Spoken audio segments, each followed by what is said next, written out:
going, stranger? Female artist of all time, Britney Spears. Who did that Dirty song as well? She were good.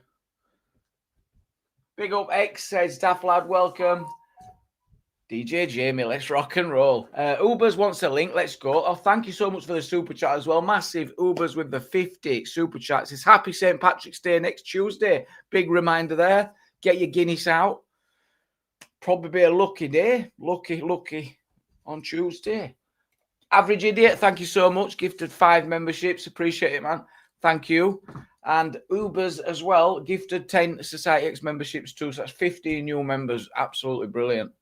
And if you did get a membership, I see some people there saying thank you. So get involved in the chat. Some great people in there. You are very welcome to get involved. So we're having a chill tonight. Saturday night, we're going to have a laugh. Shall we have a politics free night? Shall we just go politics free? Unless it's a laugh. There's no else to discuss, is there? Yes, Ubers, there's no else to discuss.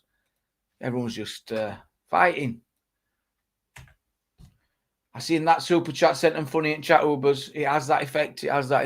It's a funny thing. Welcoming everyone. Link in the chat. Please do come and join us.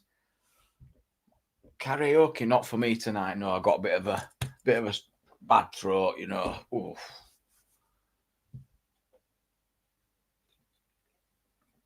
Gas Pipe, welcome. Stephen Styles in. Wido. Average Idiot is joining us. Let's go. Ubers is joining us. I think everyone's in good moods. Let's get banner up, if in doubt. That'll do. Yes, Average Idiot. Hello.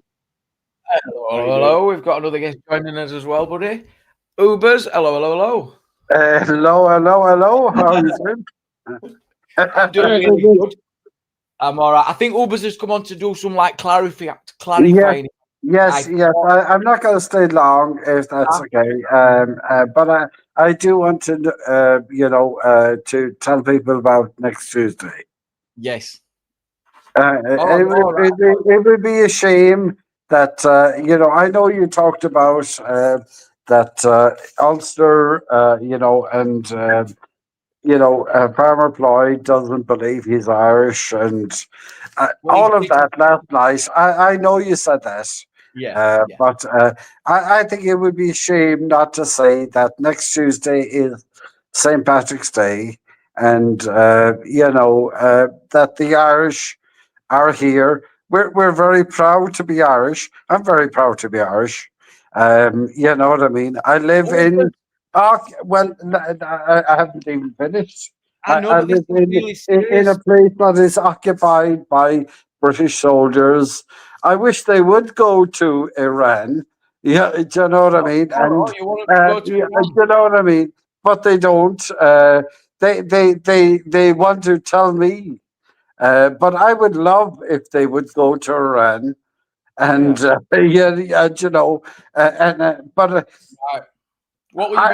live in a place that Farmer Floyd does not recognize that I'm Irish. Yeah, I know, do you know what I mean? And sure. it's wrong that you should give him a platform. It's wrong. But it's wrong. Yeah, you know full well, Society X, that I'm Irish. I feel Irish. I was born in Ireland.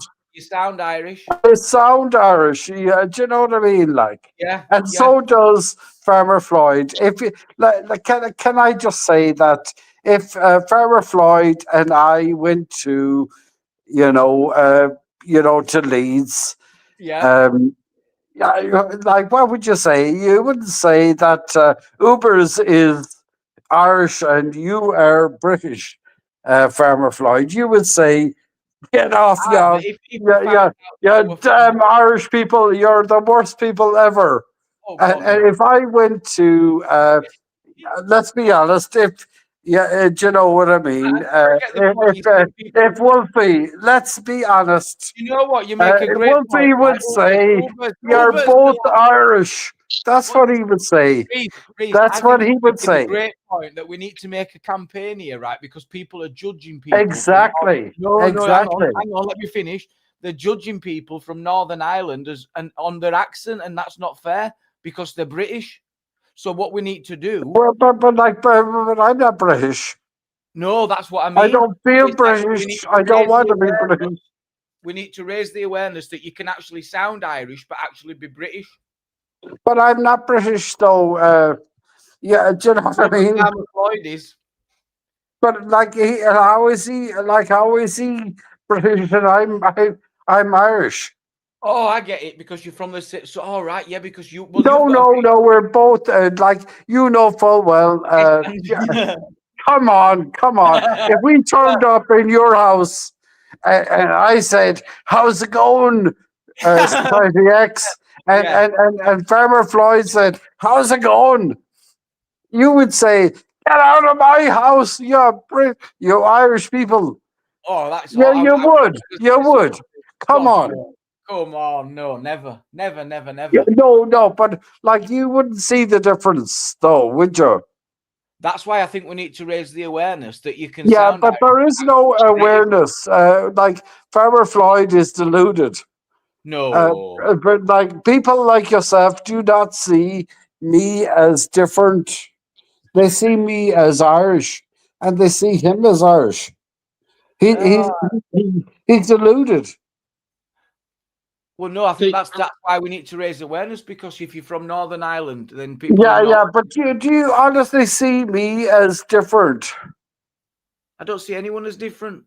Yeah, but my accent is no different to his or Richard. Let's see if Angela can fix this. Angela, can you help me out here?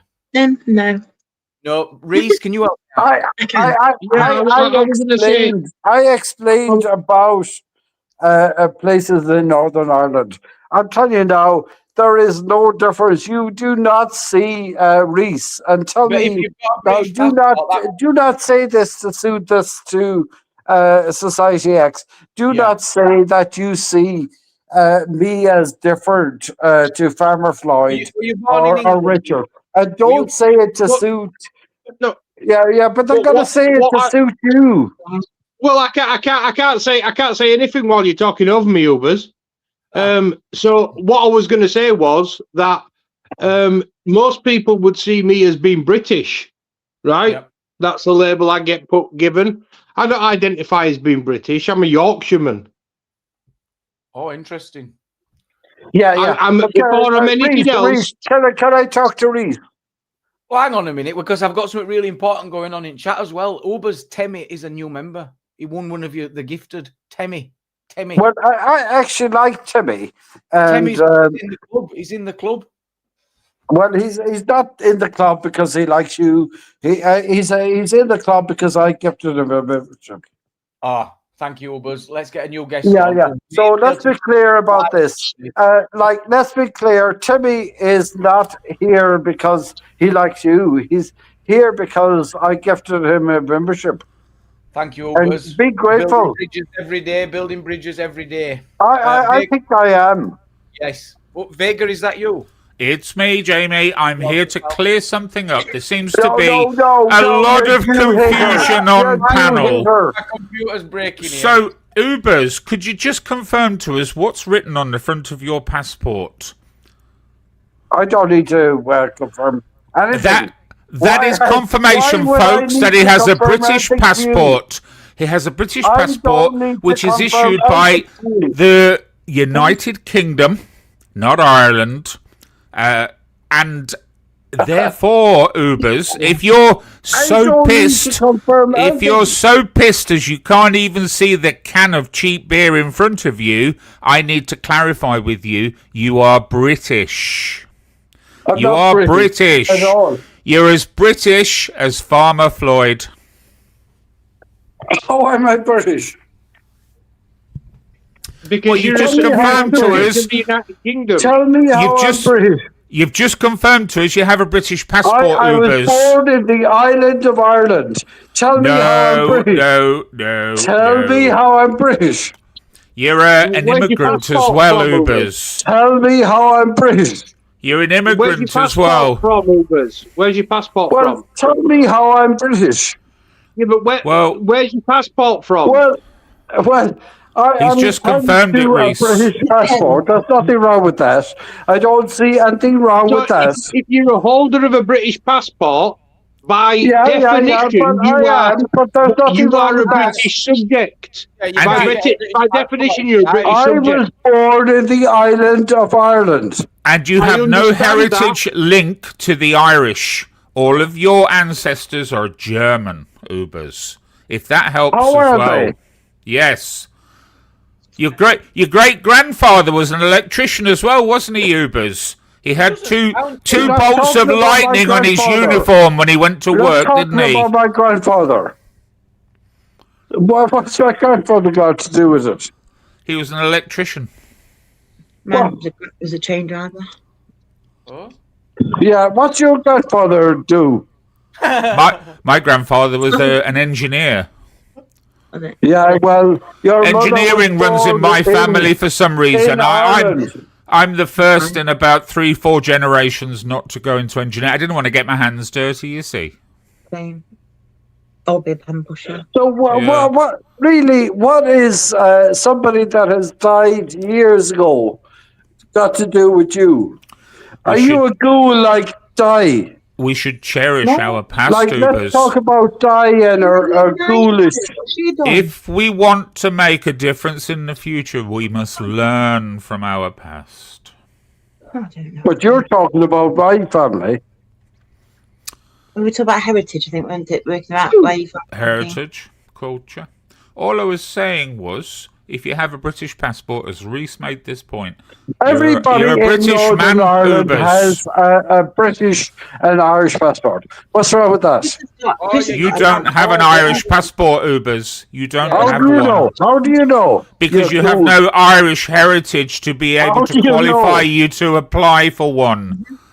They don't allow pretend Irish to have an Irish passport, Ubers. You likely have a German passport as a secondary. Didn't we Google it? And I think you could have both. You could actually. No, they haven't changed the laws on that.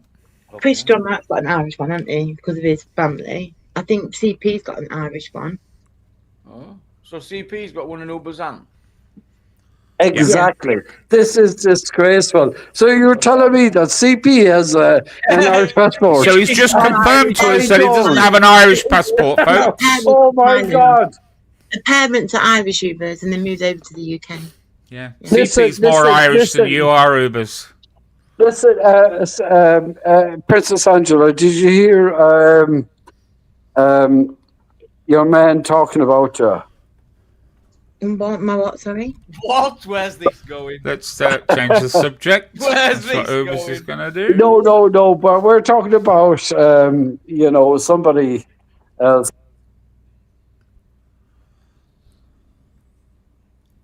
I didn't know CP were Irish. Yes. What is her name? Queevy. Yeah, her name's very Irish. Her name is Queevy, which is an Irish name. It's not that at all. It is an Irish name. It's not. That's not a name. That's not my name. It's not her name. Stuart Brown, do you have Irish heritage? We know what your name is. Do you have Irish ancestors, Stuart Brown? Who are you talking to? Oh, the chat will be good at it. Yeah. Have a look at the chat. So, switch it off, Angela. They're slagging you off again. Princess Angela, you were being talked about the other day. So, as a proud British man, rather, Ubers, how does that feel? I don't feel proud British at all. And I don't know if anyone noticed it earlier, but Ubers quite happily wanted British soldiers to go over to Iran. Yes, of course. And perish. Yeah. I think they should go to That's not very British of you, is it, Ubers? Yeah, but why shouldn't they go to Iran? Well, they shouldn't go to Iran. You wished that they did, Ubers, which is a terrible thing. Terrible thing. What is the terrible thing? A question from Farmer Floyd. I think that the British soldiers should leave occupied for a minute and go to Iran. I don't think British soldiers have any business in Iran. I would leave Israel to deal with its own pot of piss, to be honest with you, Ubers. To deal with its own pot of piss. But they're not going to, are they? Ubers, can we say hello to Farmer Floyd in the chat? Is Yes, Farmer Floyd is Irish. He was Farmer born Floyd, in the island of Ireland. Ubers has admitted that you and him are both British men. Well, no, he did say they both share the same British passports. Yep. Yeah. Do you pay any tax, Ubers? Because that clarify it. Do you pay it to the Of course I do. Of course I do. Of course he does. He gets United Kingdom's benefits. Universal credit, bit of pip. Can you shut up for a second? He gets all the same benefits as RA9 Gamer. No, what I do is I go to Britain and I work there, and then I go to. Of course you do. South. He works in Britain, but he travels by 99p megabus. Of course, like any self-respecting CEO would. What I do is I do a bit of Slab Murphy, and I do on the border. That's right. Just happens to stop at every single motorway services on the way. Like everything I pay is. Flies into a country, takes a photograph of a motorway services. If anyone can work that one out for me, please help. But listen, I don't beat my women. Yeah, there's. I don't either, Ubers, but we don't know about you, do we, Ubers? Do we, Ubers? I'm busy here populating the world. You're busy there depopulating the fucking booze busters. All right, shut your mouth. Oh, yeah, that's another thing. No, don't tell me to shut my mouth. Do you have the NHS, Ubers? Of course we do, yes. Of course it does, yes. Yes, I take advantage of everything. Certainly does. They deal with his gout. They deal with his alcoholism. Yeah. So does that not, if you're not utilising British services, does that? Reese. Let me explain this to you. Let me explain this to you. Belcoo. Look up Belcoo. No, I'm not going to look up anything. What I'm saying is, if you are no. Ubers, just hear me out a second. If you're willing to utilise British services and the British state, yeah, and you've got a British passport, how are you any different from someone who, but you claim to have nationality somewhere else, yeah? How are you any different from somebody who comes from another continent and claims asylum in this country and utilises all the benefits of our system? Inspector Reese is on the an economic migrant. Yeah. Well, I've just literally said, look up Belcoo. Belcoo, County Fermanagh, Reese. Right. So what you're saying is because it's right on the border, that makes you Irish. Yeah. Well, look that up. Yeah, but the fact is, if you are on the British side of the border, if you are in Northern Ireland, that is, before I told you. No, I wouldn't know where it is, to be honest with you. But then now you know. Now you know. Yeah, but that doesn't make any difference. If it's geographically in Northern Ireland, then you are a British subject. Yeah, but you can see why he's bringing it up, because you imagine there'll be some that'll be a bit pissed off with that might be like, well, I don't want this, and that's why they allow you to have both passports.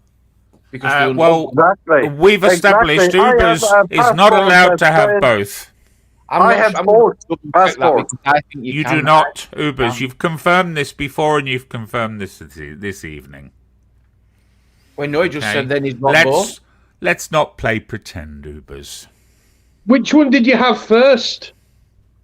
It doesn't make any difference. Passport or the Irish passport? Doesn't make any difference. Well, yeah, it does actually, because if you had an Irish passport first, I have said a long time ago that I come from occupied Fermanagh. Right. Yes, so so if you that's had an Irish passport first, literally told you. allow me to finish, I have please, literally Ubers. told you about Belcoo. You wouldn't be able to get a British passport after holding an Irish passport because you cannot be a citizen in a republic and then have fealty, which is what you do if you're a British subject, fealty to the British monarch. The man has no fealty in him, Reese. Trust me. Is there not special rule for Northern Ireland, though, Reese? I think there is under the Good Friday Agreement. Exactly. Thank you, Society. Exactly nothing, Ubers. You've confirmed already you hold no Irish passport. Entitlement Oh, to my have Lord. an Irish and British passport, Yeah, which that's I right. currently hold. Yeah. That's Society right. X, tell them. I'm telling them. Yeah, so I have a British and Irish passport. You So- do not. Farmer Floyd. do. You're I too do. pissed to realise you confirmed earlier you Society don't X, have one. Tell them. Yeah, let's get this cleared up. Just show it on camera. Does Yeah, any just Irish pop it on person- camera, Ubers. Have a look. You're lying. Silence You're is lying. golden. Oh, You're lying. You're lying I is have the a strategy British and Irish of an passport 11-year-old because- child when confronted by a truth. This You're is what I lying. thought. Tell me that I'm You're not lying. Just Stuart confirms what I thought. I remember this. We've had this discussion before. I remember going on Google. You're and I lying. thought, Oh, for fuck's sake. because of the Good Friday Agreement, people on Exactly. both sides of the border. Yeah. Yes.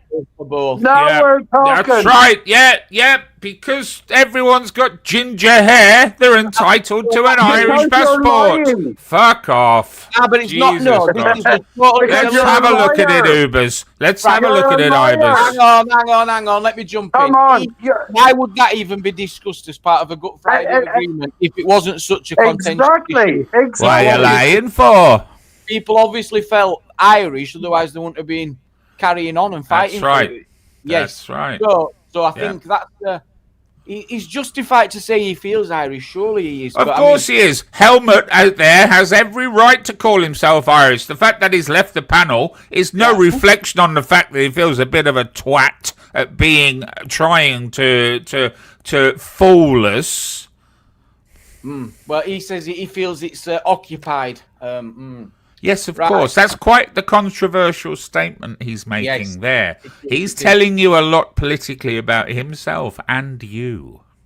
One person might say occupied, the other person might say conquered. Well, we all know who the people who protected, said some might say. occupied. We know their actions, don't we, Reese, during the Troubles? How come vagaries are always allowed to be rude to people? Fuck's sake. It's just Joe's been on one tonight. Like, turn him up, turn her down, turn yours up. part of the furniture, Jojo. I'd say don't overthink it, Joe, because there were no going on there. No one will get bullied. Yeah, we weren't meant to be talking politics tonight anyway. There's Yeah. literally If it helps Jojo, we're going to leave politics. If it helps Jojo, Ubers is flat out on the floor, passed out, pissed as a cunt. So don't worry. He won't remember a thing when he wakes up tomorrow. Still a British man. Hey, do you remember when we were on here last time and we were talking about the troops island and all that kind of thing that showed the video? Yep. It wasn't me talking about it, was it? Because I had no idea. Do you remember? Yeah, I don't remember, but yeah. Yeah, okay. Just because we've been telling everyone that's all that it was me. I've been saying this and I've been saying that. Just saying. It's an interesting subject, and I know we're not going to do it, but it's in debate at the moment. Can people become British? Can people even become English? Now you hear, no, of course not. If your nationality is different to your ethnicity, isn't it? No. Well, it's about No, ethnicity. no, because and that's why the wouldn't you thing be that- proud of your ethnicity and your heritage? ethnicity and nationality are not necessarily Yes. consistent, coherent. Do you know what I mean? No. They're not necessarily the same thing. So, for example, you can be somebody of East Asian descent, who's born in this country, whose parents were born in this country. Hang on, let me finish. Whose parents were born in this country and who identifies as English. Yeah, but what will define whether or not they are English will be whether or not they subscribe to the British values, culture, and morals. They could never be English, Reese. I could never go and just take on as much someone else's country's values, become part.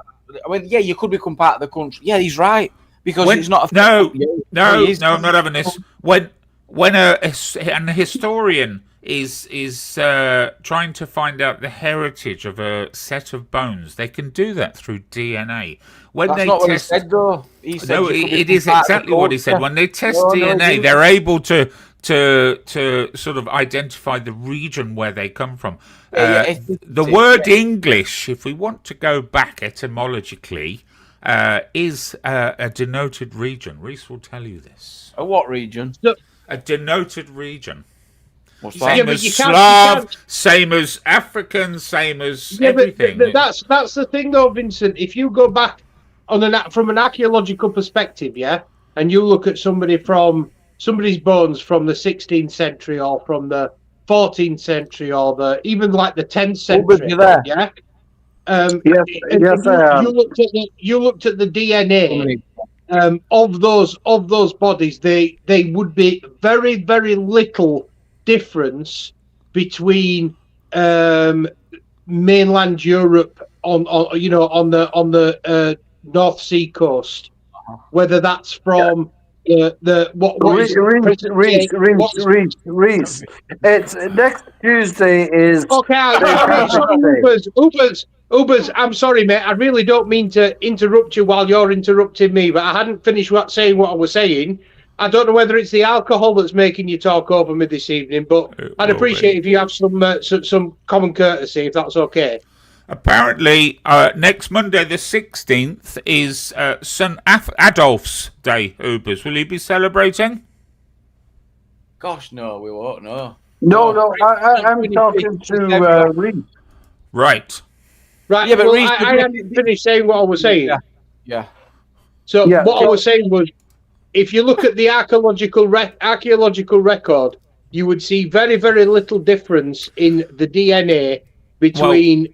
Well, the history is pretty easy to follow. Like we are talking about Monday. We existed around close to the Caucasus. We came across Europe. We picked up a bit of French. We picked up a lot of German. We got to the British Isles, and then the Scandinavians flowed down. So, it was what have you a real simple process, Reese, compared to most other nationalities or races across the earth. I mean, if you look at what's his name, Attila the Hun, when he came across to St. Patrick's Day, you will contribute nothing with your mother. Why would you bring up my mother? No, we're not doing my this. mother is the most Irish, proudest woman you could ever wish for, Ubers. Don't be such a mean ass. Jesus Christ. Let's not bring up. This is a 60-something-year-old man behaving like that. It's just, I mean, if you want to have a laugh and banter, that's all one thing. I could see him just trying to get at you and have a laugh, but no, come on, Ubers. What I was trying to say, but to help you, I'm taking my mother out on Thursday for dinner. What I was trying to say, St. Patrick's Day on Tuesday. Yeah, but it's Mother's Day really for Thursday, but we'll remember all the Irish as well, Ubers, but just not you. What I was trying to say was, if you were to go back through history and take like I don't know, an 8th century Anglo-Saxon. Reese loves his history, Jamie. Do you know how he gets fired up? Go on, Reese. Oh yeah. It's one of my. I've baited him. Anglo-Saxon warrior, yeah. Yep. And you laid his bones alongside an 8th century Flemish prince. From Flanders or from anywhere of the lowlands, low countries. you wouldn't be able to tell the difference between the two. You would. The And Flemish guy would have been about 6 inches taller. They were an incredibly tall folk. They're still the tallest people on earth now. The Dutch. Bring a guest on. They would have been at least 6 to 7 inches taller than your average Anglo-Saxon. The Anglo-Saxon benefited from the Vikings. We got height from the Vikings. We were quite small before then. Incredible warriors, the Anglo-Saxons. I would say, as a proud Irishman, a proud Celt. Incredible. Have you got an Irish passport? Who, me? No, I don't need one. I don't bother. I never have to. Right. But, you could get one. Oh yeah, of course, but I don't need one. What do I need one for? For laugh. Just imagine the thumbnail. Just to wind Ubers up. Just for thumbnail. Dad knows best. Is that you? Welcome, John. Yes, it is. Not John. You want to come back up? Do come back up. I can only handle one chronic intellect on the panel. Sorry, Vega. But I actually agree with you. So I'm entitled. Of course you do. Reese will eventually. I'm entitled to apply for an Irish passport as well, but I see no need because I have the best passport in the world anyway. A British. Well, do you know what? I keep hearing that British people aren't well received around the world now since Brexit. I don't get that at all. But who cares about fucking Brexit? Has no impact on anyone or anything, you know. I have very small dealings with the EU, but it's not cost me anything more. It did all right out of it. If $350 million a week extra they got, didn't they?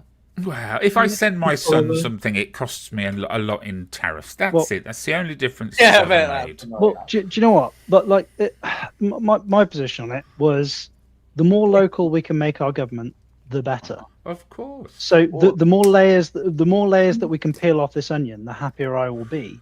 And whilst I appreciate that it may cost me more financially, and it's just been horrendous. Yeah, local governments. That's the whole point of having councils to give away, you know, so you can centralise the funding and then move it where it's needed. But hang on. Though. It's my wish, John, that at some point in the future, maybe 20, 30, 40 years, an enterprising politician will utilise the fact that we are allowed a touch of sovereignty to go back to creating our own laws, our own sizings, our own measures, and everything to make us, truly sort of independent. That will happen. It won't happen now. Yeah. Politicians don't know what to do with Brexit. They still rely on the EU. Aside from immigration, where would you start tackling what needs fixing? I would look at the legal system completely. It's too out-based. Like the what is it? The EU ECHR. It's too focused ECHR. On people who ECHR. It's too focused on people who don't live here. You know, that wasn't the. That's not what it was set up for at all, was it? It's not what it wasn't set up for. It was to stop you being treated unfairly the problem with the ECHR is that it can reach, like our law is based on English common law is based on precedent, and under English common law, all things are permitted till they're not. So we prohibit things when we have a reason to prohibit them. But the ECHR can set a precedent based on another country's legislation, and then it subsequently applies to us. Which means that it supersedes English common law. It was an easy sell to the politicians back in the 80s and 90s because it lifted such a workload off them. You know, all the legislation, all of the sort of the regulations that the EU brought. It looked like a blessing from the gods, but unfortunately, it was not. You can't have a Hoover over 1500 watts. You can't have a hairdryer over, is it 700 watts or something, 600 watts? Voltage on your plug. I mean, when I grow my hair long and put it in a ponytail at the back, it takes me forever to dry it with two hairdryers. Can I put it this way? Like something that you've just said. So the European Union has mandated, and it's not to do with the European Court of Human Rights, but it's to do with the principle of overarching legislation. So Europe has mandated that all charger cables in Europe must be Type C charger cables, right? Too right. That's a great thing, and but Jamie, How did we get to the Type C charge cable? Because they kept changing it all the time. I don't know Because they why. kept changing it all the time. So now, if somebody comes up with a better idea than the Type C charger cable, And that's now not have to probably not lobby. what it's worded like. It's not like a, let's just protect the universal C charger. It's trying to get things in line, stop things from coming out of date. It's not about had it being the complete. It's creating a standard. It's a standard that will last for 30, 40 years. But there is already. Hang on. What we had was competition, and essentially the best idea in the marketplace won. And now we've got what is an unlobbyable institution because people that you lobbied for. You had the same companies changing their. But that's not what was happening, though, is it? You had the same companies upgrading the phones, and all of a sudden you had different chargers. Jamie, let's say that you come up with an idea that is objectively better as a charge cable than the Type C charger cable. Do you know a better idea than the charging cable? Hang on. Can I? You need a Type C though for your. Oh yeah, I think we heard your Can point. I finish the argument? Yeah, of course. But the argument's not that you can never make anything new, is it? You have to stick with a C. No. You. If you come up with a better idea, the obstacles in your way to now get this product to market and demonstrate that it is the better idea as far as the market is concerned, you've now got to cut through all of the bureaucracy of the EU.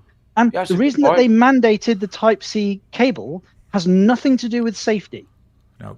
At all. No, you're suggesting that if there was competition in the market and other products available, there would be less bureaucracy, and that's just not true. It's the opposite, Dad. It's the absolute opposite. Jump in, Reece, what are you trying to say? Standardization. That's what is something else that a conservative wants. Fucking hell, Vincent! Oh, sure up, Reece. Get Every back to time the I try and Vikings. take you, I'm getting spoken over. I'm done now. Stop moaning. It's a full moon tonight. Friday 13th, yes. The point I was trying to make was there is already an invention out there that is better than a USB-C cable, and that's no cable at all. Wireless charging. Yeah, I've got that.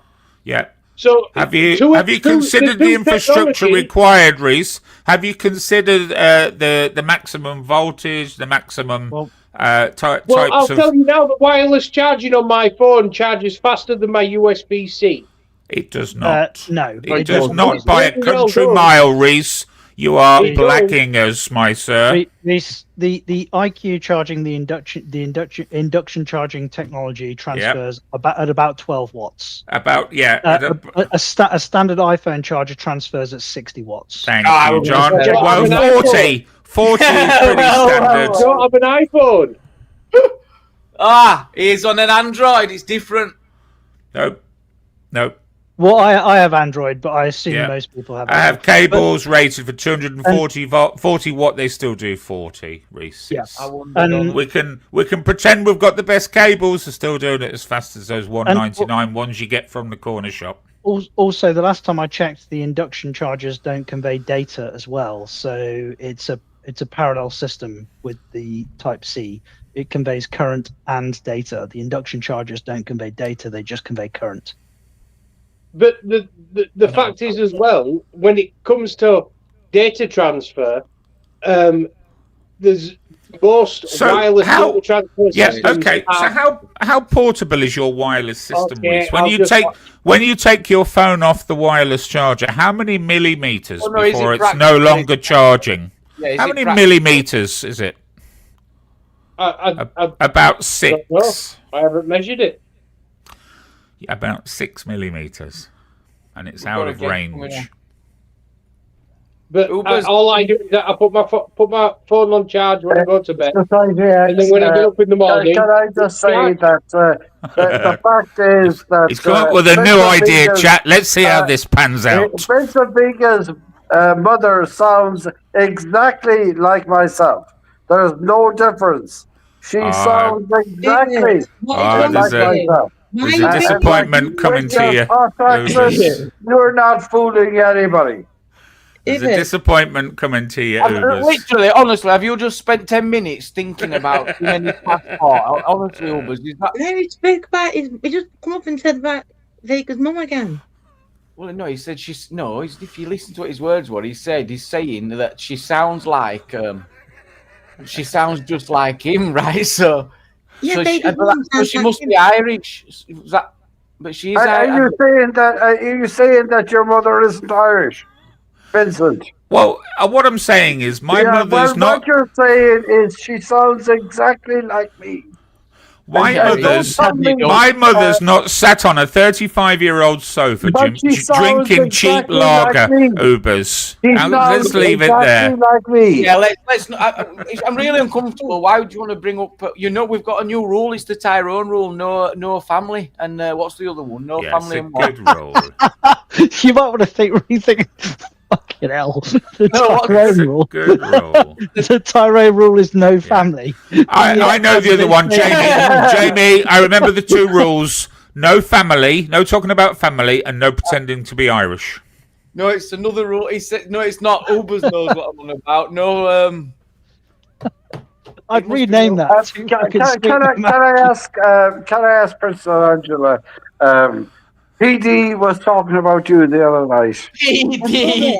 Oh, no, I saw it. I was watching you live. Yeah. What you think?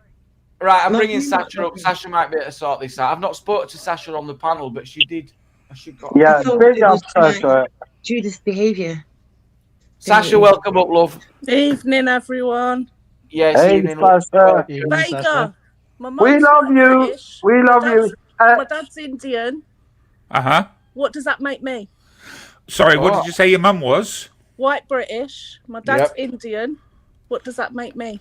Well, it makes you not English. I am English. I'm very English. She's English. You can be British. You can be British. I'm very, very English. Well, what we've discovered, Sasha, is, and with respect, it's a choice. People can elect to be something, but when you actually look at their heritage, you know, when they dig your bones up in 1,000 years' time, and I did say with respect, and they do a DNA test on your body, you will proudly live in the knowledge that they recognised you were half British, half Indian. Yeah, you will proudly remember that, Sasha, and you won't be bothered about whether they thought you were English or not. Well, I am English. Yeah. I'll say that to the day I die. I think you're wrong. What part of India is your father from? North, south, east, or west? Even duties. What part of India is your father from? I don't know, Vega. That's what I mean. Blimey. My great-grandmother from India. Claiming to be English, you don't even... Listen, my dad had a pub. He didn't even follow Sikhism. He was like a white man, Cockney man in London, but he was Indian. Yeah. Do you know what I mean? I wasn't brought up like that. Okay. You knew your father, of course, Sasha, didn't you? Of course I knew my father. Yeah. Okay. Can I ask, Vega, are you making a distinction between nationality and ethnicity? I presume you are. Ooh, John, go on, get on that, John.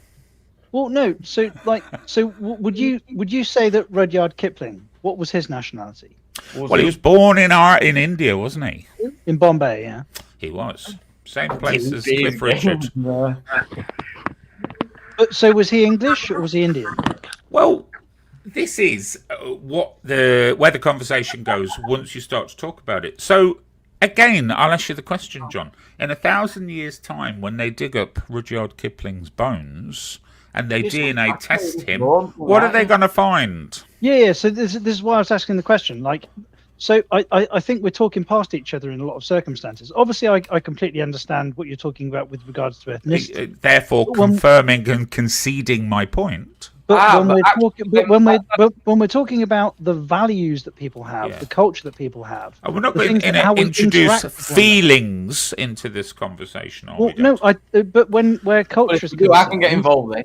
You kind of have to. Because Jamie will be on it. Jamie will be all over it.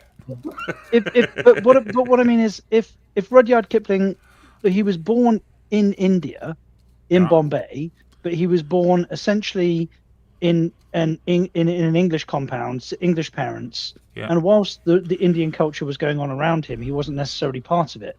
So he was both. He has English, genetics, Anglo-Saxon genetics, and he also has English culture.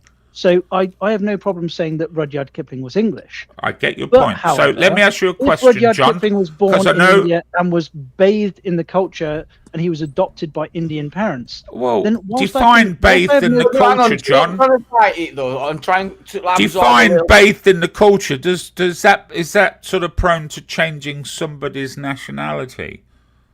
No. No. Well, nationality is what's on your passport, as you've pointed out, Baker. So say you were born in India, John. Yeah.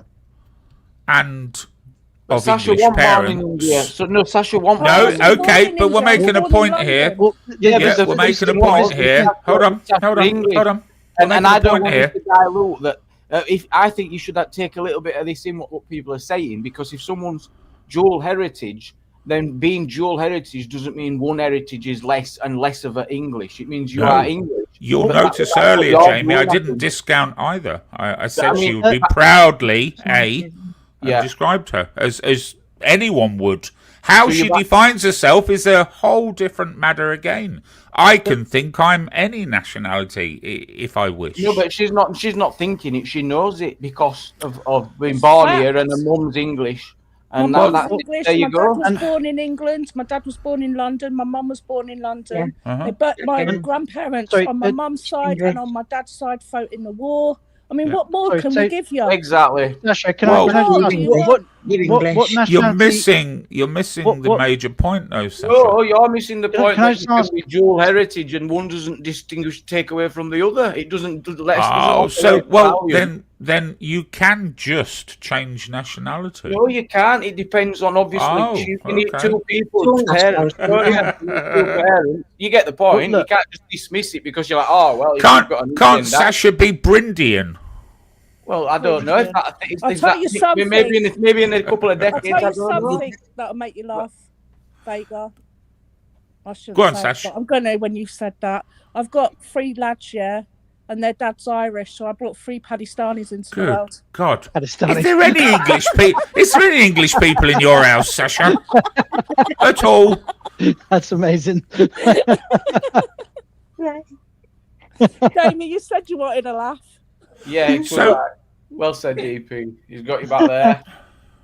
So DP says she has Anglo-Saxon blood, dual heritage, FFS. It's not hard. No one is saying go to India, find a fitty, bring them back. There's nothing wrong with that. Dad isn't English, but mum is, yes. Yeah, but Sasha, can I ask you a question? I know it's a personal one because we're not really meant to talk about family. How would your father have described himself? Well, With he respect. didn't wear a turban. He didn't dress like an Indian. He was proper Cockney. He was a bit naughty. He ran Oh. a pub. He drank. Oh, You know, he got into a bit of trouble. and with his fists. Well, yeah, he was actually.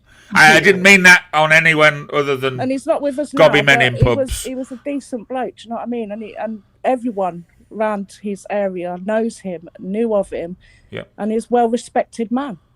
Was he a proud Indian? What?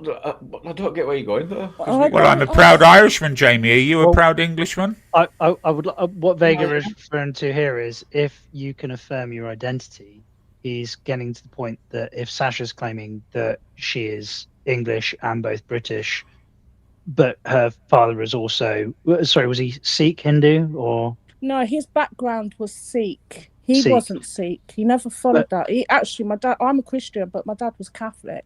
so? I would guess that what Vega was going for here is if Sasha's dad said that he was a proud Sikh, then like the self-identity thing is.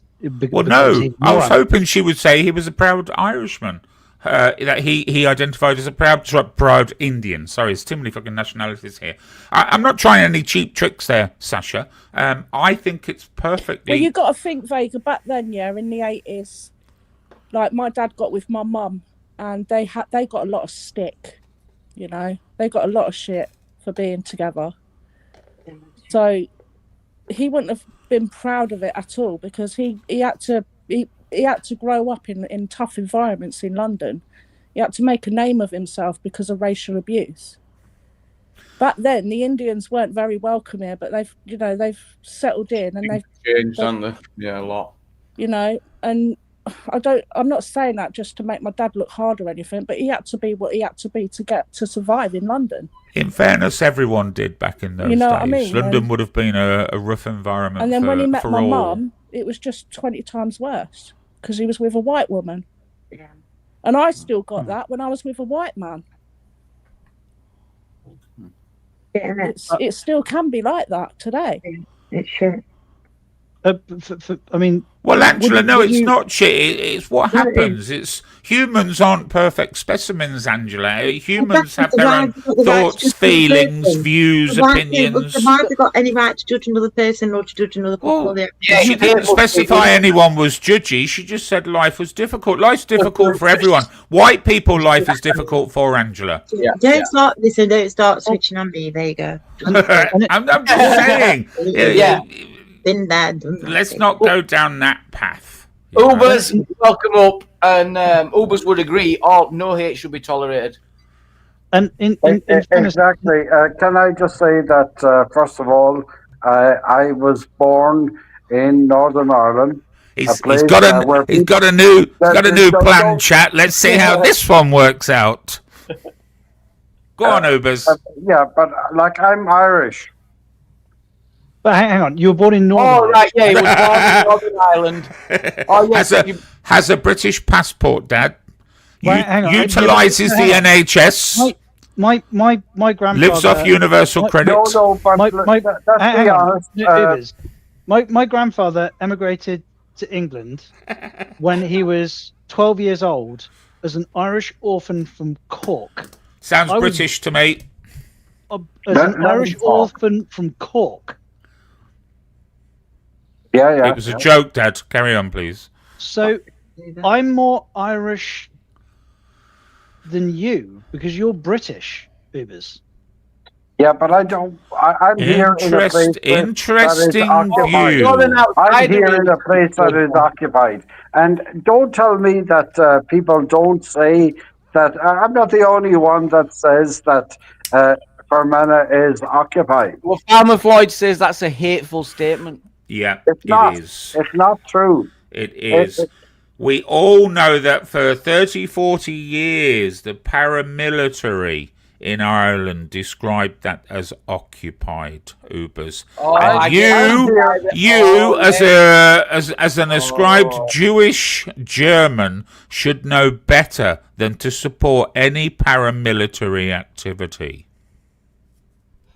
Oh no, hang on. Hang on. That's a bit steep. Yeah, that's exactly what he is, Dad. He's a German Jew. Take that back. I don't think there's anything to take back, Jamie. No, come on, Vega. That's like I said. Don't support paramilitary actions. No, but you don't like you did before, Vega, which I did comment in the chat at the time. I was literally like when you accused him of being an electrician and having 2 lightning bolts on his uniform. Got that, did you, John? Yes, I did. Nobody else got that, Dad. Can you just keep that one quiet, please? But you don't know that's like you've just done the same thing again, but in a different way, and that's no, I did not. Well, Ubers will tell you he's a proud Jew and he's a proud German. They're 2 defining qualities that he has. Yeah, but I'm a proud Englishman. I don't get why people aren't proud of their heritage. I don't get this. But I can be proud of the good bits and ashamed of the bad bits. You don't have to be ashamed of the bad bits. Doesn't mean Dad. that you're proud of the bad bits. If you learn from the bad bits, you're doing well. But how do you know that Ubers isn't doing the same thing? Like at the same time, like if he says he's a proud Irishman, I don't necessarily agree that he's an Irishman. He's British. But if he said that he's a proud Irishman, it doesn't mean that he's proud of all of it. Yeah. Like he's just a proud Irishman. You can be proud of the good bits. Of course you can. Ashamed of the I'm a proud Chineseman, John. No, that's not his point. He's making. Again, that's just as ridiculous. But like the Chinese history has some good stuff and has some bad stuff. If you're saying that you're a proud Chineseman, I'm not going to use the word like. I'm not going to abbreviate it because that gets flagged. Yeah. But I would assume that based on our current cultural context, that you're not going to be stating that you're proud of the bad bits. You know. Well, I don't think China has such a terrible history that I should be I mean, ashamed. would you be? Were you I think it's proud fair of the to guy say the driving British the tank have in a more Tiananmen fraud. Square, for example? You know, You're pulling out what you're cherry picking one solitary incident, John. well, no. But you cherry picked one solitary incident. And when I say one solitary incident, I mean World War II, specifically the SS, when you made the electrician joke. No, right? I never made any reference to the SS. Well, that's exactly what you were saying with the two lightning bolts on the uniform, Vega. You can't. Jamie, if it wasn't for them meddling kids, you never found out. Vega, you can't post that one past me, mate. Come on, let's call a spade here. You missed two others, John. You missed two. I missed two others. You missed two other coded digs. Were you on ChatGPT to get these? It's just undisputable that, and I'm going to make this point really more than anything. Are you taking it back? Oh, of course I take everything back. It's taking it back, Robert. It's all gone back, yep. It's all back in the box. So, irregardless of what I think somebody's heritage, culture, background, nationality is, John, they're allowed to think of themselves as whatever they wish. But when the body gets dug up in 1,000 years, there's a very simple way of identifying somebody's heritage, culture, nationality, isn't there, John? But do you know what I'm thinking? No, hang on. They can make those discoveries is due to the continent we're on. It's not exactly just the DNA, is it? But if we stick to those rules, but culture is not reasonable at all. If you were on holiday in China, the John... thing is, Vega, I'm not bothered about what happens in hundreds of years' time when they dig my body up. It's what matters today to me, and I'm English. Of course. And it means a lot to me to say that, and I'm proud. Okay. I don't care what happens in a few hundred years. You said you had difficulty earlier when you started dating an English guy. Yeah, by Pakistanis and not Indian. Therefore, Sasha, again, with respect, I'm not trying to pick on you here. You knew there was a difference. What do you mean I knew there was a difference? You said it was difficult when you started dating an Englishman. Well, I didn't know it was going to be difficult. Yeah. Would there have been a... Do you need something to cover it? But Vega, do you think the problem... Do you think it wouldn't have been difficult if I married a Muslim? I think it would be a lot more difficult then, wouldn't it? I think we live in modern times now, Sasha.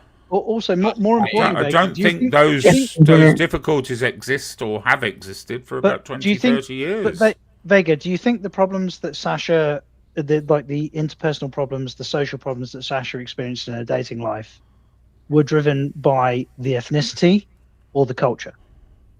I wouldn't want to comment on either, John, because I don't see a problem with either.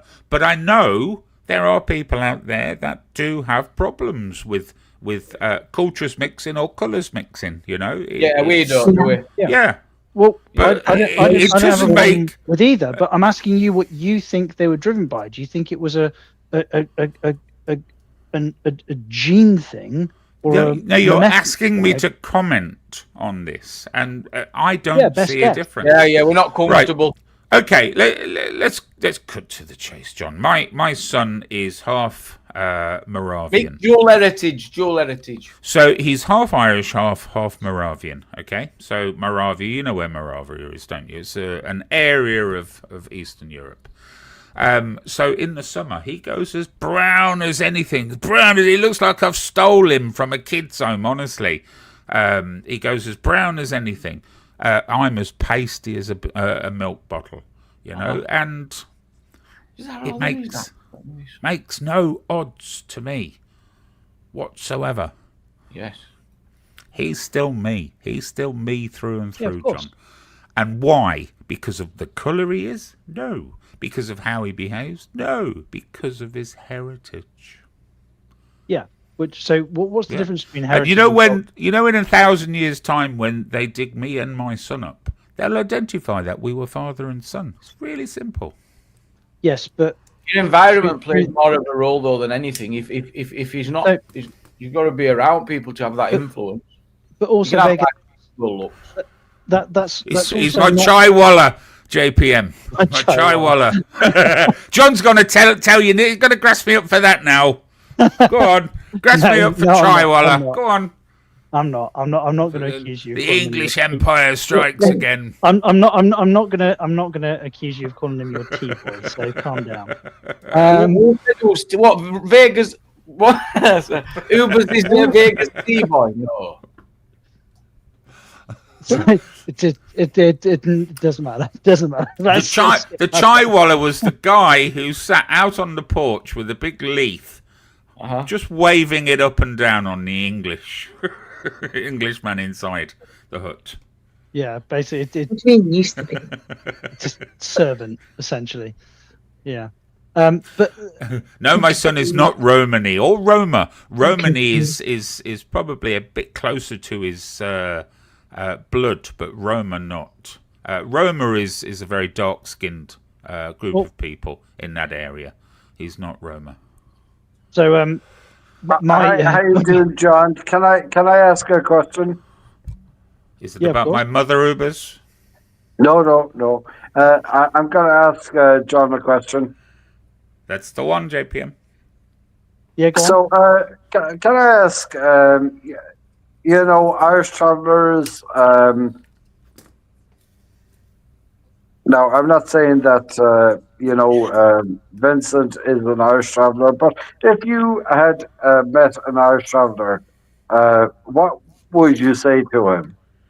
If you go back about 150 years, most of Ireland were all travellers, Ubers. They were all travellers. Very, very few of them stayed in the same place for too long.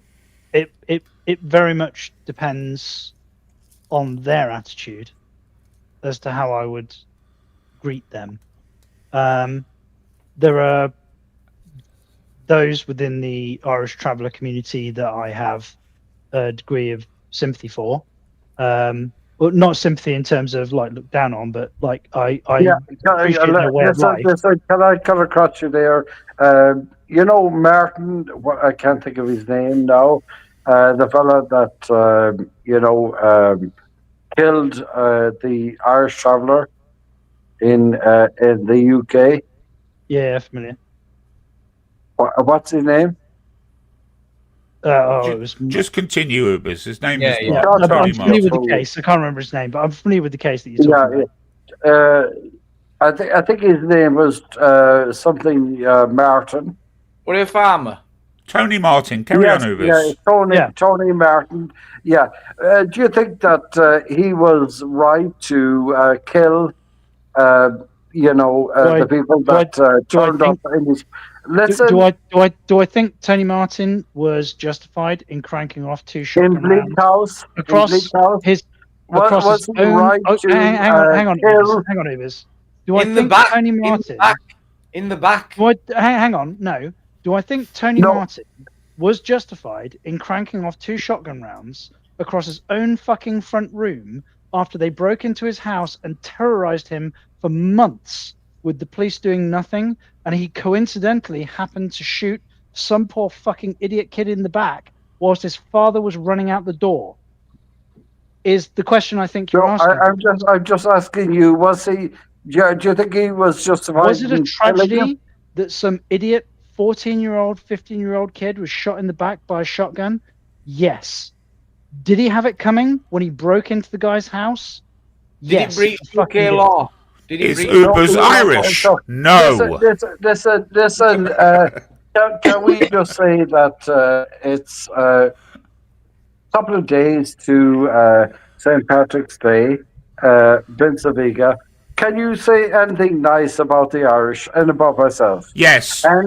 Patrick chased all of the snakes out of Ireland apart from you old drunk. Can you say thank you to Society X? Yes. The only big fat snake St. Patrick didn't chase out of Ireland was you. Society X. Next Tuesday is St. Patrick's Day. Will you be having a drink, Ubers? Will you be celebrating with a little drink, Ubers? I'm talking. You shut up. Can we do a St. Patrick's special, Jamie? Invite all the Irish people to the panels, and Ubers can come if he wishes as well. Yeah, everyone's welcome. 9 o'clock Tuesday. But yes, but the ghoul guy is not welcome. Who's not welcome? Die the ghoul. Die! Why have you got to do Die? What's wrong with Die? Die's a good laugh. Also, Ubers. Hold on a minute, Dad. Wait, hold on a minute. I need to find out what's been going on.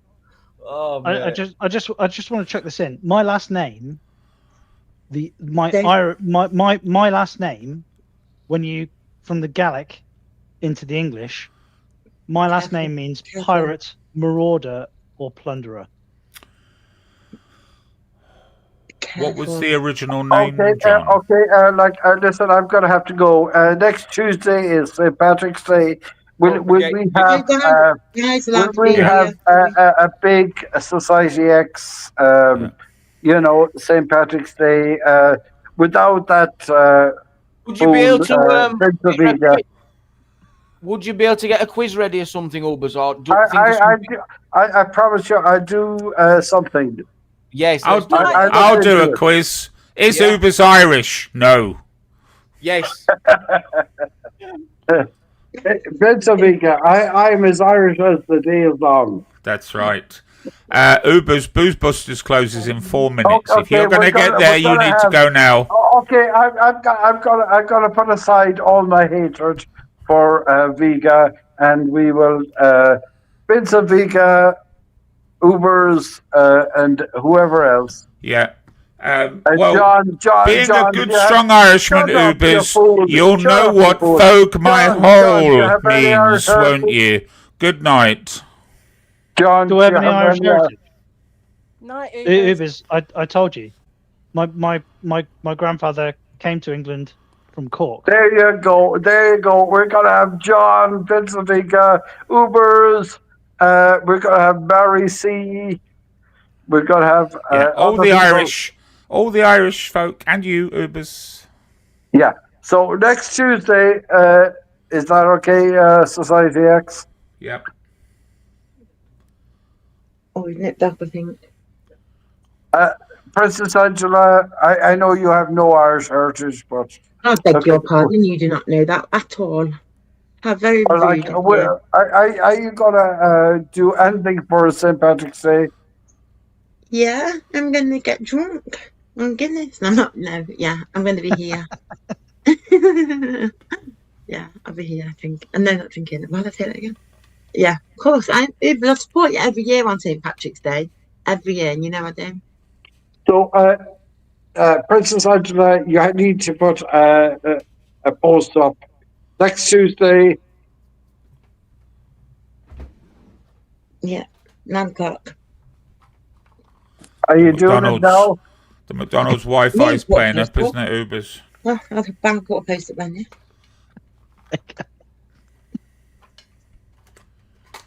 So before you go, Ubers, say goodbye to a proper Irishman. Say goodbye to John. Sorry, I'm back. John, how are you doing? Next Tuesday, the Irish are going to be here in force. Bring your Irish passports to get into the panel. Yes. It's St. Patrick's Day, and if you don't be here, then we're not talking to you. Yeah. See you on Tuesday. The only reason that I'm here listening to this fool, Vincent Vega, is because... You're addicted to me. We all know this, Ubers. Yeah, well, it's because your mother is Irish. If you're coming on Tuesday, we'll have a goose stepping competition, yeah? Oh, there you go. We're going to say that, as bad at all as you are, a little bit Irish. We've got a question for you, Ubers, for comedy value. A big 6 Yeah. Will you eat a potato on the live for Paddy Day's value? What I will do is I will wear a balaclava. Okay, is that an Irish thing to do? It is, yeah. It is in occupied Fermanagh. It is, yeah. So if I do that, will you do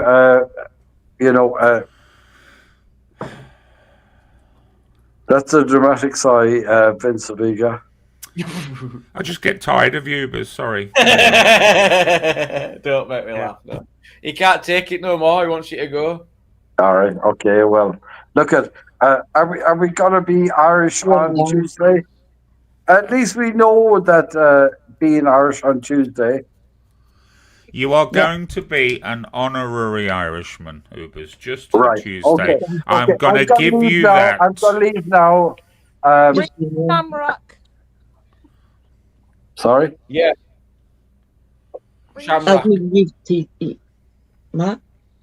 I mean, in fairness, the balaclava does need context. I mean, you should probably wear the balaclava. It's a sex aid for him, John. Oh, okay, No. John. He should wear the balaclava. Zip it, people. John. Drink Irish whiskey. Sat on the grave of Margaret Thatcher while setting off fireworks, and then he's an Irishman. Right, where are we going? John. You need to look up my place in Northern Ireland. Yeah, then you'll know the history of Uber's history. What? Not you don't mean Ubers, obviously. I meant like as in what you were talking about. Sorry. Yeah. But tell Princess Angela, tell John about Warrenpoint. Well, no, that's not my business. I got you giving me shit for how many weeks because I've done it. No, it's where he lives, isn't it? John. In fairness, I'm not claiming that you're not an Irishman. The Ma, is that right? Farmer Floyd's calling you out, Angela. He says, what do you know about it? What do I know about what? I don't know. Nothing, Farmer. Nothing, not me. I just know what Ubers has told me. What's that? Look at like, can we just agree to disagree? And just say that. How many years ago was Ireland divided? Thanks to Tony Blair, it got resolved, didn't it? Tony Blair sorted it. No, he didn't. Yeah, Tony Blair fixed a load of problems. Tony Blair, he was really helpful. Tony Blair with a map. Look at Farmer Floyd. Yeah, like I don't want to be doing this, but come on. How many years ago was Ireland divided? But it's not anymore. But like, when was it divided? Like, we need to know. Oh, Mo helped out as well. Yeah, Tony and Mo. You know, I met Mo Molam. Her Society X. When was it divided? So I can go. Mo Molam's nephew used to live down the road from me, and I met Mo Molam twice. Society X. When was Ireland divided? 300 years ago. When was the country divided? 300 years ago. How many? I thought it was less than that. It was like it was not. Go away, will you? 20. No, I would say I'll have another stab then. 100. Like, when was the island divided? 80 years ago. Right. So, like, are you telling me that so you say it hasn't always been this way, and it should go back to how it was? Yes, we know. He wants the whole island all back to normal. That's what you're saying. There's a lot of people in Northern Ireland that don't. They're proud to be British and they want it to stay that way. So when was it divided? About 80 years ago. No, 1820. Yeah. But like, why by British soldiers? Let me just point something out here. This is not a quick fire round quiz. Ubers has absolutely no fucking idea whatsoever. There are 2 years, 2 periods of time that you need to consider. First of all, the official division of Ireland, creating the Free State and so on, or the unofficial The unofficial one happened a few years before. Ubers, if you want to make some guesses at it, do so. But stop just asking us the same question. 1922. Can I just check with you, Vega? You've had the answer already. Vega, can I just make so there is a distinction between the cultural division and the legal division? Well, right? when did King Billy go marching in there, John? Oh my gosh. When did he pass his fucking little bags of gold to all of the lords? When did he replace all of the Irish lords? Vincent, can I ask you what? When did he start denying the Catholics work in the docks? When did they start stopping the Irish children from going to school in Northern Ireland? 1690, I'm going to have a I stab. thought it was 1820 actually. You know? Can I ask you one question as somebody that went to school in occupied Fermanagh? Can I It's ask not you a occupied question? anymore, though, is it? It's not occupied anymore. It is occupied. It's not. But it is, and just that it's still. Come on, are you telling me that Fermanagh isn't occupied? Born, Besides raised, yet. died there. Oh, well, it has got gates up and stuff. And Are these, you like, telling me now that Fermanagh isn't occupied? well, I That's think there's ridiculous. all right, Yes, it is there's a lot occupied. more peace there, isn't there? People's not fighting anymore. Are you telling me that Fermanagh isn't Well, occupied? it's not. You can't be occupied There if is it's all. British soldiers Yeah, but occupying Fermanagh. if there's I British know soldiers- there is because but I that- live there. but that's British land. The human It's the island species, of Ireland. but Ah, Ubers, but that's Ubers, why there's the species Are you Homo telling erectus me that Fermanagh isn't spread occupied? across the globe from Like Africa. send them We have displaced over to everybody. Iran.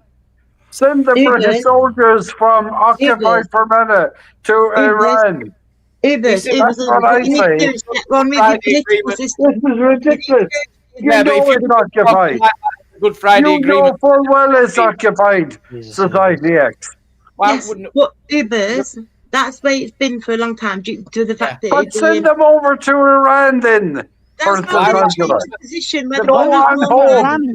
Go on home. We don't want you here. You're not Right. welcome. We don't want And you. there, folks, is his real intentions. Stop it, because that's not fair. That's British. That's Northern Ireland. We don't want British Well, soldiers in why don't you- occupied Fermanagh. Why can't you move the other side? But you take all the benefits. But Oh, go on yes. home. We're not asking you to stay here. Ubers, We don't want spokefish here. We don't So want did you not want occupied. We don't want to be occupied. Did you not want peace though? I don't get it. We don't Yeah, want you're not helping. British soldiers. We don't No, want I didn't ask spokefish that. I said, here. did you not want peace? Did you not want peace though? Yeah. What No, is we need- peace? We don't want occupied to be occupied. Helping community cohesion, helping people get together and talk They're things not out. helping. They're putting Ubers. Irish people down. Ubers, you are now wanting. I don't to want. I don't want British people Ubers, in occupied you are- Fermanagh. you are trying to That's your choice. relitigate a battle, Yeah. to re-engage in a battle that was lost. Why would I want? That was lost. Why would I Yeah, want you British, basically listen to British what John's soldiers? saying. Ubers, Sometimes you you're- got to lick your wounds. Yeah, that's Ubers, what he's you saying. are wanting to re-engage in a battle that the Irish But you're lost. not wanted. You go on home. It doesn't matter, Ubers. If you re-engage in this war right now, the people that are going to be hurt are your countrymen, are the people that live in your society, because the Englishmen that you so hate are living side by side with you. They are part of your It's society now. spokefish. Yeah, no, stop it. On. You got to stop it, or you're going to have to go. Right. living. You got to stop naming this. You're just getting yourself in a mess over nothing. This is like crazy behaviour, and Can you I got to get pick on. up- You got to get on with people anyway, no matter where they live. It's madness, is it not? The very people that welcomed you to their shores, Ubers, you now hate. To the very people that gave your family, what's They the give my word? family nothing. They gave you They shelter give my and family food, nothing. and they They give gave them you nothing. a future, And you now hate those very people, Ubers. That's disgraceful. You are... nothing. But what about the Royal Irish Regiment, the ones that are part of the well, our They army? murdered Irish people. What, your own army? Your God. army, not British. You're like what's called the Royal Irish Regiment, yeah. Ubers, You don't think time that they murdered Irish people? There's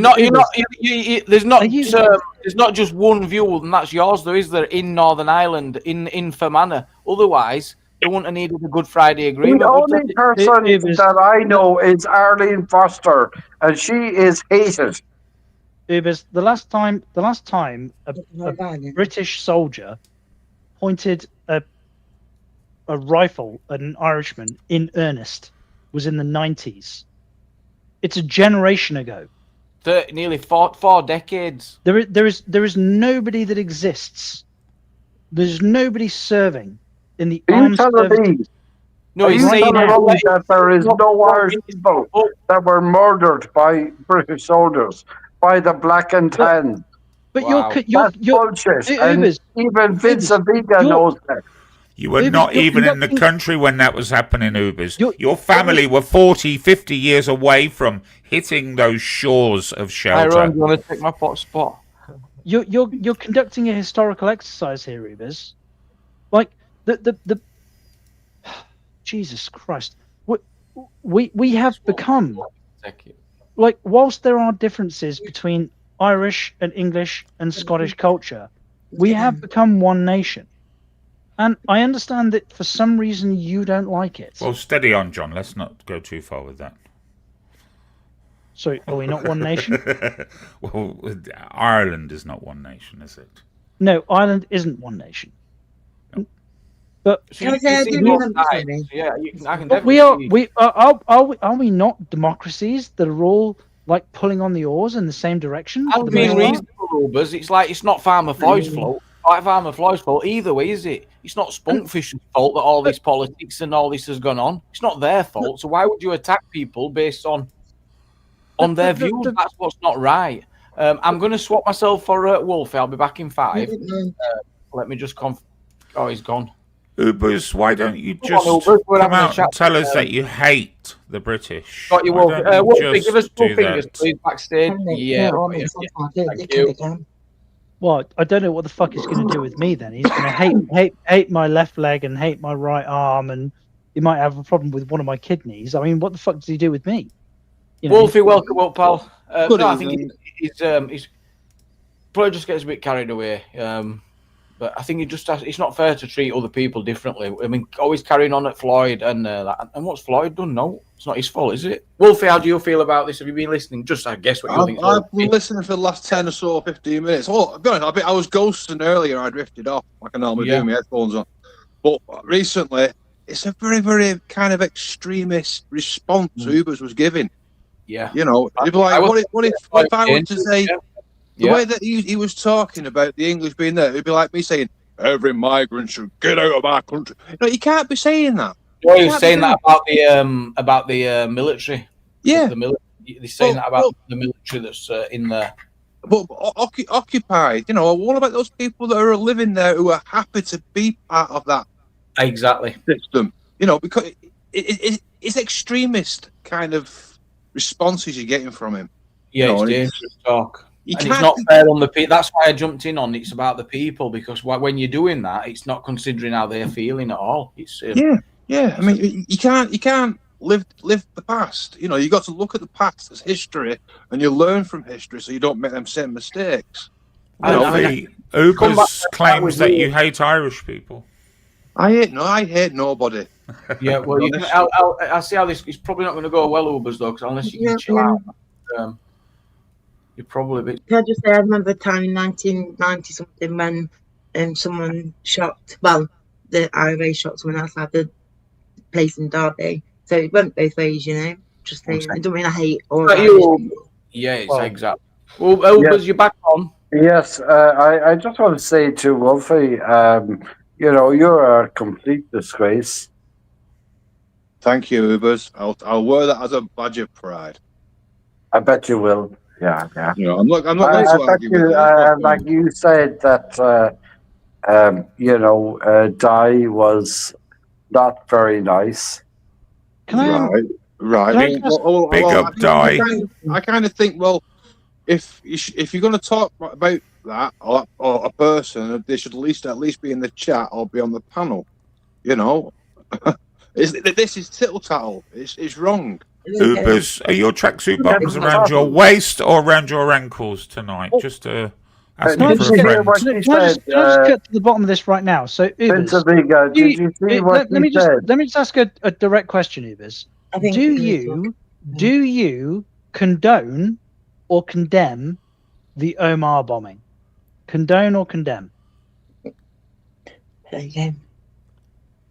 I'm going to jump off, people. Have a good evening. Sasha, nice to meet you, love. Yeah. And you. Nice to meet you too.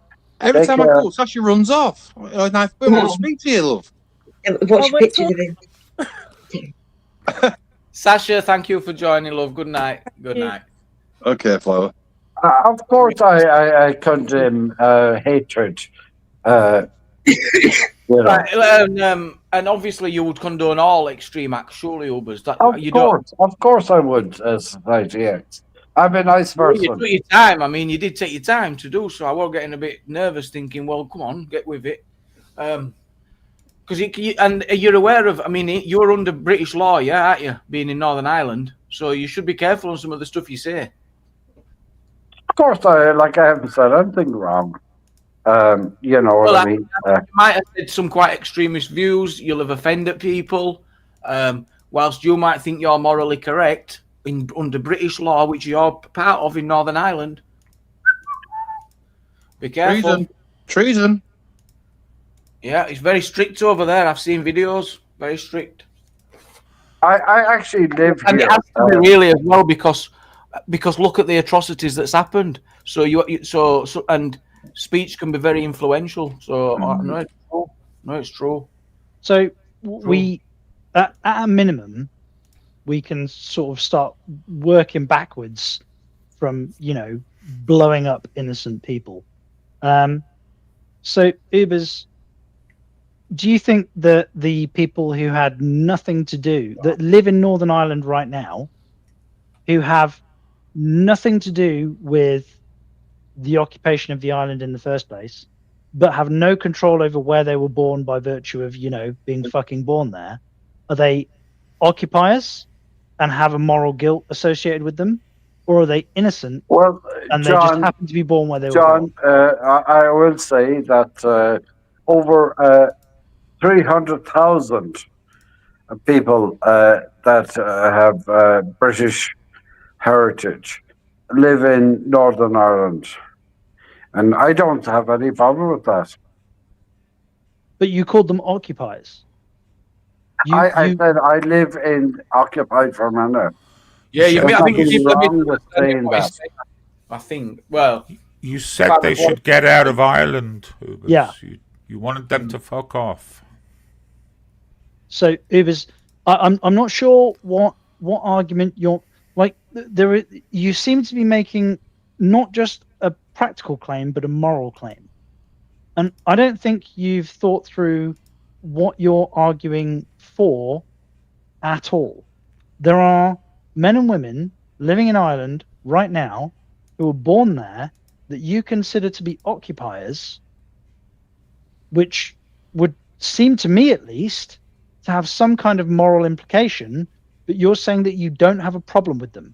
So who exactly do you have a problem with? Because the people that invaded you aren't fucking them, are they? Well, I don't think that's what he was saying. I thought he meant he was occupied when we were talking about the military, not the people. Well, okay, so if the military left right now, he still has the same goddamn problem, doesn't he? It's ridiculous. Are you advocating for turning people out of your country who have generations of their family born there? Yes or no? If the answer is no, then this is fucking a futile conversation. If the answer is yes, then we should probably go back to war, shouldn't we? No. Well, find me a middle ground, Ubers. Find me a middle ground. So I don't think that you understand what is going on in occupied Fermanagh. There we go again. So should we just If you Please believe tell that- us, Ubers. I were gonna not, but I mean, if you can sum it up. Well, I will sum it up. Yeah. Do you know what I mean? I believe that the island of Ireland belongs to the Irish. Am I wrong? Well, what did they have a Good Friday agreement for then? Because obviously a lot of people disagreed. So I believe that people that are born in Ireland are Irish. I don't think, to be perfectly honest with you, whether it's Vincent Vega, yourself, or anybody else would know any difference the way that I speak and the way that Farmer Floyd speaks. Yeah, and I think it's important to recognise that. No, I haven't finished. Yeah, but Our Richard speaks makes any difference. They would say, you know what I mean? Hey, Ubers, you're Irish. That's what they would say. And they would say that to Farmer Floyd. And they would say that, I haven't finished. They would say that to Richard as well. They don't care. They don't care in the mainland. Where you come from, they don't care where you come from. You're either Irish or you're not. And to them, you're either Irish or you aren't. That's to you. And that's the way that they look at it. But I've noticed, right? People say you're from Northern Ireland. People clarify, don't they? Yeah, but they don't say that now. I've heard you asked it loads of times. Oh, shit. Yeah, but Yeah, do you call it Derry or Londonderry? You know? are you telling me that you really care, Society X, and neither does the Jew hater Vincent Vega. They don't care where you come from. Nobody has ever heard of Warrenpoint before I brought it up. Nobody. I mean, That's the honest to God truth. You mean when you were giggling like a schoolgirl at the death of British soldiers, Ubers? Giggling like a schoolgirl over the tragic death of British soldiers. Also, without putting nobody had heard of Warrenpoint, of course. Do people really care? An absolute blight on Irish history. Do people really care? I doubt it. I doubt that Society X cares. I doubt that Princess Angela cares. And I doubt that you that care. night, didn't you? And that's the honest to God truth. You don't care about Warrenpoint. You don't care about British soldiers. And you don't care about what happened to them. And that's the honest to God truth.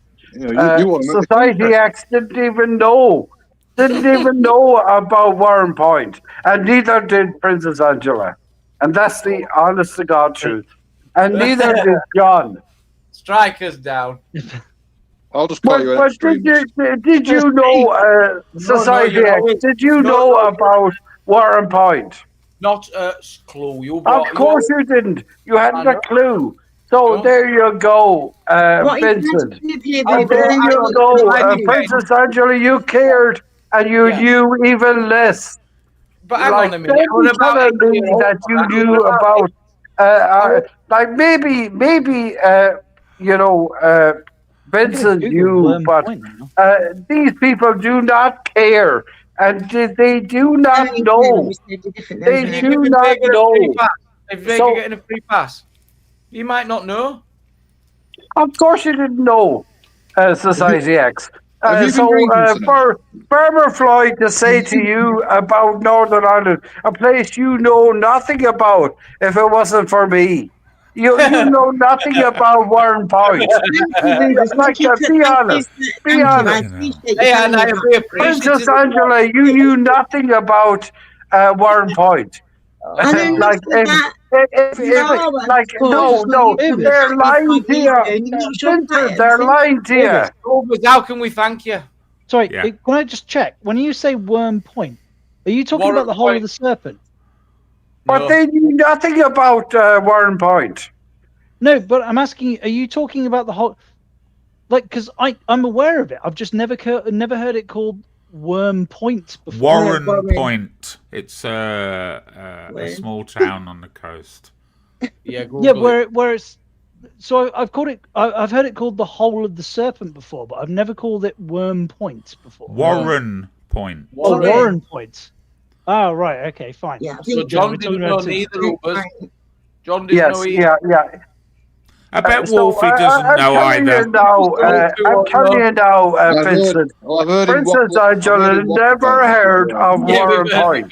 And neither did Angela. So, like, don't tell me now that just because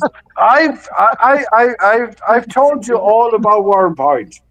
Yeah, and how did I find out about it? Because you never heard of Warrenpoint before. Exactly, and you showed the video, didn't you, on here? Yeah. And then Richard's been slagging me off saying that I should never have said that about that video. I knew fuck all about it. Ubers, what is the point? Exactly. What is your point that Angela didn't know about it? Please explain your point. Let's finalise this. My point is that she didn't know a single thing about Warrenpoint.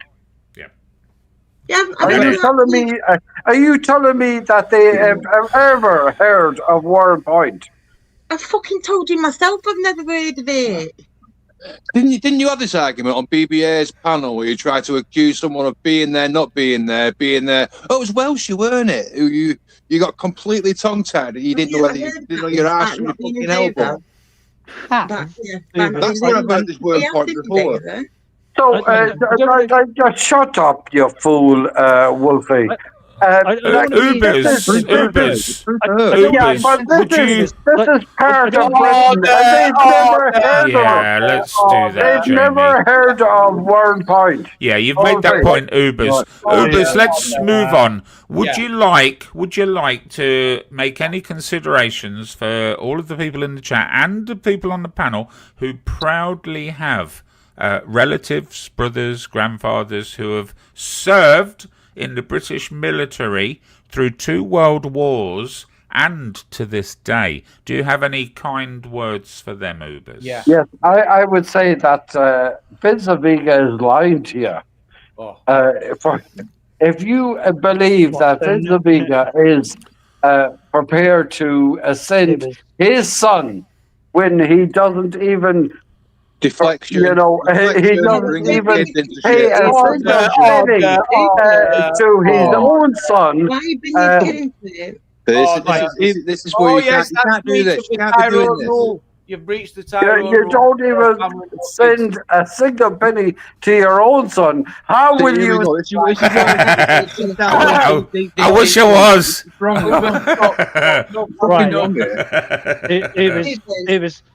will you send a single penny to your son in Central Europe? That's right. When you won't even send a penny to Northern Ireland. My son is like Oliver Twist, honestly. Walks around the streets begging for food, Ubers. The Tyron Act 2025. Nobody asked about your son or our sons. Yes. What was asked was, can you at least acknowledge the courage, honor, and sacrifice of the men and women that served fighting fascism in the past, regardless of the country that they came from? And God here's how you love them all. Here's how you do it. I don't care if they were Irish, English, Scottish, Russian, the Germans Nazis. themselves, Doesn't matter, does it, John? Their own country, the French. I don't care. Anybody who fought against fascism is my brother, and I honor them. Can we define fascism first, please, John? Can we just acknowledge that Vincent and we've moved on from acknowledging all that shit now. Come on, we're just friends now. We're all friends. Can you show my No, we moved on. You're on your back. You're on the back foot. You're on your back foot when you start bringing family and shit. You got no more. You've got no more fucking answers to the question, so you just deflect to deep fucking weird crap like that. And that's the problem with YouTube. And then just to get his video to be played. That's all that was about, you know. Yeah. But that's the words from a fool. Hey. Quickly like that. Yeah. Also, maybe like, learn proper English in it. What's wrong with it? Do something about that speech impediment. Ubers, what's going to be your legacy? As you grow older, what's going to be your legacy on the world? What are you leaving behind? What? Well, I would say it would be. Have you watched Rupert Murdoch's on Netflix? What has that got to do with your legacy, Ubers? Have you watched it? Yes or no? What's going to be your contribution Have you watched to the world? Yes or no? Have you ever watched No. I don't watch television. Well, then maybe watch it. I didn't hear what you said. Yeah, have you watched Breaking Bad, Ubers? No. You watch it. Did I watch it? You should, yeah. Have you watched Rupert Murdoch on Netflix, Society X? No, I don't. I can't go down that rabbit hole. Yeah, but maybe you should. And The Family? That's another one I should stay away from. Yeah, I'm not going down there. Come on, Ubers. Give us a piece of your leg. Oh no, wait, I got that wrong. Give us a part of your legacy. Sorry, there I misspoke. Once you start going down them holes, John, there's no stopping. You end up like eyes. You've got to stay away from it, Ubers. Like a fire. Yeah. No, I think what Ubers is saying that his legacy is going to be very similar. I'm assuming. Is that not what you meant, Ubers? Princess Angela, I'm not sure what you're talking about. Jesus Christ. That is the slurriest slur I've ever heard in my life. Right. Slur that again, Ubers. I missed it. Jamie, I don't want to. I'm not sure what you're talking about. On Tuesday, it's going to be St. Patrick's Day. Ubers, let's acknowledge you are Are you able to understand that? Next Tuesday is St. Patrick's Day. I'm not sure you're able to understand that. I don't think you can understand what you're doing yourself. Jamie, you were asked what your legacy would be, remember? And you said Rupert Murdoch on Netflix. I think it would be something similar to Rupert Murdoch. Oh, you're more of a media man, right? Yes, John, what you saying? Jamie, I'm going to be. Unfortunately, I'm going to spoil everybody's fun here, but I'm going to respectfully ask Jamie to, like. I'm now going to do the equivalent of, when you see a guy that's stumbling around a club and has no business being there because he can't remember his own name. Thinks I should protect you and get you booted out. He should probably just be asked to leave and go home. I think that's what I'm going to ask here for Ubers because. He doesn't. He doesn't know what he's saying right now. Just buy him a kebab. I was saying he needs a kebab. Moving still one was it? Is that still part of it? What do you think, Ubers? Is he right? Do you need a taxi? I don't think so, but hey, look at. Excuse me, John. Being that wasn't even English, British, Irish. I didn't know what to say then. I think that John, you need to understand that there are Irish people here. Yeah, What on this panel now? Yeah. Ubers, I'm sorry to say this, but you're being expelled again. Yeah. Right. I'm not convinced you're. Don't grass me up, John. I didn't say nothing. Chill. I want to acknowledge that you are drunk, Ubers. You know you're drunk, and I'm happy to have banter, but I don't want it to become taking piss either way on all sides. So it's up to you. But do us a favour, Ubers. Before you pass out, come back on camera later in your belly. We always like that. It's been a long time since I've seen the valley. If it was the balaclava, I'll come back on give me a couple of minutes and. Yeah, everyone. Ubers, you're drunk. Yeah. Don't do this. This is why you should never go on. You should never go on. As long as he's in good spirits. As long as he's in good spirits, then we're good. Yeah. Jamie. Unfortunately, it's cheap spirits. Jamie. Ubers, don't do it. What are we on? I will. No, Ubers, don't do it. Think about how many people are watching and clipping. Don't do it.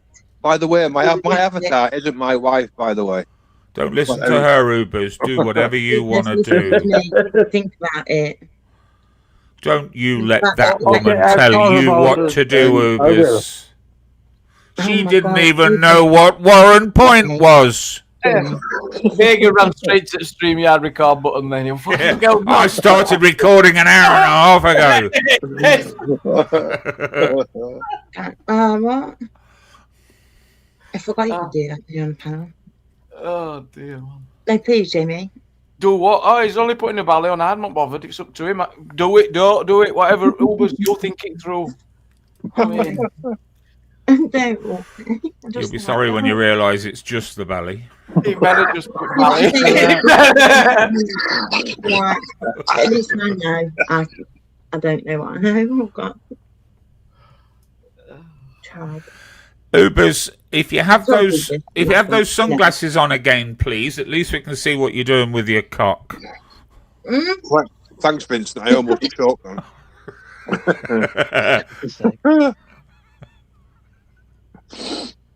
James Boone. He's probably fallen asleep already. He's forgot what he's doing. No, he said he was Welcome to the panel, Wolfie. How are we doing, Mr. Vega? Absolutely fine. Wolfie, meet a friend of mine, John. John's a little bit like me, knows a little bit of history, knows a few long words, but he's far more fucking pompous than I am. Wolfie, meet John. John, Wolfie. Yeah, I've met John before. Oh, you'll know then already. Yeah, we've had a big chat. My personal lexicon isn't as amazing as Vega's, but you know. Sorry, Vega. I felt I should lean into that one. That's okay. What I've decided to do is every time I complete a PC game or an Xbox game, whatever, I make an avatar now for me YouTube. Cool. Hence why I got that weird picture of some birds fucking licking my ear all out. I was going to ask. Yeah. Actually, what's he on about? Yeah, it was a wallpaper from Wolfenstein. Oh, I'm on a beach. It's actually there, isn't it? Yeah. I'm surprised Ubers didn't actually notice because he's actually an SS officer in the game. Yeah. So yeah. Oh, Ubers is back. Electrician. We call them electricians, Wolfie. Oh, I see. Give us a wave, Ubers. Just make sure we are live, and that's not some burglar. Make sure his pants are up. Yeah, he's definitely there. He is.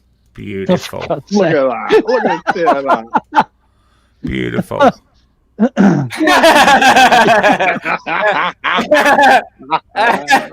You'll never guess who that is. You'll never guess who that is. Ubers, do you know that your socks have got some holes in them? And also they're supposed to go on your feet. Oh, that's brilliant. Wow. Is that how you go out on daily? No. Saturday night is party night at Uber's house. That's mad. Right, it's making me uncomfortable. Turn it off, Ubers. That's a gimp mask. No, I think it looks like a what is it? Oh, he's turned it off now. I want to see him doing shadow boxing in that ballet. No. Can we ask him? No.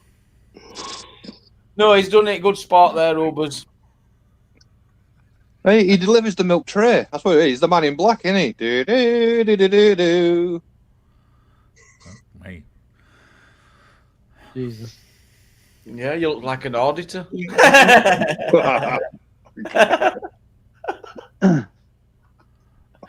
Yeah. Thought you were going to go film a protest. Oh, man. Oh, what's going on in the world?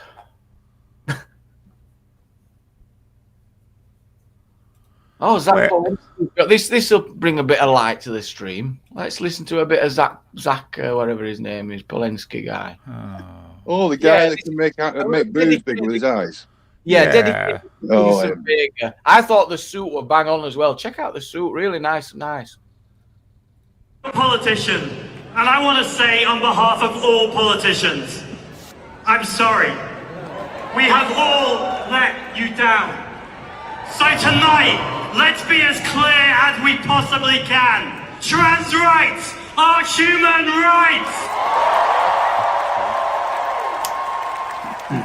Trans men are men, trans women are women, and non-binary people exist.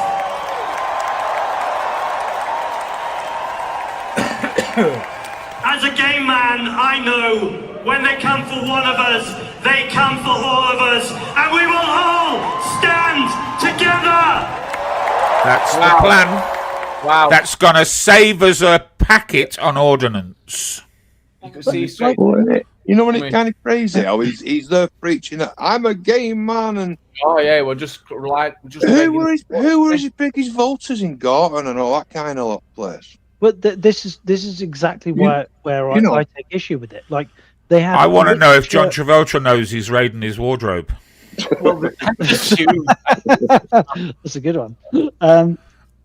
Like the fact that literature was being published in 2 separate languages, and there's no way at the time of the election to know. Like you could literally have had the Muslim community in Gorton being promised, like Promise A, and the white working class community being promised Promise B.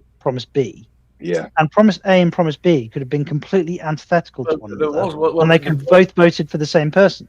Yeah, because they're in different languages. Do you not think we've got people that can like read and speak in different languages there? Yeah, there you go. My side is shoehorned in antithetical again for you. But Angela, we're working on averages, right? John, why didn't you mention the non-white groups as working? Oh yeah, great point. I didn't mention colour. I said white working class. You said one, and then group, I said one group, and then a white working class. Oh, I see what you mean. Well, no. In fairness, Vegas. In fairness to you, John, it's the media that's done that to you. It's just easy to get drawn. Yes, it's easy to get drawn. I'm gonna concede it. I should have just said. Yep. Do you admit to be tainted by propaganda, John? Potentially. Yep. Then that's why they spend billions on advertising, because it messes with us brain. They don't spend all the millions and billions for no. No, Vega is just for precautionary measure, John. I'm going to refer you to Prevent. Okay, nothing personal. Just build it in, mate. I'm already on it. Just give me your full details in the back chat. I shall get that off this evening. Yeah, I'll just send them right now, Vega. There you go. Beautiful. I'll do Angela while I'm there. No, wasn't the Green Party all about veganism? You didn't know about Warrenpoint, Angela? Oh no, fucking hell. Jesus. Why is this worm so pointy in the first place? Well, I mean, it's disgraceful that none of us knew about Warrenpoint. I mean, come on. Probably apart from the knob end in the top right-hand corner. This is when the Provisional IRA ambushed a British Army convoy, and they did that with 2 large bombs. Yeah, it was near quite Narrow Water Castle outside Warrenpoint. Yeah. Can I just ask, is that the same place as Warrenpoint? Can I just ask? No, that's not a place. Well, no, Dad knows best that it was. Sounds a bit Lord of the Rings there, Angie. Yeah. Well, what hole did you say it was? Was it a hole? No, it's not a hole. It's Warrenpoint. No. Oh, I've got mixed up with. I got mixed up with some castle. Well, the Isle Wolfie? Where are we on nationality, culture, and heritage? Oh my God! Can a Somalian become English? No. Can an Englishman become Somalian? No. There we go, folks. That clears that up. Thank you, Wolfie, for your delightful contribution. The problem, but Vega, the problem that you've got here is that there is, unfortunately, some like there are some nationalities and there are some ethnicities that use the same word to describe their nationality and their ethnicity, right? How many Somalians have you seen saying that I'm English? They would say the British if they've been here and got British passports. Well, I've seen Somalians calling themselves the new Irish. But my point principally is that I don't really care much about a person's like genetic ancestry. You should. The bit that I care most about... It's incredibly important. You know, if your child was to become ill, or if your mother needs a liver, it becomes crucial, John. Or if archaeologists... Hang on. Can I just... Sorry, Jamie. Can I just like pin this down right now? When you're tissue typing and you're blood typing, you are going way beyond what we call an ethnicity. Like the specificity that is required for an organ donor transplant is it is the most exclusive process that, like, if you're going to use that as a justification, that's completely unreasonable, and I think you know it. You must know it, baby. It's not unreasonable, John. It's a stark reality. I don't know if you're able to deal with stark realities. I am able to deal with stark realities. What I'm talking about is that the things that we value on a day-to-day basis aren't really the color of people's skin. We don't plan. We don't plan for illness, so do we? We don't. The cultures and the values that they profess. Yeah. Which, for the most part, how they present themselves, how people are treated. People judge on how people treat others, don't they? Would you agree that we have mutable and immutable characteristics, Vega? At least. Right. Welcome back. Hey, how you doing, Society X? Yeah, we talk about. Hang on, let's let John and Vega finish this point. Let them just wrap this up. Let them wrap this up because this is interesting shit. But would you agree, Vega, that there are things that are products of culture, and there are things about us as entities that are humans? There are products of culture, and there are mutable characteristics, things that we have control over in their own. But again, another stark reality, John. There's a world of difference between behavioural and genetic. So what? Because that's what you're saying. You're telling me somebody's behaviour can define them as English. No. So I'm not one of those people that says that, for example, race is purely cultural. So, for example, I do think there are differences, like the notion that you're more likely to you like different heart medications can be targeted between races. Yeah. What about lactose intolerant? And things like sickle cell anemia and stuff like that. Yeah. But what I'm saying, and whilst I will concede that. What about the distinct inability to absorb alcohol? Look, Vega, lots of stuff like that. But what I'm saying is that the primary thing, I'm not advocating for tabula rasa, which is the blank slate theory. We're not just all interchangeable widgets. We do have serious biological drivers. Which for example, like what? Like what? What do you mean, like what? Well, for example, what biological drivers? Well, he's going to tell you upbringing is a biological driver. Well, what's the best biological driver, John? Well, the genetics. The biological driver, as best as we understand it, procreate's a great example. It's mate selection, yeah. Yeah. Well, that's a sort of an offshoot of biological drivers, isn't it? It's innate, though, isn't it? In nature, John, do we have plants that are able to change from one plant to another? Only to force them. Right. So, can I just a quick question, baby? Does it happen, John? It happens in the animal world to a degree. I'll let you ponder that thought, John. I want to get Mark Kelly on. It's been a while, and he came on the other day. I think he's had 2 shit experiences where it's been really difficult for him. So we've reduced the space. It's a lot more calm. Super quick, Jamie. Do you have a Discord or something that? John, just hang on a minute, John. Welcome up, Mark. Good evening, pal. Can you hear me? Yeah, you're good. Yeah, I'm all good, mate. How's everyone? Hello, Mark. Good to see you, man. Yeah, Mark. All right, Vince, Wolfie, Angela, John.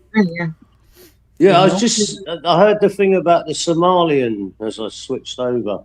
And I was at Speaker's Corner and I met a group of Somalians, and one of them claimed he was as English as they could be because he said he'd come here when he was 6. Okay. And he went to English, obviously a British school, and he lived in London. He had a good job, by the way. I can't remember what his job was, but he was quite impressive.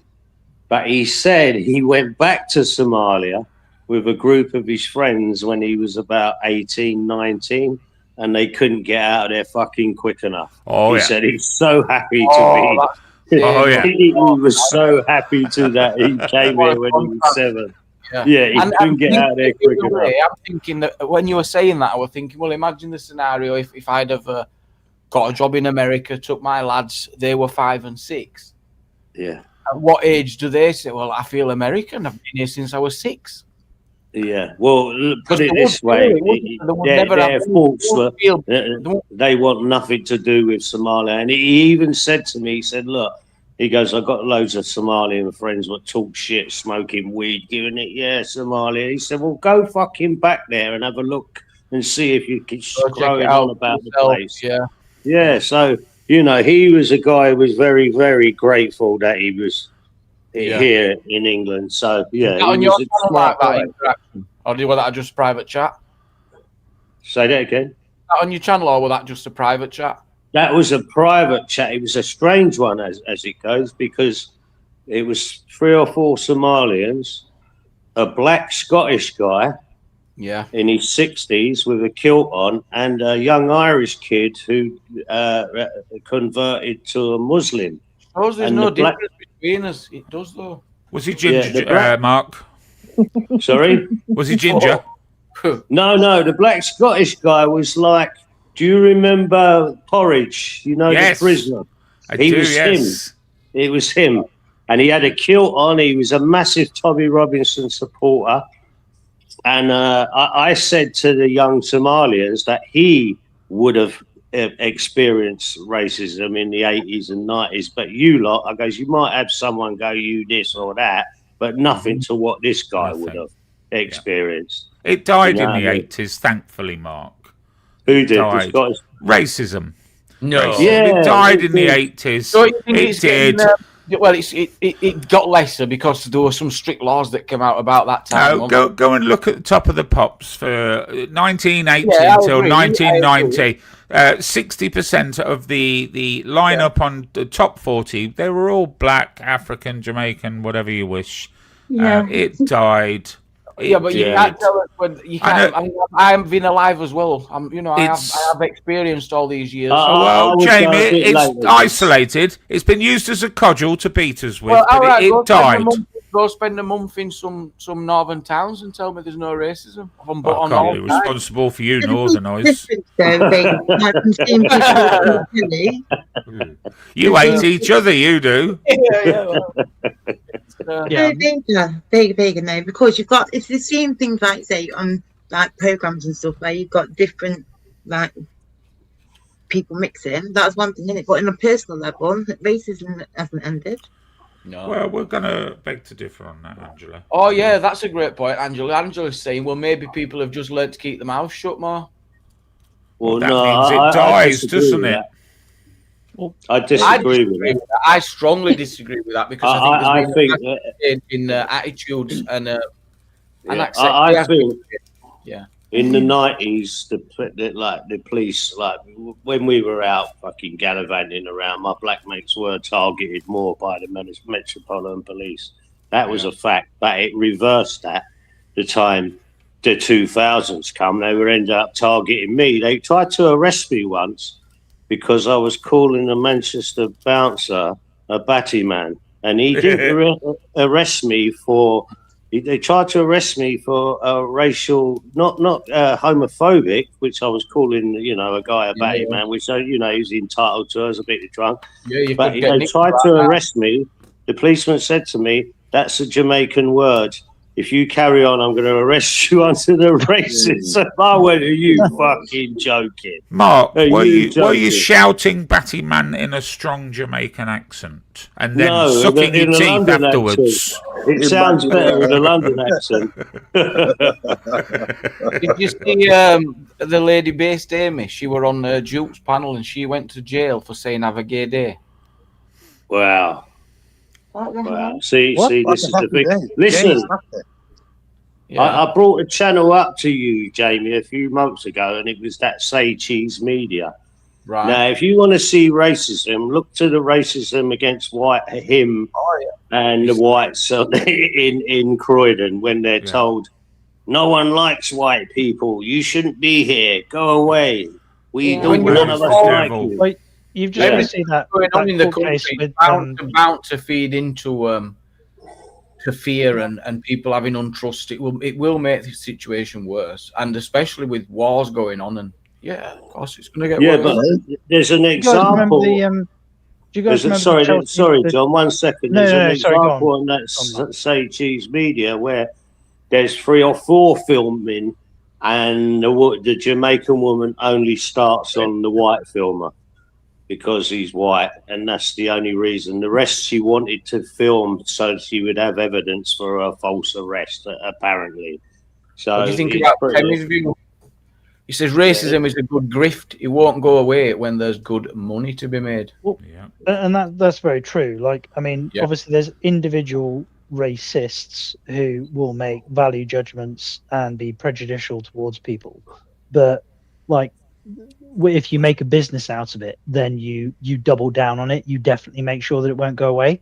But do any of you guys remember I think her name was Chelsea Manning, where it was a friend of hers, and the friend of her, she was a white girl, and her friend was a young black lad, and the young black lad was killed in like a car accident or something, and she posted some like his favorite rap lyrics online that just happened to contain the N-word. She went to jail for it. But she didn't go to jail. She got like a suspended sentence and like an ankle monitor or something. But she got found guilty, didn't she? And that was sent private message. I don't know. On Facebook, it was sent privately by message, right? And she was grasped onto the person she sent it to. But this is the problem. Like, what she did was an homage. It was a positive thing to a friend of hers, and like she got fucked over for it. Now, I don't know if she was found guilty, quote unquote, or if she just pled guilty, because what there tends to happen is just plead guilty, you'll get a slap on the wrist, it will go away, you can go home by the afternoon. Whereas if you don't plead guilty, they'll remand you, and you have to wait weeks or months until you get your... It is. It's using the system against me, so cruel. Yeah. That's what they done, John, in the riots. Shortly after the riots, and loads of people went to jail and needlessly went to jail. You fell for it, Mark. You'll notice they had the 24-hour courts, and they were processing people at a rapid patter on one side of the situation. But the Labour councillor who called for cutting people's throats, he got his court date like deferred, not once, not twice, but 3 times. Yeah, and then wasn't remanded. I think he was remanded for a little while. He was. No, he was initially, but not for like months and months and months and months. Yeah, I think he was in jail for a brief period, a few weeks perhaps. Because I remember speaking to Street Mike, and he said he knows him personally. Is it Ricky Jones? Ricky something. Fella. Yeah, and Street Mike said he knew him personally, and he said no, he was in jail. And I said, "You sure?" He said, "Yeah, he's in jail now." So he did do a little bit of time, but he was released. And how they found him not guilty is beyond anyone. Because if it was the other way round, he would have done 5 years for that. The thing is, I don't think under the current laws he should have been found guilty, and I think it was the judge's instructions that meant that he wasn't. But I personally don't think that he should have been found guilty. I think. I think the like Brandenburg, we should endorse Brandenburg here. Like when somebody's inciting violence, it should be immediate and direct. Yes, I'd agree with that. No, actually, I would disagree because there'd have to be dual process. a fair trial, innocent until no. proven. So the Brandenburg Standard is part of the precedent in the United States, where there was a case involving a chap called Brandenburg, where what they determined was that in order for incitement to violence to apply, then the incitement to violence should be immediate and direct. So there should be an explicit instruction, and there should be a likelihood that the instruction would be followed. Can I just put one thing out there? You've just been referring to the European Court, but yet you want to adopt something from America. Just putting that there. Well, no, I can point at America and go, I think that's a good law, but I don't want to be governed by all of America's laws and not have a vote on America's laws. And we have the Second Amendment. No, hang on, Angela. I'm saying I think that the legal precedent in the United States, specifically the Brandenburg Standard around what is incitement to violence, I think that's a good idea, and I would like to endorse it. I would like the British public to have the option to vote to endorse that option. That doesn't mean that I think that Americans should have a say on our laws, which is exactly what happens in Europe. Like the French get a say on our laws, the Germans, the Scandinavian, like all of these other countries get a say on our laws. Why do you have such a problem understanding an agreement? Because you say it as if we were like forced onto this shit. We wrote most of it.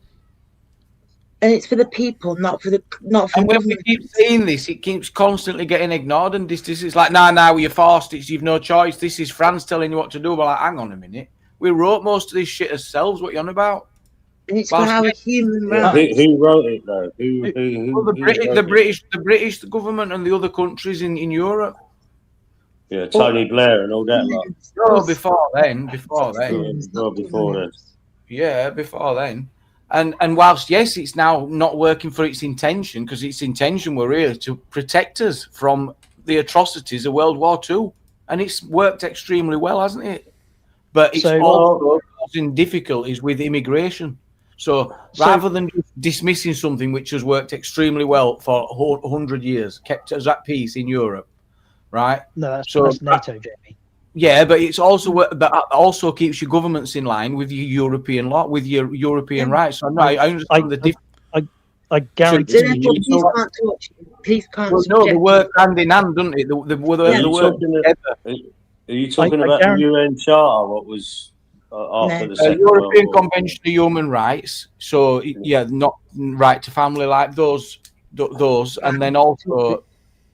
I guarantee you the thing that has kept us more unified as a continent has nothing to do with the ECHR and has everything to do with the fact that we are required by international law to pump somewhere between 2 and 5% of our GDP into a common armed forces. You can't. You're not able to. By law, Trump should have had he should have had a resolution from the UN, but he ordered that. He didn't follow the law, did he? He said by law. But it's two separate things, though. I know they are. That's why I'm pointing it out. The whole point of these rules, like we have a United Nations, that's the whole point of that UN, and Trump's like, nah, I don't need that.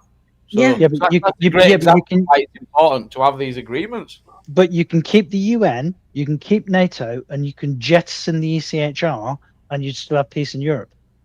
Maybe until a dictator comes along, and no one can go to Europe and say, hang on a minute, look what's happening here, or until you get. Or your council just totally dismiss your rights. Your council, we've shown some great examples. Where do you turn when it's your own? Your own that's not. Well, can I just get this straight? Can I just say one thing? Are you honestly advocating that you think that the ECHR is going to? It's not ours. You're saying as if we don't have any ownership towards it. It's something that we've written and agreed to. It's not, we've got a big stake in it. You know, it's not something that someone comes along and goes, "You will do this." Would it be fair? Would it be fair to say it needs updating because especially the refugee thing was displaced Europeans.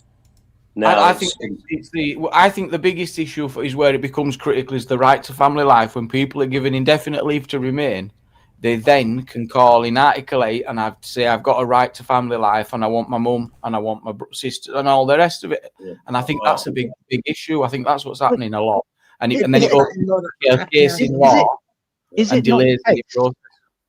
is it not the case where we've had like sex pests that have been convicted of being PDF files, who have used their own children that they have chicken nuggets? Yeah, there has been. Yeah, well, I wasn't going to go there. You know, you can decapitate because that seems someone and then use that right, and it's ridiculous. They should be focusing on victims more than they are the criminals. Is it equivalent to saying when someone gets off for a serious crime and it's like innocent to proven guilty, there needs to be evidence and it protects people in the long run? That obviously there's going to be ridiculous extreme cases which can make it look a mockery. Jamie, the point is that the fact that we're even having the discussion about whether these people should keep their PIP payments is insane. Like, we should be having the discussion about whether we fucking hang them or not. Across. Hold on a minute. Not their PIP. Nobody comes across. Hang on, you're attacking PIP now. What's wrong with PIP? No, I don't have a problem with. No, I don't have a problem with PIP. What I have a problem with. Don't mess with the PIP. Come on. Leave me alone. Let me cook. What's so They don't have access to public funds. They don't, in that respect. They do not get access to those kind of benefits. Of course they do. When indefinite not leave until they've had the thing. 70% of all applications. It's like everyone might as well say you're on the board as soon as they get off the boat. They might as well just say crack on because 70% are getting here anyway. Thing is, Angela, and then how many 30% no? Do you think turn around and go, oh well, it didn't work out that way? Well, look at it this way, right? You come across, you get given a house. Once you get started, you get your papers, you get a house given to you. So straight away, that's more. You're taking out more than you've already put in, and then you're going to start with all the other sort of stuff. You name it, they're claiming it, and well, you know, you're sucking out more than what you've put in, and that's a system that just doesn't work. Whether you're white, Chinese, red, blue, green, or bloody purple, it makes no difference. That kind of system cannot work, and it will crumble. Yeah, Wolfie, they're not putting anything in, and they never have done. No. Well, and the problem is the way the system's geared right now is almost all of us take out more than we put in. It's £18,000 a year on average per person. I've been telling them this for 6 years, John. So unless you pay more than £18,000 a year in tax on average, you're a net cost. How much does someone earn if they're in the top 1%? It'll be. I think it must be £80,000 to £90,000, something. Like short, but 100. You'd expect it, and it shows how disgraceful. You would think it. Vincent says hard work pays, but hard work mainly in certain ladders runs. Vincent, hard work, you just get shafted a bit further up you go. Before, I mean, it's the rates are so wrong. 120 grand, yeah, it's a lot of money, but that's the top 1% of earners. So. Well, we can go all around these figures and talk about wages and salaries and all that. And, you know, you can say things like, you know, a top footballer is on a couple of £100,000 a week. And yet an MP is on what, about 80 grand, 85 grand a year? You know, an electrician earns a good electrician earns more than that. So, you know, maybe they should be given a lot more money and then the corruption wouldn't be. So why don't we double PIP, even it out a bit, and give everyone double PIP? If you're already on PIP, double PIP. Well, they've been giving out free money since COVID. I mean, yeah, we need another cost of living payment as well. That'd be nice. Another 300 for everyone. Then your alert pack's going to go to £20 a bar, you know, and you'll keep going. Well, now we need a. I mate Dave will sort me out, alert pack. Don't worry, Wolfie. You know, you should be on the floor, Wolfie. Anyway, bit of flora. Let's just watch our productivity and our currency even more. That will help. Like Jesus, like the deviation between the deviation between our like the value of our currency and the productivity of our nation, like they are splitting so far apart. We might as well be a fucking cheap stripper at this point. You saying we're a lazy nation? No, it's not that we're a lazy nation. It's that we're being guided by the least amongst us. Like, run by fools. You can't just print money and think that printing money fixes fucking they do problems. all the times. They do it all the time. Okay. Is that a picture of you, John, on your avatar? Yeah. Yeah. All right, mate. Good looking boy, isn't he? Yeah. It looks like those hair plugs have held well. He looks like no. That was legitimately me. He looks like. I mean, in fairness, it's a Google profile picture, so it's an oldish picture. I mean, it must be 10 years old. Yeah, you look. What's the name of that actor? That's like Whitney Houston, the bodyguard. What's his name? Kevin Costner. You're putting him as a yeah, Kevin. He looks a bit like Kevin, but had a hard life. He looks like Kevin Costner, but Kevin Costner once had a hard life. That's not an insult. I mean, I'll take that. Jamie, can we full screen it for the ladies in the chat, please? Yeah, sure. Let the ladies see John. Whoa, look at him, everyone. Here we have Dad Knows Best, everyone known as John. I can hear the theme tune from Miami Vice. Some people call him Kevin Costner, look-alike. I was on my arse in that picture as well. That was on the Beer Monsley Mile in London. Bear in mind, you were on his ass in that picture as well, by the way. Yes. So it's an AliExpress Kevin Costner then? Oh, yeah, Johnny's a pilot as well. No, I flew gliders for a while. Well, it's all right, roll. Sorry. Do you mean you make an airplane? Oh, dear. Big G says Kevin Costner. No, I didn't read that one. Someone said Kevin Webster.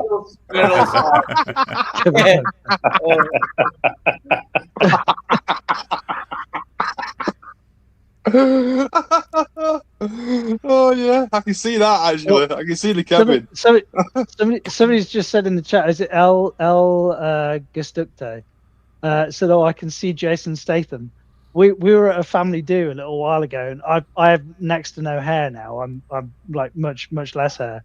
One of my wife's friends goes, "You know, your husband looks like Jason Statham," and my wife literally rolled around on the floor, fucking laughing. I was like, "What are you laughing at?" I came over and I asked her, and she goes, she couldn't even tell me. She couldn't even get the words out. She was laughing so much. And in fairness, I don't see it either. Like, I'm definitely don't see it. What do we think of what Mr. DeWitt says here? I'm not sure. It went over my head. I think it's absolute nonsense. What he's saying, I can't read it. That's small. Right. Give us one example where the state redefines who counts, DeWitt. Yeah. Right. Legally. Equally. The moment the state can redefine who counts, the protection becomes conditional. Rather than that. Oh, yeah, it's a great point, actually. Because so this has been tested up and down this country in courts. We had the RAF. We had the RAF not wanting white pilots. That's now being contested in a court of law. We've had people contesting NHS employment sort of strategies, and that again has been contested in law. So it's just a question of time before these fuckers realise they can't do it. Oh. They can say they can do it. They can't do it. But isn't it all conditional? Like, rights only work if they apply equally. Well, exactly. Like, rights and the negative apply equally. But don't go going on about negative human rights, John. Well, no, I know you know what I mean, Vega. So because you're not an idiot. Because you're clever. You know what I mean. Unlike Jamie. No, I like these things. Everything else is conditional. Like, everything's means tested. Unless you're going to argue for UBI, universal basic income, everything's means tested. Double PIP. Right? Double PIP. But like, if you're going to argue, like, rights only work if they apply equally, so we should apply everything equally. Okay, great. So they are. But if person A earns more than person B, but the state applies everything equally, well, then that means that we all get the same check, doesn't it? Not really. We don't apply everything. We don't apply anything equally. That's not a right, is it? anything can be challenged. We've had people who have had it's not a human right, it's a legal successful claims against council tax, against their rent, because somebody of a particular religion gets concessions. So we've had people who've tested. It's been shown to be not true. Well, there are concessions. You're talking about that if you've got a bedroom that's defined as a that you use room. As a prayer room. Yeah, it's not true. No, it is true, Jamie. It's been tested. Okay, all right. I'll give you a better example. No, but there's a lot more to that than just that. 0% mortgages. Again, there is the banks don't dismiss, but they are just different worded as charges.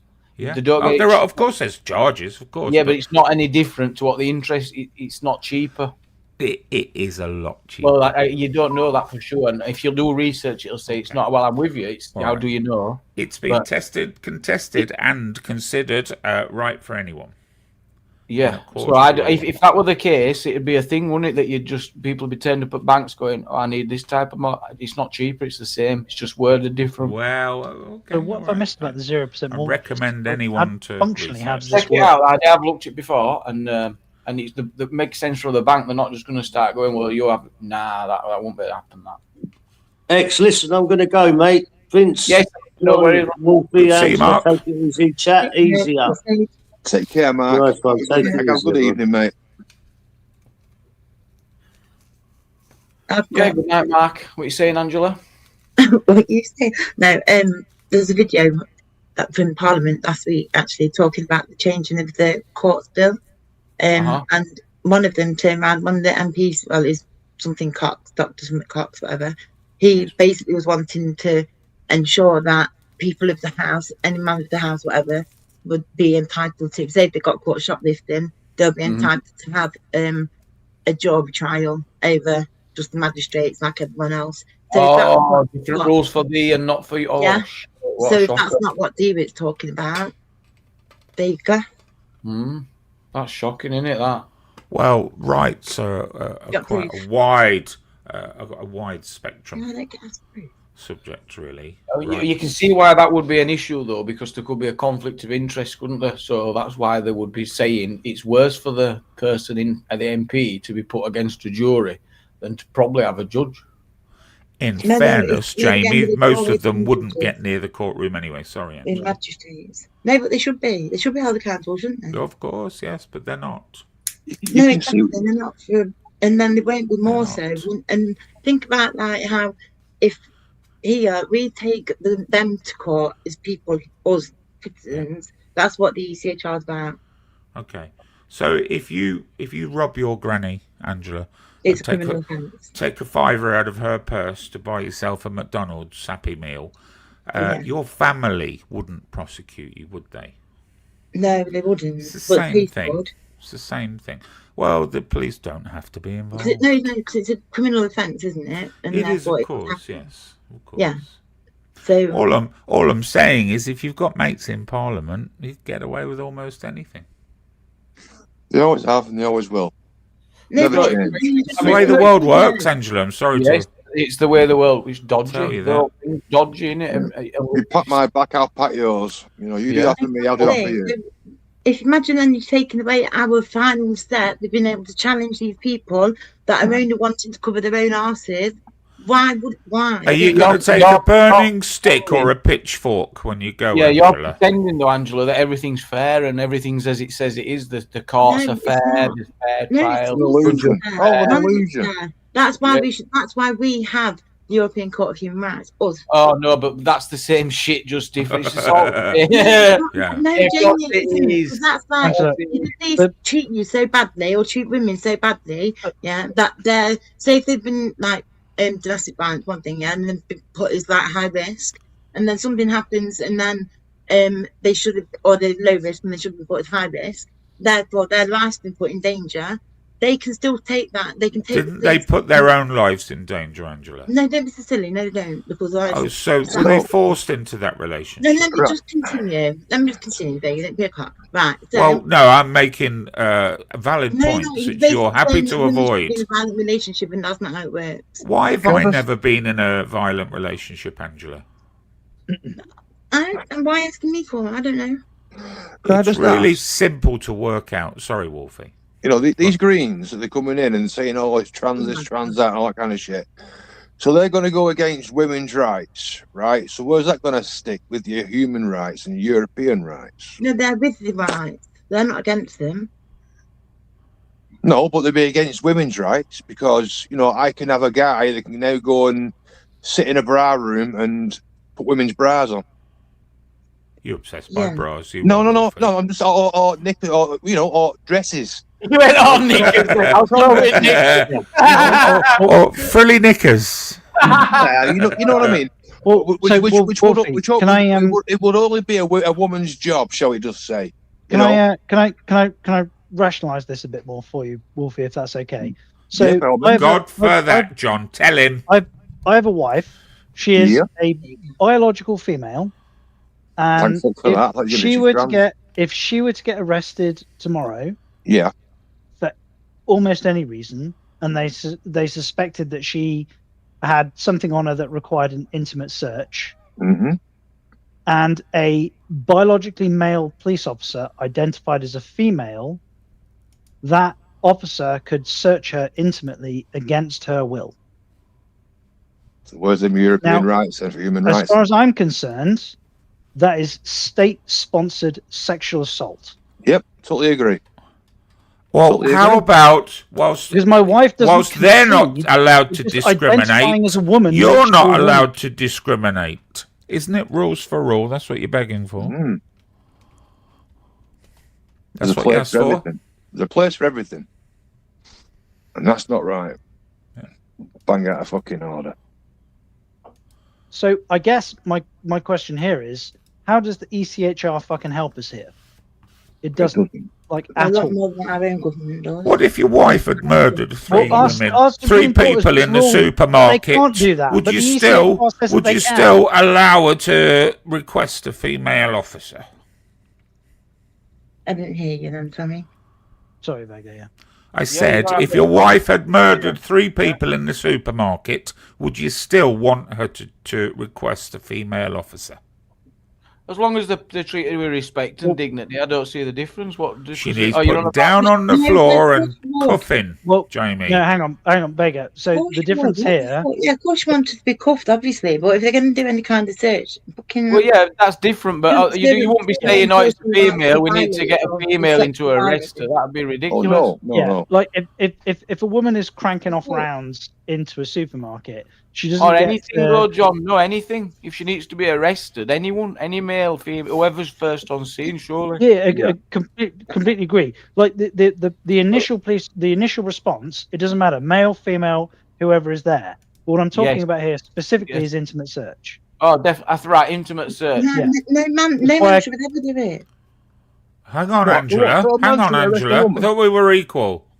Well, we're in a democracy. This has been voted on in Parliament. So in a democracy, these are agreed in Parliament. These rules. And how do you know what that man is identifying as, Angela? Did I just say this right? That a man should not arrest a woman. It should be a woman. I over-egged it. It's saying Jamie over-egged. You fucking shithouse. Stir in the pot again. Okay. We were talking about intimate search, of course. We all know that, apart from Wolfie. It's not like if she was arrested and then required an intimate search, where are we then? Yeah, exactly. Then you might as well get a female. Yeah, then it should be a woman. A woman should protect a woman. Oh my God! Are you saying that no one should be searched at all? Because that is a very murky situation, then, isn't it? So, is a female police officer as capable as a male police officer, Angela? No, what I'm saying is, if you're doing an intimate no, answer my question. Is a female police officer as capable as a male police officer? This is a test here, Angela. Just a yes or a no. So they are. Okay. So what about a woman doing an intimate test, a female officer doing an intimate test on a man? Is that acceptable? Bloody hell no. Of course it's not. Oh, it's not. I won't mind. I won't have a problem with it. But hang on. I didn't even necessarily think that Angela disagrees here. I mean, the problem is that when we're using the terms like man and woman in the current paradigm are a bit ambiguous. And loose. Not to me, they're not. No. Well, they're not to me either. But so I guess. Why are you making this an issue? It's not to you.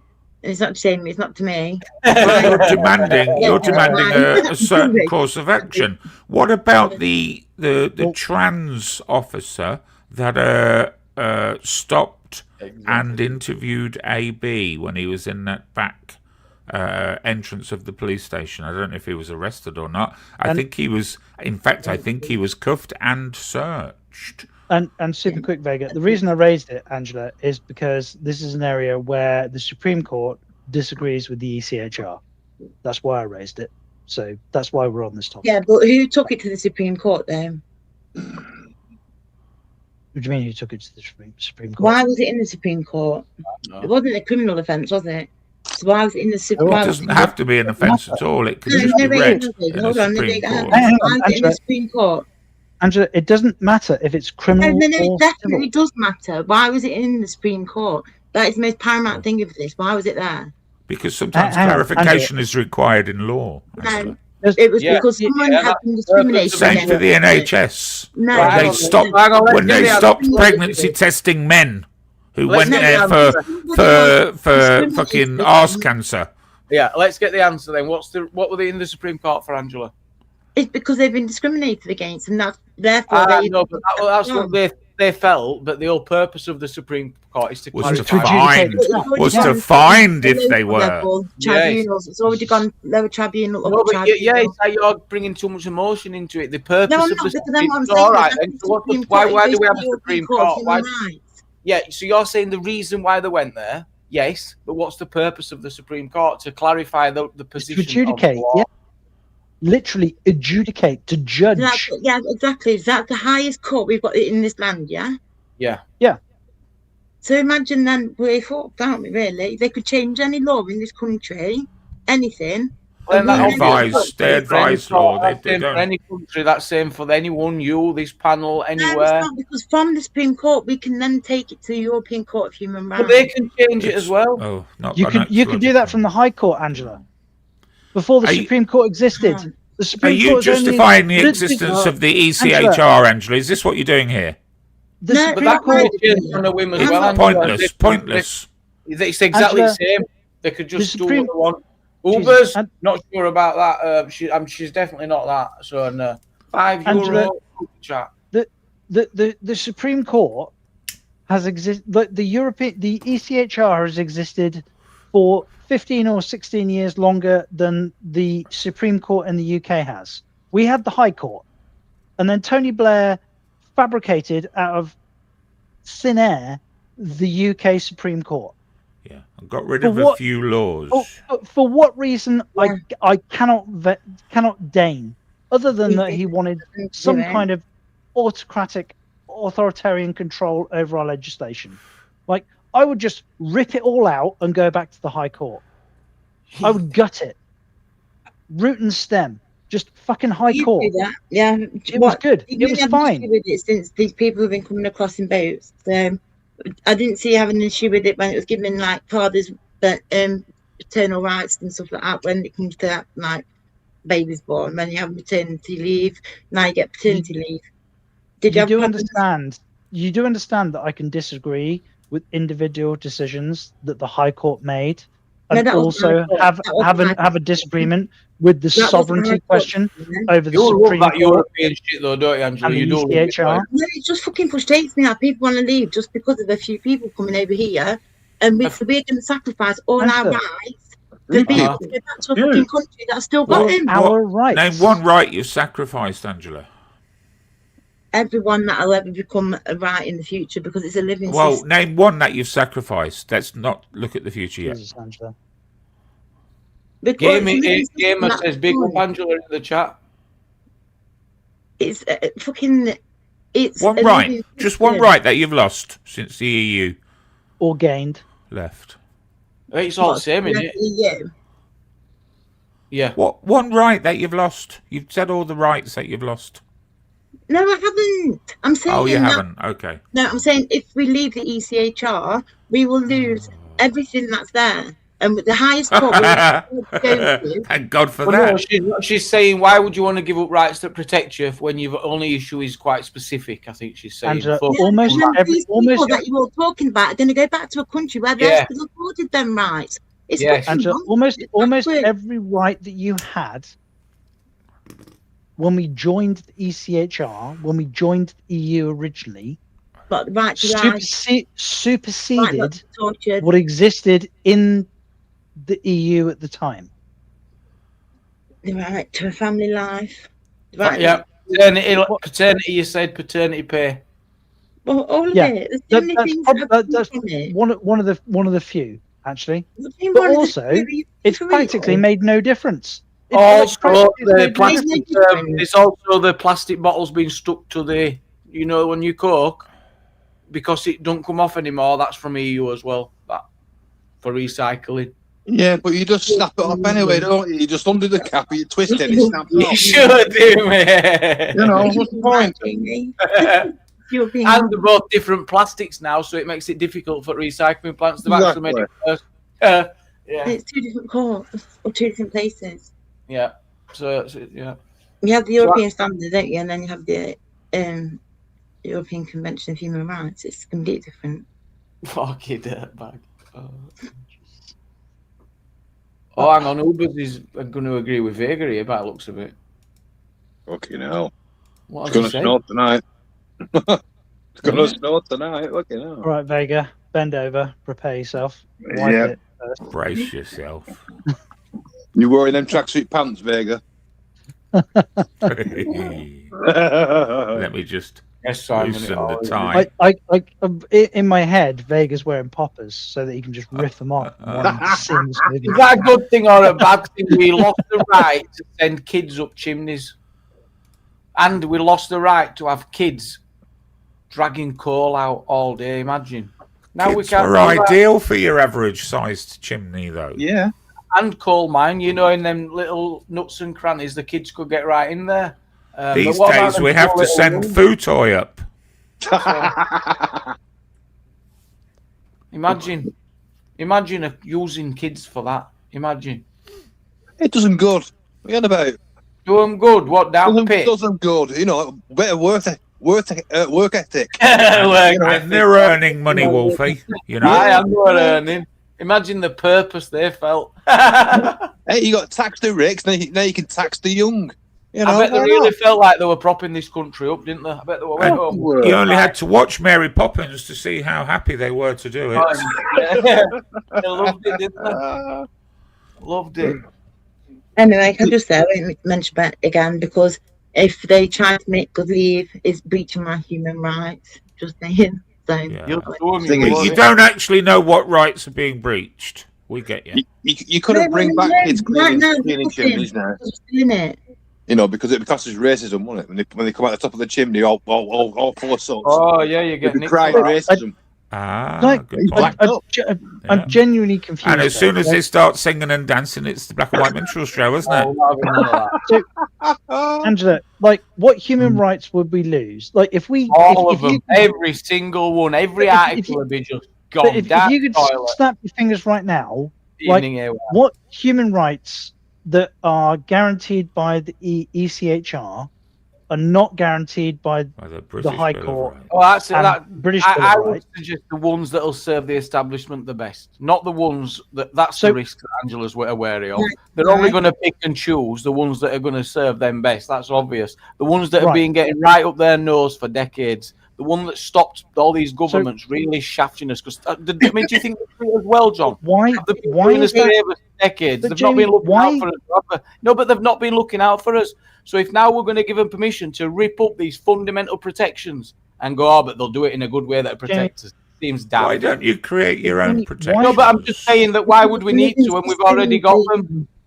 But Jamie, why is that different? Living system. Why could the ECHR not engage in the same behaviour as the European as the British Supreme Court? Because it's the next one up. They could copy and paste and pick and choose, which is exactly what they would do. But I would worry that they'll remove the few protections that help us. I mean, that's just a thought. Unless you don't. But why? And again, I'm going to ask this question again. Well, yeah, the British Bill of Rights. It could be exactly the same. Yeah. But what if it's not? What if it's the British state the reason why that you're against? You know, it's obvious, isn't it? But it's the ECHR though, and it's because it's European. It means that other countries and other people from different countries can take their governments whatever to court. So I think it's Belgium, where I think before back. Why would we care about the Belgians? Yeah. Why would we not? They're our neighbours, our friends. And it's a male citizen. Tell him, Angela, these are our neighbours, our friends. We're not fighting each other anymore. What did Tony Blair say? It's not a citizen of Belgium. A citizen of Belgium, like we're a citizen of where we are now, yeah? Yeah. So you understand, taking that woman to court, yeah? You do understand. He got raped. No, hang on a minute. He got raped, and it was not seen as an offence to be a man and to be raped.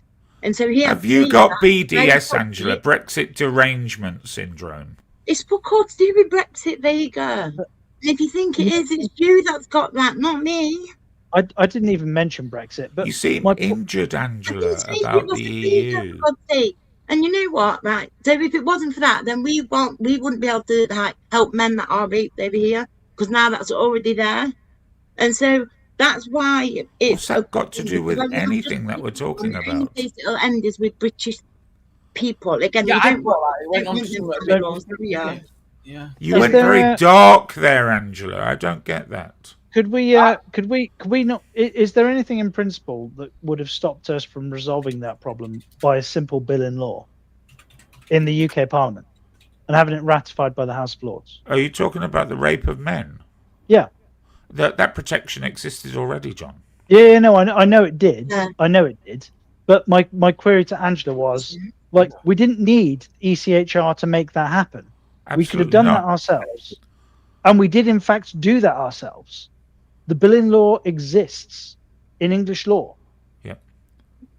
We changed it in the late 90s. I would go so far as to say, John, the ECHR is just another layer of bureaucracy that people choose to utilise when they fail with our legal system. And it ordinarily fails with the ECHR.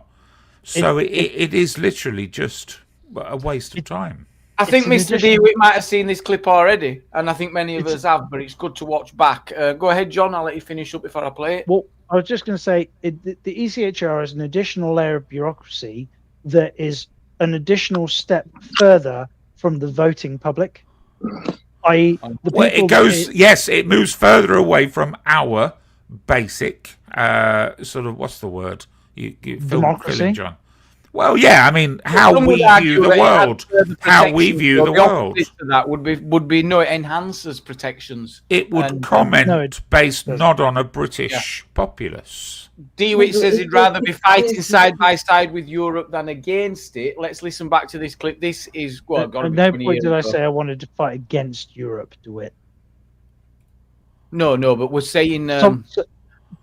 Stating that you want sovereignty from a group of people doesn't mean that you want to go to war with them, and to make that assumption is just. Why pick something unless? Oh yeah, well. I think it was directed to Vega. Independence Democracy Group. For 2 minutes. Prime Minister, 6 months ago, you came here, you impressed everybody with your reform agenda. Sorry, this is in the European Parliament, and interestingly, now with the state of politics, at this point, Tony Blair did not see at all or envision that now would be a position where Nigel could become Prime Minister. No way did he expect that at this point. No way. And even me. I said if you achieved your goals, I would support you. Economic reform was the cry. And within a couple of weeks, the Commission had proposed to scrap 68 new laws. I thought, crikey, perhaps Blair's going to do it. Perhaps he really is going to reform and change. But no, under your presidency, there have been 3,350 new legislative acts. Total failure on economic reform. On the CAP, you said you'd work to achieve a consensus for reform. Well, in a way you have, I suppose, because you've got 24 countries against you. No CAP reform until 2014. On the budget, You said there'd be no surrender of the UK rebate. Well, it seems to me that you've given away £7 billion of British taxpayers' money for nothing in return. Your only achievement is to open talks with Turkey, which is opposed by the vast majority of people in Europe and will lead to an even higher bill. Why should British taxpayers pay for new sewers in Budapest, for a new underground system in Warsaw, when our own public services are crumbling in London? Why should we pay? Why should we pay a penny piece into an organisation whose accounts have not been signed off by the auditors for the last 11 years in a row? This budget deal is game, set and match to President Chirac. No cheese-eating surrender monkey he. Unlike you, he stands up for the French national interest, not some bizarre notion of Europe, and he has outclassed and outplayed you at every turn. Your only real achievement is that Britain is now isolated, alienated. We are completely alone within the European Union, which is why it's been said before. Hang on a second. Everybody else gets an extra minute, Mr. President. I'm asking for 10 seconds. Thank you. Which is why, Prime Minister, I urge you. It's often been said that you wanted to be the permanent President of Europe. Please stay on for a further 6 months, 6 more months of the British presidency, and they'll kick us out. Thank you.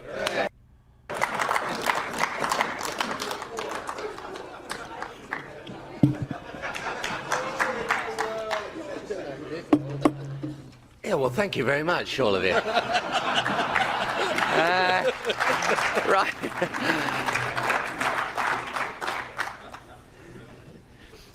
There are, in my experience in politics, there are 3 groups of people.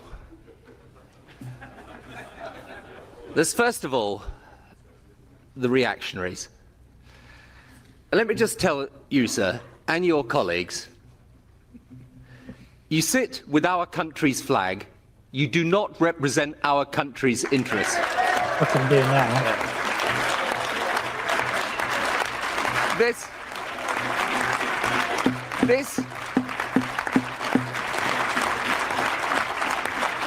This is the year 2005.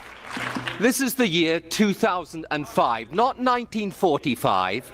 We're not fighting each other anymore. These are our partners, they're our colleagues, and our future lies in Europe. And when you and your colleagues say, what do we get in return for what we contribute to enlargement? I tell you what we get. We get a Europe that is unified after years of dictatorship in the East. We get economic development in countries who we have championed. We get a future reform that allows us, once and for all, to put an end to discussion about rebates, common agricultural policy, and get a proper reform budget for Europe. That's what we get if we have the vision to seize that opportunity.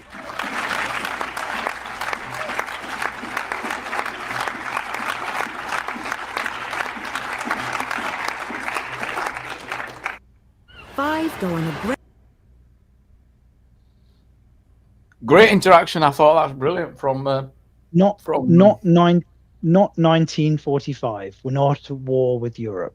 Yeah, we're not at war with Europe. Yeah. But we did, I don't know, go to war with half of it to defend the other half. Like you according to Tony Blair's speech there, you would have him think that we were somehow stood alone in our sovereignty and our defence of sovereign nations. Well, no, he was showing how we're not, wasn't he? He was showing how we're not. But the point is that half of Europe, like Germany, was attacking the rest of Europe. Like, well, they did, but that's what he was saying. Not anymore. Why focusing on that? Because sovereignty still exists, is what Farage was trying to say. And whilst I don't necessarily agree with Farage right now, like, nation states still exist. This homogenization that we're going through. Yeah, he said that, but he's saying that our friends, they're our neighbours, and we want to work with each other. We're not fighting anymore. They were a principle more than anything, wasn't it? He's like, look, as a principle standpoint, we want to work with people. These are his friends. you know, you get more with honey than you do vinegar. So tone it down a bit, Nigel. I think that's John. In terms of a country, what does sovereignty mean? In terms of a country, what does sovereignty mean? Sovereignty is the right of a nation to govern itself, i.e., like King Jong-un. No, i.e., in the democratic countries within Europe, the people within a country vote the laws within their own country. And if, for example, France wants to trade with England, then they can use their own internal leverage to go, well, actually, I would like to trade with you. And we can go, well, yes, we'd like to trade with you too.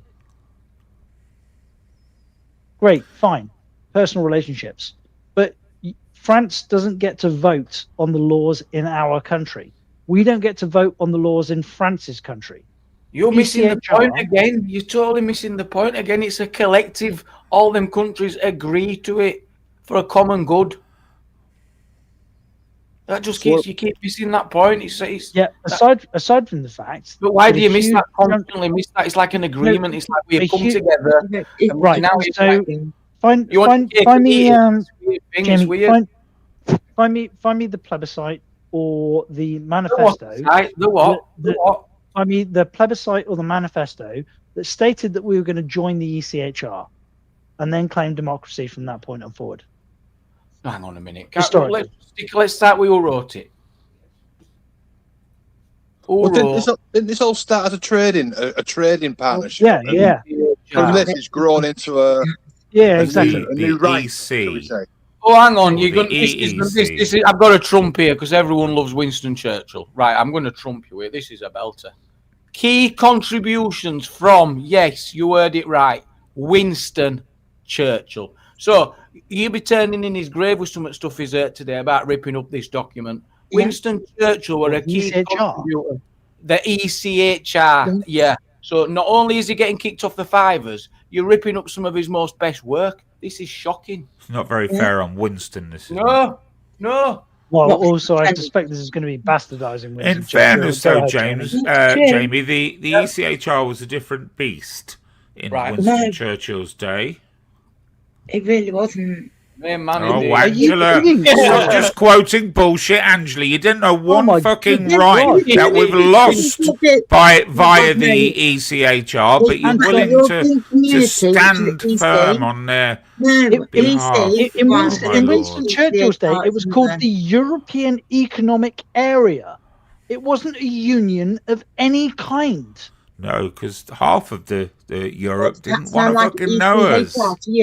I don't fucking think so, did it? Half of Europe were fighting on the Nazi side.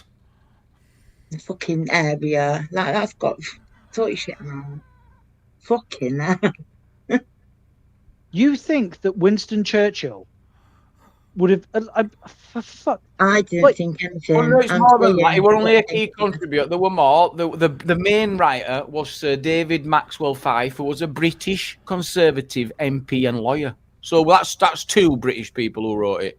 This is the European Convention on Human Rights, primarily drafted by British Conservative MP and lawyer David Maxwell. It doesn't matter. I guarantee that writing it here were old Winston because he were a bit loud, wasn't he?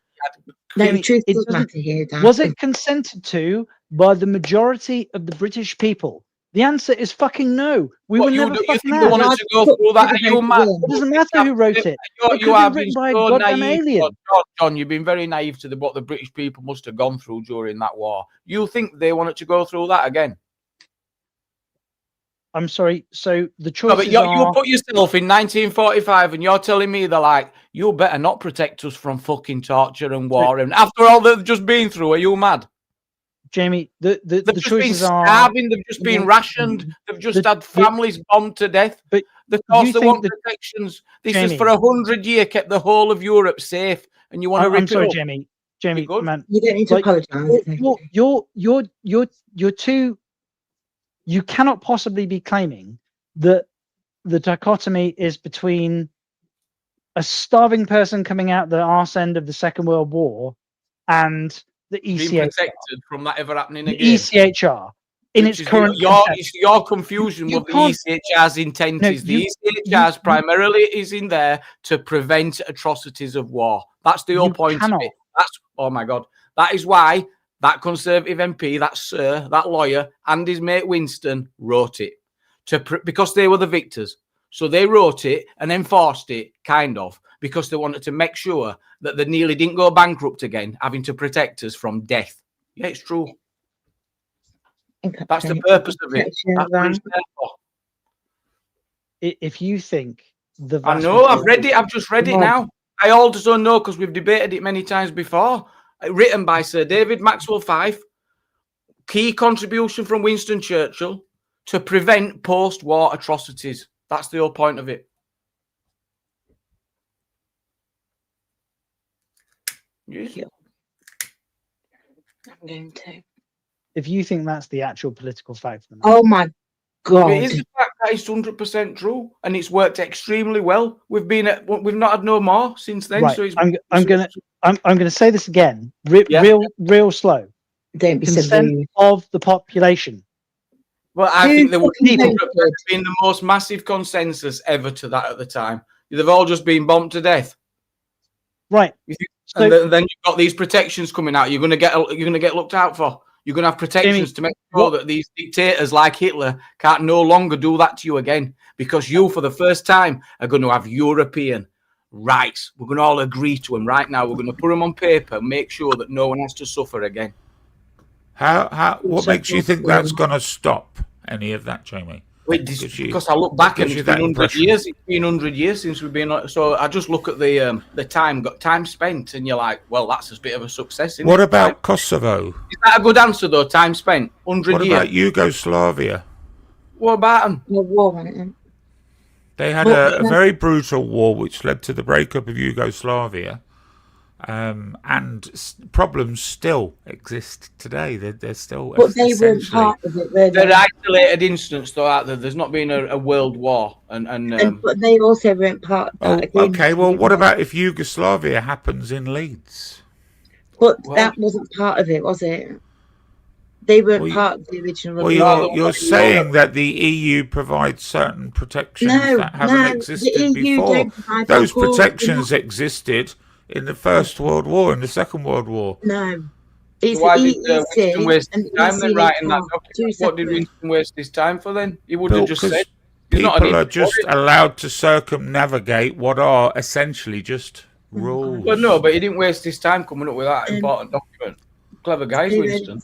Well, of course. It would be wise to set out protections, but where has the ECHR, I asked this question a couple of weeks ago, benefited this country in any way whatsoever? Angela, being an expert on this, she loves the EU, will tell us just one good reason why the ECHR is absolutely paramount to the future of this country. How many articles has it got to be? Oh, no, sorry, I'm wrong. She won't.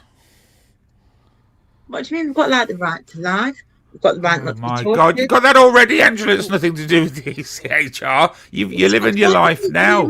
Every right that you have has nothing to do with ECHR, law, regulation, or anything other. No, you're on about the EEC. Oh, my Christ. You are on about the EEC. You're referring to the laws. God, I want to live in your world, Angela. Your world is just so simple. I don't want to live in yours because I love. Please let me into yours. Let me stay in yours. Yeah, we've got the right to breathe. Is that on there? That's a good one. Right to breathe. No, right to life. Yeah, look at this comment. Right. I'm going to roll. Jamie, at 5 minutes past 12, David got a comment there. Oh, release the Kraken. Read it, go for it. Take a charge, Angela. I'm going to take 5 minutes. It's just saying, says John, you are confused to what the ECHR with the EEC. No, I'm not confused. In economic community. You're getting called out, John. European. I understand the distinction between the Economic Court and the European Court of Human Rights, Angela. It was a Swiss. It was a Swiss. It's like your husband saying, I'm just going out for a couple of hours for a beer, and then he gets home at 8 o'clock in the morning. The problem is, Angela, in 1972, we signed up to the EEC. We didn't sign up to the EECH, did we? No, because we were part of making it. Yes, we were part of making it after we weren't. The British public weren't asked if we wanted to join it in the fucking first place. And when we asked when we wanted to leave, let's clarify that though, because I bet there was some discussion, which and we left. I bet there were lots of debate in Parliament. We somehow still are hung up, hitched. The European Court of Human Rights. Let's not fall out, because I think we can all agree it needs major reform. It's not being in use for the intention. It's what it's about. Jamie, Mr. DeWitt raises a really good, pertinent point at this time. Could you please put his latest comment on panel? I'd like any auditors, anyone who's tested their freedoms in the world recently or over the last 7 years, including COVID times.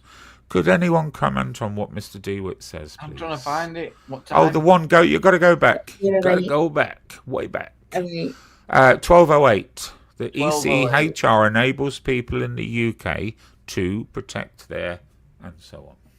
This one. Yeah. No, the back again. Another one.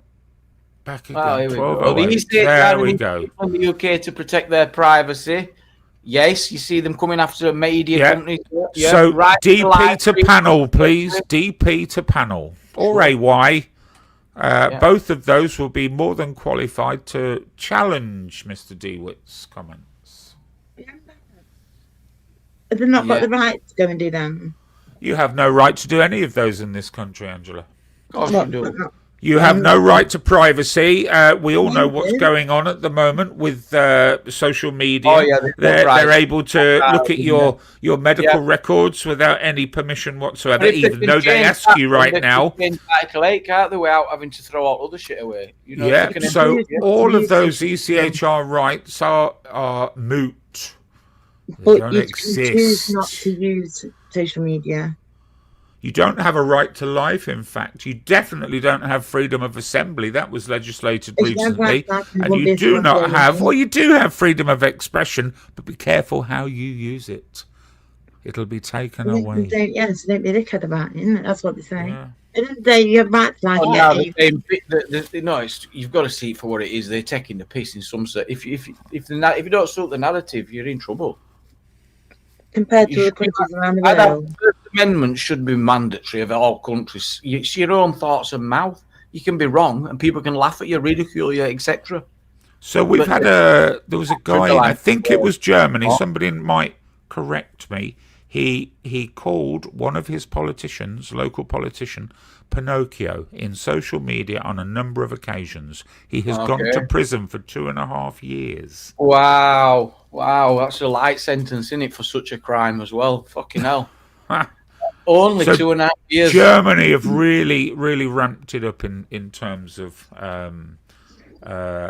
sort of social media. Well, it's trying to change the culture, isn't it? Social media. Of course it is. It's changing an attitude towards an authority figure. We're going to turn into the French Resistance. It's going to go underground. And if that starts happening here, it will cause problems on the street, because we don't really appreciate that attitude, do we, from authorities in Britain? No, we don't. Nope. So you get 2.5 years for Pinocchio, so what do you get for fiddling then? Oh, well. Wow. Depends what your job is. Do your own. Right, 2 minutes.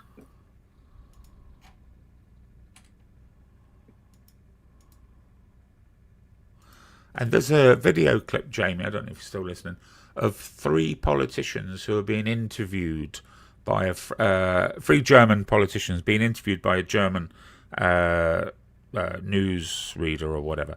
And they're laughing wholeheartedly about this new ruling that nobody will be able to comment on social media without being punished, without the need for punishment afterwards. Essentially wiping out your ability to comment anything, be it offensive or otherwise, Angela. And where do you think these rules are made, Angela? Oh, but we've already got them on a normal law and legislation, haven't we? Have you ever heard of an operation called Operation Paperclip, Angela? Yeah. Tell us about Operation Paperclip. I didn't say I knew about it. Like, I've heard of it. I don't know if I've heard anything. Okay. But either way, we've already got them things in place, haven't we? So we're already stricter than a lot of countries. John knows about Operation Paperclip. Oh, dead right. Tell us about this paperclip shit. I ain't a clue. So after World War II, the British and the Russians divvied out all of what was considered to be the intelligentsia of Europe. So essentially, NASA got Werner von Braun, and the EU got a chap called, what was his name, John? I can't remember his name. The guy who went on to... my tongue. Sorry, we're still talking about Operation Paperclip. Yes. Yeah. So the guy who was kind of like he worked in the he worked for the Nazis. He was in like the PR, the marketing. Well, no, Werner von Braun went to NASA America. What was his name? Goering? No, Hermann Goering. My God, no. No. Who was the guy that went on to found the EU? Oh, he was chief Nazi for the Nazis, essentially. He was like, if you remember Tony Blair in the early days, and he had that really lanky political advisor, the twat, that had the breakdown eventually. He couldn't deal with things. He started hitting his wife and things like that. Yeah, that's the one. He was essentially Hitler's Crowley. So yes, and he was the guy that started the EU, Angela. Cool. That was him. After all of his experience with the, what was his name, John? Angela just said it, David Soil. Oh no! I'm trying to think of the guy who went on to found the EU. I can't remember. From the Nazis. No, not Alistair. You're not talking about Werner, are you? No, Werner was NASA, wasn't he? Yeah, he was the rocket guy. Yeah. Yes. Me too. Gone out top of my head. I'm sure it was changing. Let me. Oh God. Yeah, we're in Nigel Farage. But technically, World War II never actually ended. It just changed from shooting weapons to carrying briefcases and suits. But people stopped getting killed. Yeah, but under it's under the disguise of it's all finished. But technically, it's still going on, and we're going to take over. It's just going on in different places. Actually, we should thank us and looking more because the world is looking upside down. Yeah. Instead of jackboots, you've now got Werner Magnus Maximilian Freiherr, I guess. People putting in the chat. I didn't think to look to the chat. I'm so sorry. The chat would have known. I'll find it here 10 times. I wasn't sure. I was just trying to think. I thought you let me down there a bit, John. Yeah, well, I'm sorry, but I wasn't. You aren't quick enough on the internet. You got to be fast. Stepper Style said, "Was it David Soul?" No, wasn't David Soul. I generally don't Google stuff while I'm talking to people, but I actually had to go and start looking that up. So. Yeah, no, I was trying to remember his name. It's not a name that comes to mind. No, the name that comes to mind. How many likes is there? I've got some free memberships if we've got enough likes. Let's have a look. Oh, hang on. These super chats are not coming through, but I've just seen them here, I don't think. There's 2 there for a £5. Is Di a ghoul? No, not one person has liked it. She's not a ghoul. She's been here since day one, but they're not showing on StreamYard. I can only see them on... Is he still going on about Di? Is Di thing? No, he's caught. Mate. Yeah. Even though I don't agree with what you said. What did she say? I didn't even know there were any drama. What's going on? It was a reply in the chat that somebody highlighted, and it wasn't nice. About what? About Ubers? No. It was about what's his name? Fucking hell, Rick. Don't know who that is. It's about Rick the Screwball, his dad. Oh yeah, I don't know that. His dad ain't too good. Oh dear. Well, it's not too good. He's basically dying, isn't he? I don't know. And she sent wishes. It was something. I can't remember the words precisely. It wasn't nice. Let's put it that way. But again, she should be here. Yeah. If you're going to start bringing that shit up, she should be here. You know. Otherwise, you've got a fucking kangaroo court. Yeah, exactly. Yeah, Ubers can drink. He can take it well. His drink, can't he? He can go all night. Can Ubers on booze? Well, hang on. People do say a lot of shit to her. Not that I know. Did I miss that? Is somebody's like relative in serious? So I don't know what's happened. Maybe someone said something out of turn. Yeah, I don't know too much. Yeah, something's been said, and Ubers has jump all over that shit. If it, I will not. That's it. I will not conform. And put it on his wall. He clocked it, and he put a post about it and that. Is it the real die? Or is it a fake? Because there's a fake. I don't know. This is what I don't know. You know, but it wasn't nice anyway. Right. Whether it was a real die or not a real die, it wasn't nice. You know, and a lot of people say a lot of nasty stuff on here, don't they? Yeah. I don't mean literally, but a lot of people aren't ever held to. No, some people get away with blow murder. Do you know what I mean? Other people just Two-tier society. It is. In fact, I'm saying 3-tier. That's life. Trouble is, you know, like my morals will be different to yours, Jamie, or to yours, Vince, or to John, Angela. Our morals and our level of morals are different. They shouldn't be. They should technically be the same, you know. But we all have different levels. Me personally, I've got a higher one. Where shit like that, you're a bit of a CUNT. You know. Whilst I agree, there's going to be a lot of overlap. Why are yours higher? Like, what makes yours higher? Just because they're personal to you, or do you claim to have a higher moral authority? No, I don't think I've got a higher moral. It's just my morals. That's how I see my morals. You know, that's all. It doesn't mean I'm the higher and mighty than anybody else. No, not at all. He's got a sense. You have got a strong trigger for injustice as Wolfie. He's spotted. You know, he's got a strong. Well, there's a phrase I'm trying to think. I'm not better than anybody else, put it that way. But you know, no, I'm just not wondering saying I'm if. Better than, go on. No, but I asked the question because I just wondered if, like, is he taking the moral high ground? Are you saying? Is he? So, yeah, Elgat says, "Hang on a minute. Are you taking the moral high ground?" No. Well, you are a bit. If you think your morals are bang on, and others should come on get in line. Well, maybe I've worded it wrong. Right. You know, bear in mind, that you would never say. Grammar ain't my super duper. You know, I can have a conversation here. With he's saying we should all have basic morals, like, you know, like the Ten Commandments as an example, like this standard morals. I think he's saying, yeah, I get you all. Well, yeah, there'll be certain things I won't agree with. You know what I mean, and things like that.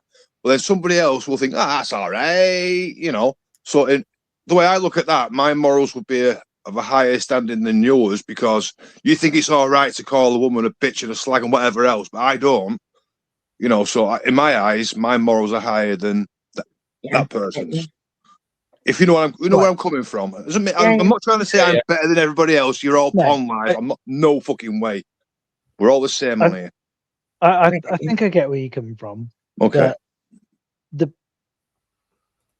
I think I do. I'm not convinced that I do, but I think I do. I do. So if I were to treat a woman badly, you would think that you had a higher moral standard. No, I just probably think you're a bit of a CUNT, to be honest. If you did that, yeah. I mean, I'm not saying that I would do that. No, I'm just saying hypothetically, if I did, like, you would think that you had a higher moral standard. I'd just be questioning you. Like, why would you allow that to come out of your mouth? Because something to come out of your mouth, your brain's got to be thinking that. Yeah. You know what I mean? Right. You say something horrible about a kid or something like that, or bring someone's family or a kid up or something like that. I'm questioning your brain, thinking you're a bit of a shithouse. This is how low you will stoop. You've got no moral values. You've got fuck all. We should all have a set value of morals which we abide by. Yeah, that's certain things we don't bring up. Right. Yeah. Okay. So you think all of us should have a uniform set of minimum standards? Well, yeah. We're all brought up with manners, aren't we? And things like that. We're all cut from the same cloth. Please and thank you. Yeah. Open the door for a lady. Yeah. Things like that. Right, but I mean, a big part of that is, but a big part of that is culture, isn't it? Like, oh my. No, like I don't disagree with you. Like I have the same moral standard that you have. But it's not human being, and everything, not culture. But I'm also. I know where you're coming from. I do know what you mean. It's like a lot of. It's like old manners, isn't it? It's like old manners from the early years, But I teach my son the same thing. Like if you and a young lady are approaching the same doorway at broadly speaking the same time, then I have taught my son that firstly you step aside for the young lady and you open the door for her and you let her go through the door and then you follow her through the door afterwards. Yeah. And then you make sure that you close the door after you. That's just polite. That's how I was brought up. That's how I raised my son. Mm-hmm. That's not moral as such. That's a cultural behavior, if that makes sense. Yeah, I know what you mean. It's polite, but polite doesn't manners. But manners and politeness doesn't perfectly equate to morals. There is a difference, right? Okay. No. No, I wouldn't say so. I would say that morals are about your inner belief as a person, and I think if you hold yourself well and you have your sense of decorum and self-respect, self-worth, you do generally hold yourself well enough to know that I would never, for example, I look at people and think, wow, why would you do that? I would never say anything like that, never, that kind of thing. And so you'd never judge them. They're my morals, because I hold myself to a standard that is high. But a morality is an epistemology. It's a method. It's a reason why you believe a thing and behave in a certain way. Like the opening the door. That's your take on it, isn't it? Mine's my take on it. So you can have yours, I'll have mine. Dewey says there's too many Karens, no stiff upper lips. True story. True story. Plenty of Karens on here. Plenty of crybabies on here. Yeah. But plenty with 999 on speed dial. All that kind of shit. There's plenty of that shit going on. Carly's with Wolfish. He says, why does this other man make a big thing out of everything? What does she mean? You, John. Well, maybe. But also, Angela, I wasn't saying that your position was invalid or anything. I wasn't disregarding it. I was trying to understand it. Like my understanding of what we were talking about with opening a door for a person, that's part of a person's culture. But a moral system, to me, at least, is an epistemology. It's how you rationalize what is right and wrong. So for me, I think the vast majority of my morality comes from emotions. So I'm an emotivist, and I also think that the way that I govern myself is by virtues. So I'm also a virtue ethicist. That's to say that I have gut feelings about what I think is right and wrong, and what I think is right and wrong leads to the virtues that I think that I should have. So I think I should be honest. I think. John, how do you know that for the rest of your life you will do that rationally? How do you not know that your morality will change without your knowledge? Well, it could. Under pressure. Yeah, it absolutely could. Well, pressure is irrelevant, but it absolutely could. Like if there's some fundamental part of me that changed, then obviously my morality would change accordingly. Would it be morality or behaviour? So if I think what Vega's trying to ask me is it objective or subjective, and I think it's subjective. No, I've never been through that before. I just asked you then you sure it wouldn't be behaviour though, rather than moral, not moral. Well, it's expressed in behaviour, but the virtue. Sorry, I'm sorry, John. Where I have to ask you this question because I think you mentioned it. I was listening on the headphones, but I couldn't hear them very well. Where does morality come from? Our morality. Individually. I think it's almost exclusively a product of our emotions. Ooh. And I'm an emotivist. And I think you're wrong. Well, you absolutely can think that you're wrong, or that I'm wrong. Historically, where did morality come from? Before we had emotions, because we've never afforded ourselves emotions for all of history. It's it's a new thing. Well, I mean, emotions are emergent in the same way as consciousness is emergent, as best as we can tell. So I'm going to have a stab in the dark. I'm going to say religion. Am I wrong? You're very close, Wolf. It absolutely as close can be. Society and religion was society once. The church ran everything. So yes, absolutely. Society. Isn't that the second part of what I said? Which was not really. I don't think morality comes from emotions. No. So what if you're over emotional? What if you're irrationally emotional, like Angela? Got to agree with John that it's the principle of where it comes from. Sorry, Angie. So Vega, let's say for argument's sake that anger is an emotion, and we, by virtue of just letting our anger run rampant over society for a protracted period of time, we acknowledge that we should probably try and control our anger, and then we decide that maybe we should focus on this virtue to try and curtail the anger. Yeah. Is that an emotion that we've decided to curtail? So where did it come from? So is curtailing your anger a matter for morality? No, I think that's basically what morality is. I think I think it's gone totally different to that. It's about it's fundamental. It's principle matter, isn't it? It's not about individual instances like that. It's deeper than that. Isn't it? I was talking about it because I agreed with you, John. Like society, Vincent says it's society that's making these rules, but that's down to how people treat each other and react to how people behave. So if you want to get on in life, there's certain rules, certain ways that you have to do to get on. So that kind of forms how you behave. And if you got on like if strongest survived, then these rules would be extremely different, won't they? They have been in the past. And what was once the greatest survival technique? Hang on. Hang on. Conformity. Whoa. So Jamie, I agree with you, and I think you misunderstood what I was saying when I was talking about the difference between anger and containing the anger. I was talking about it at a societal level, not an individual level, at a societal level. It has to, if we're going to talk about evolution, it can't be individualistic.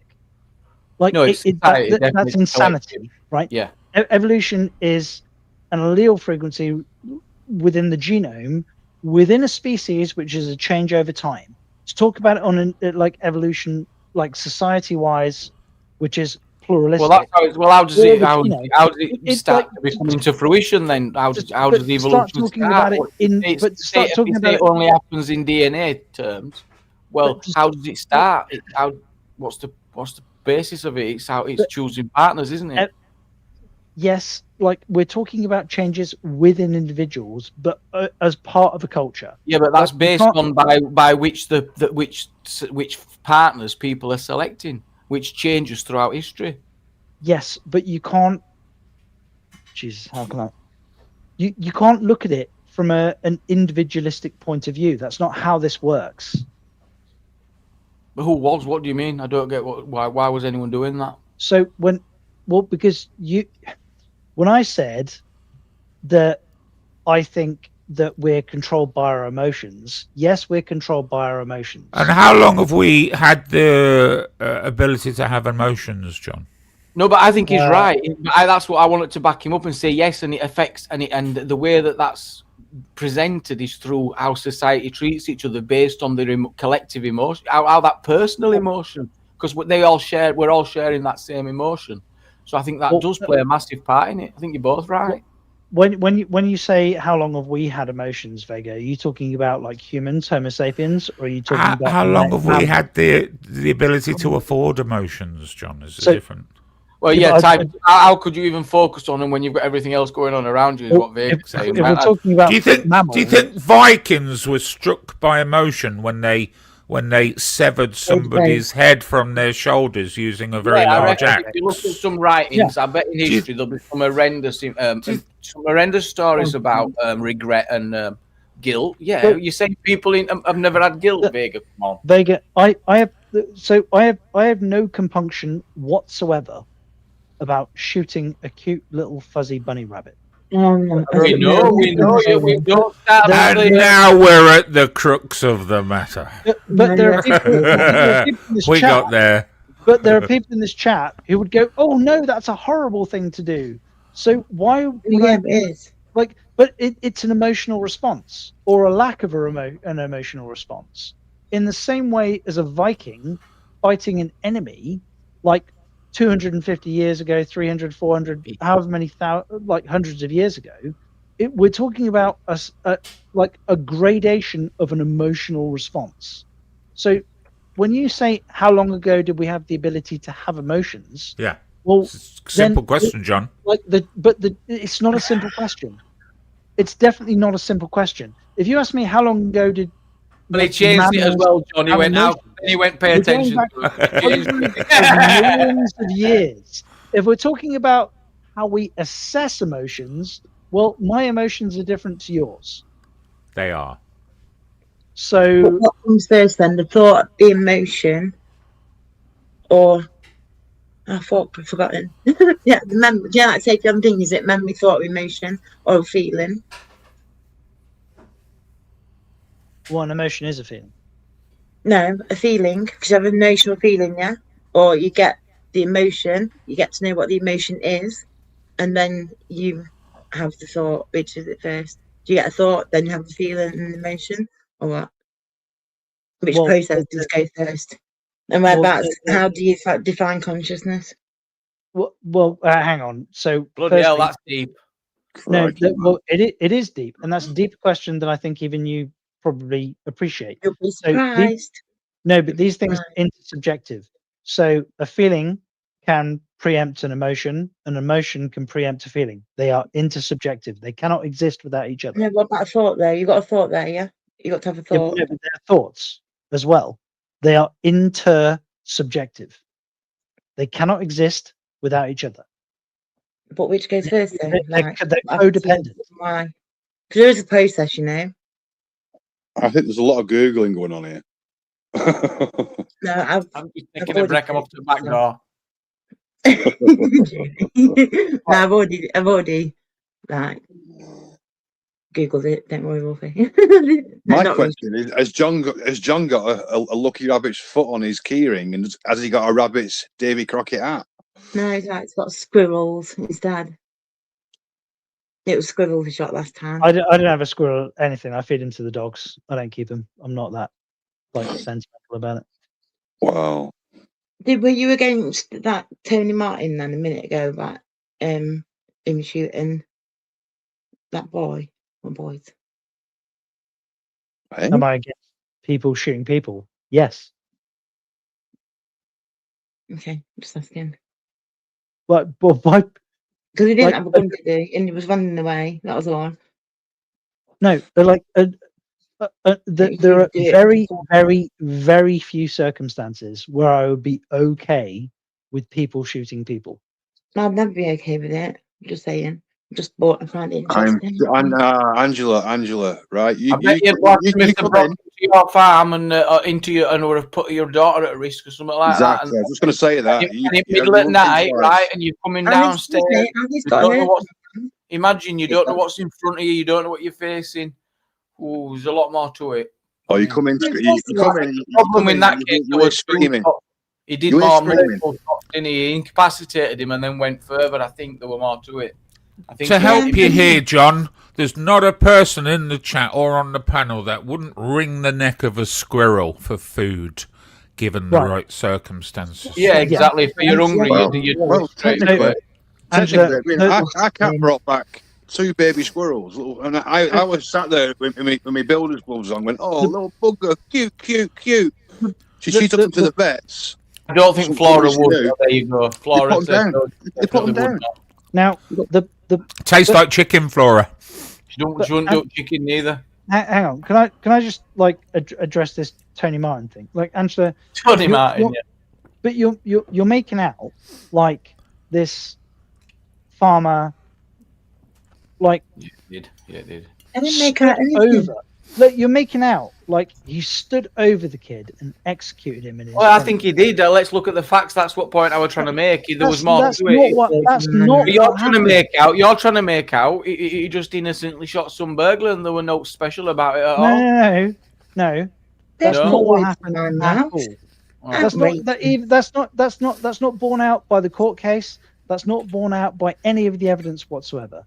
He cranked off 2 rounds from a double-barrel shotgun in close succession, and this fucking idiot kid with his dad. Idiot kid. That kid was a son, a grandson, whatever. Yeah, do you know what? He's a human being. You know? I'm sorry. Does that preclude him from being a fucking idiot? I'm gonna say if you're gonna break in and rob a farmhouse, I think you're a bit of a fucking idiot because you normally think that a farmer has got a gun. I'm going to go for the posh little prick with a big fancy house with a nice car because he's thick as shit and he'll have all fucking better stuff in his house. Not to mention the fact this idiot kid was breaking into the house with his dad. Like, at what point does the father accept some kind of responsibility, even if the kid doesn't? He should have been shot too. No, what I'm telling you is, it is not right. It is not fair. It's not fair that this kid lost his life. Reading I think you don't go breaking into someone's house, putting them in fear. It's simple as that. You don't fuck around. You don't find out. Let's change it. Let's change it a little bit, right? So instead of the farmer shooting, the farm dog savaged his throat. Yeah. So then what? Is the dog at wrong? Is the dog at fault now because he's doing his job? He sat in wait. He'd been burgled a few times. He sat in wait for him. So the law allowed him to be in fear and shoot, but there were no protection for him to protect his property at that time. So it was later reduced to manslaughter. He only served 3 years in total, which is still a long time. And then also in 2013 there were more protections because it split the nation, and we now have more protections in protecting your home. Yeah, should be. You go fucking burglar in somebody's house, and he didn't take multiple shots. He shot them when they were apparently trying to flee. And he didn't have a license for this gun neither. He shouldn't have had it. Oh well. No, he had a firearm certificate, but this particular gun wasn't registered at the time. Right. Yes. But the gun itself wasn't illegal. It wasn't like a sawn-off shotgun. It wasn't like a.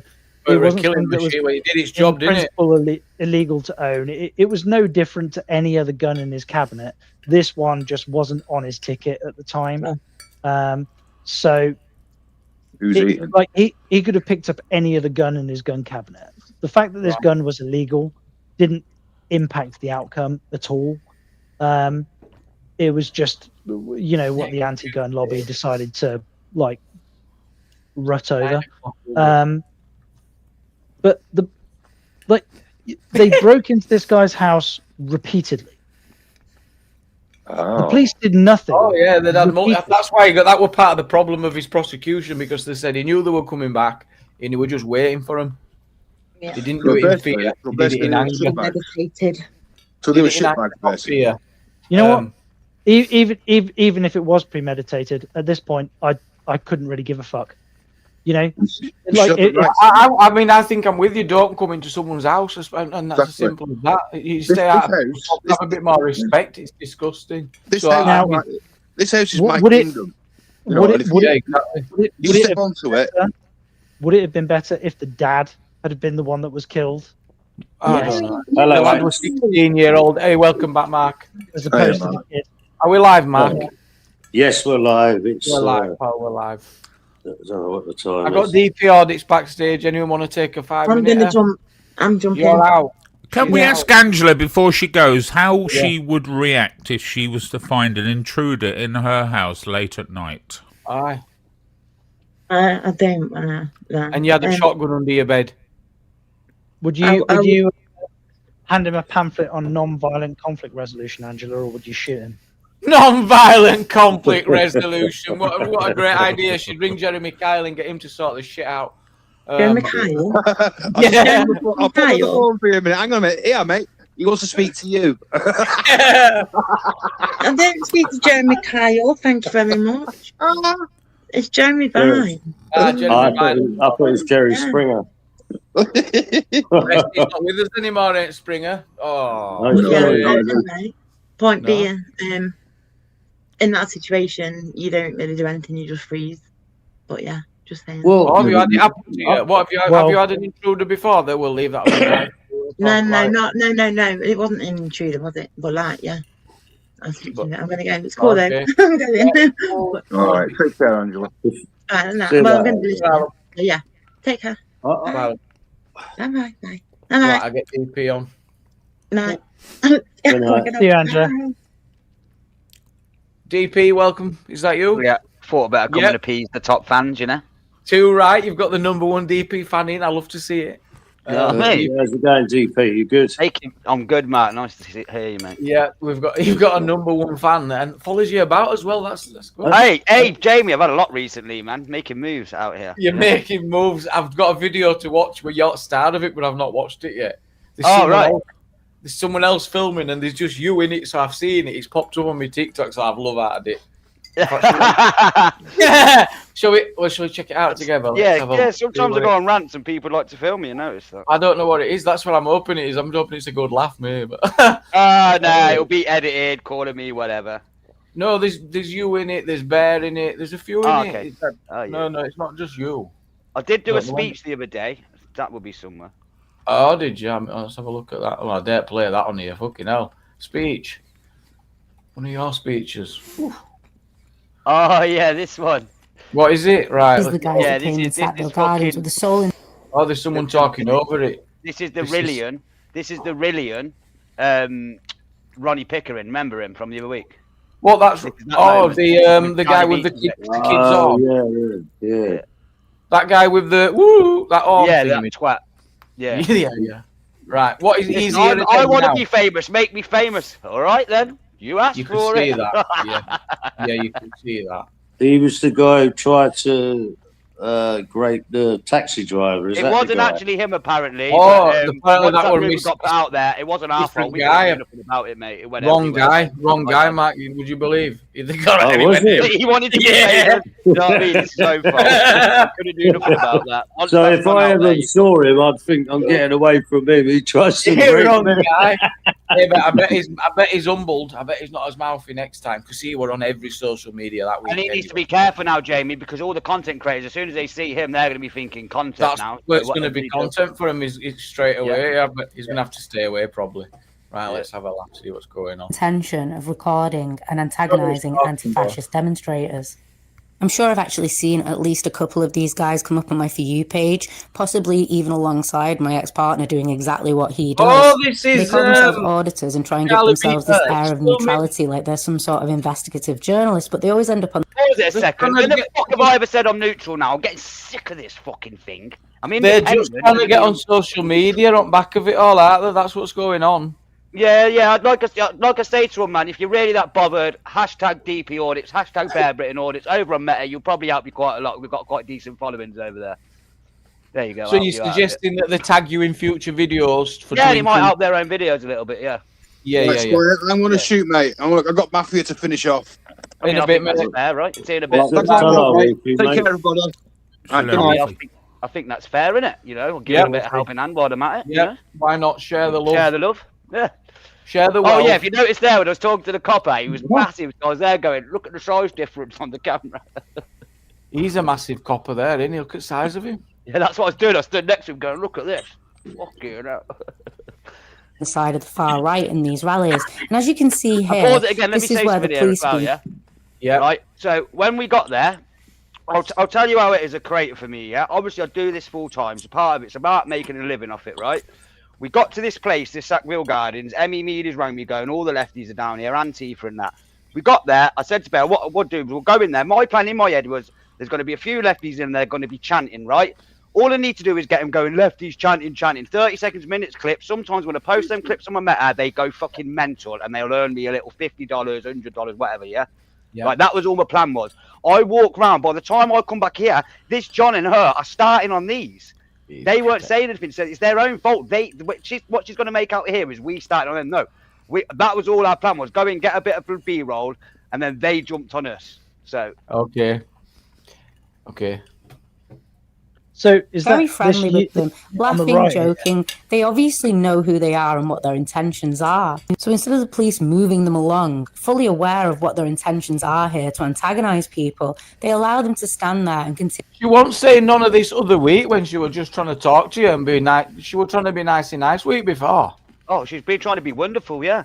Telling me that I'm a woman abuser because of Charlie Veach. Apparently I'm his friend or something, even though she's never met me. Or knows who the fuck I am. Oh, no, you want, yes, she said you were all the women abusers. No, she didn't. Yeah. To disrupt the peace. And it is, in fact, a public order offence to targetedly film people in public and antagonise them with the sole purpose, as you can see here, antagonistically, of getting a reaction out of them. Oh, she's filming being antagonising. You couldn't make this shit up. And who the police here choose to protect and side with is very telling. These same people on the right wing that talk about protecting women and children, the police forces that are supposed to protect women fail to do so. In fact, these are the men we need protection from. I mean, what do you think now after me hearing this? Next time I see her, it's going to make it better for her. I'm going to go in on worse on her over this. It's very Churchillian, isn't it? Stop filming me while I'm filming you. Wow. Accusations like you're all women abusers because you're right wing and that. What the fuck? Yeah. The fuck is she on? God, man. Escape Charlie did there, man. There's an Asian guy you guys have picked up. I think it was Manchester. He wears a brown coat. And I filmed him a few years ago in London trying to intimidate Mayor Toosey and his pal, that other Scouse guy. Can't remember this other guy's name. But he's in one of your videos. Is that one of your videos or Bear's videos where the guy says, come on, we'll take your two best men around the corner. And he is talking to the police and showing them pictures on his phone. So he's obviously some sort of guy who's there to try and get some reaction, video it, and then shows it to the police. And you lot walk around and you see his face, he almost like, oh no, I've been captured. You know what I mean? And then he goes into the corner with the police and he's talking to them again. So I'm guessing he's videoing people at that protest to try and get them nicked for whatever he thinks. Well, Mark, I've noticed taking pictures of a lot of people at minute more and more. I think they're literally writing down they're having lists of everyone who's going. They're literally collating it all. Yeah. Well, he's definitely. I mean, I see the police working with him, and he was showing, and she was on the radio. I don't think anyone was arrested, but he's definitely doing. He's there for a reason. Who are you on about? There's a good guy with a brown jacket, Asian lad. The Asian photographer. Yeah, I know who you're on about. His mate he used to be part of that football alliance against fascist things from over in Leicester. With that well, the thing with him is he's saying to Mayor Toosey, you know, as soon as you provoke violence, it's all over. And I've seen him a few times now, actually provoking violence. He's actually something to do with the Green Party, that one in the brown jacket. Yeah. Found that out. Oh, is he? A few of the Green Party Muslims like to chat shit online and put some pretty disgusting things. I even posted another one that come in my comment section that runs for the Green Party in an area. Yeah, funny that. Didn't like it though when it's on 120,000 views. His nasty comments as a Green person. Didn't that Green Party guy win? And then the first thing he said was about Palestine and all that. Instead, the guy who won for the Green Party won a seat somewhere, a council. Yeah, Manchester in Dalton. That was the. It was the Gorson by-election. Yeah. That's the one. Can we talk about that Hannah situation in Piccadilly Gardens when they're going, oh, it got heated and she's crying about it. Now they knew that was going to happen, man. That was a setup. I won't go as far as saying it's a setup. I think they should have. Come on, David. They would have knew beforehand, right, what was going to happen with her. That at the end of the day, the Green Party. Well, yeah, that's why she had people around her. But they didn't know how to handle it. I'm not saying it's right, but they can't cry about it when they knew. It was the first time she's going to have experienced it as well, isn't it? Yeah, they would have knew what's going to happen. They would have had pre. Listen, going to them. I'm just loud. Do you know what I mean? DP, going to them protests and watching them. There's loads of setups. What go on? It's unbelievable. I don't think you can see it when you watch it closely. You can see people deliberately provoking situations to set up. People to react, and then people get arrested. It's pretty simple stuff. To do it to get the targets dealt with, and they've got loads of targets. And I think everyone involved with that Hannah situation will have a massive. The Manchester lot are going to get their hands handed into them. You've got my God, fucking more protection by that. Yeah, they're protected massively by the police, and rightly so. When we've had murdered MPs, and that's where they'll put it into that camp. It'll be in that same bracket of risk and danger, and I won't be very careful. Does and it's anyone know? Because it makes it difficult now to approach MPs. It makes it difficult for anyone to film. What you're supposed to do, you should be allowed to approach an MP and ask a few questions. But now it's all they approached us aggressively. They were it's the MPs themselves hated this. I know. There were only a couple that were doing that. And you can also get passionate as well. You should be allowed to. It's a tricky situation now, but because there's so many people, DP, you've got to see how it looks. And how intimidating that might be for someone. It will be intimidating, that. Oh, yeah. Does anyone know what happened when English Ned got assaulted? They said there was a bladed article on the ground. Does anyone know if it was recovered? It's debatable whether that was a bladed article. I don't know about it. There is paving slabs that have them sort of like... Yeah.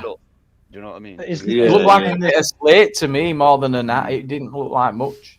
I don't know. Well, someone actually had it quite a close up of it. I think it might have been. Is it Sploosh? I think. Yeah, but even then, it was hard to see. Like, but I mean, listen. When you're punching someone or thinking, you're not doing it the way that guy was doing it. That looked like stabbing motions to me.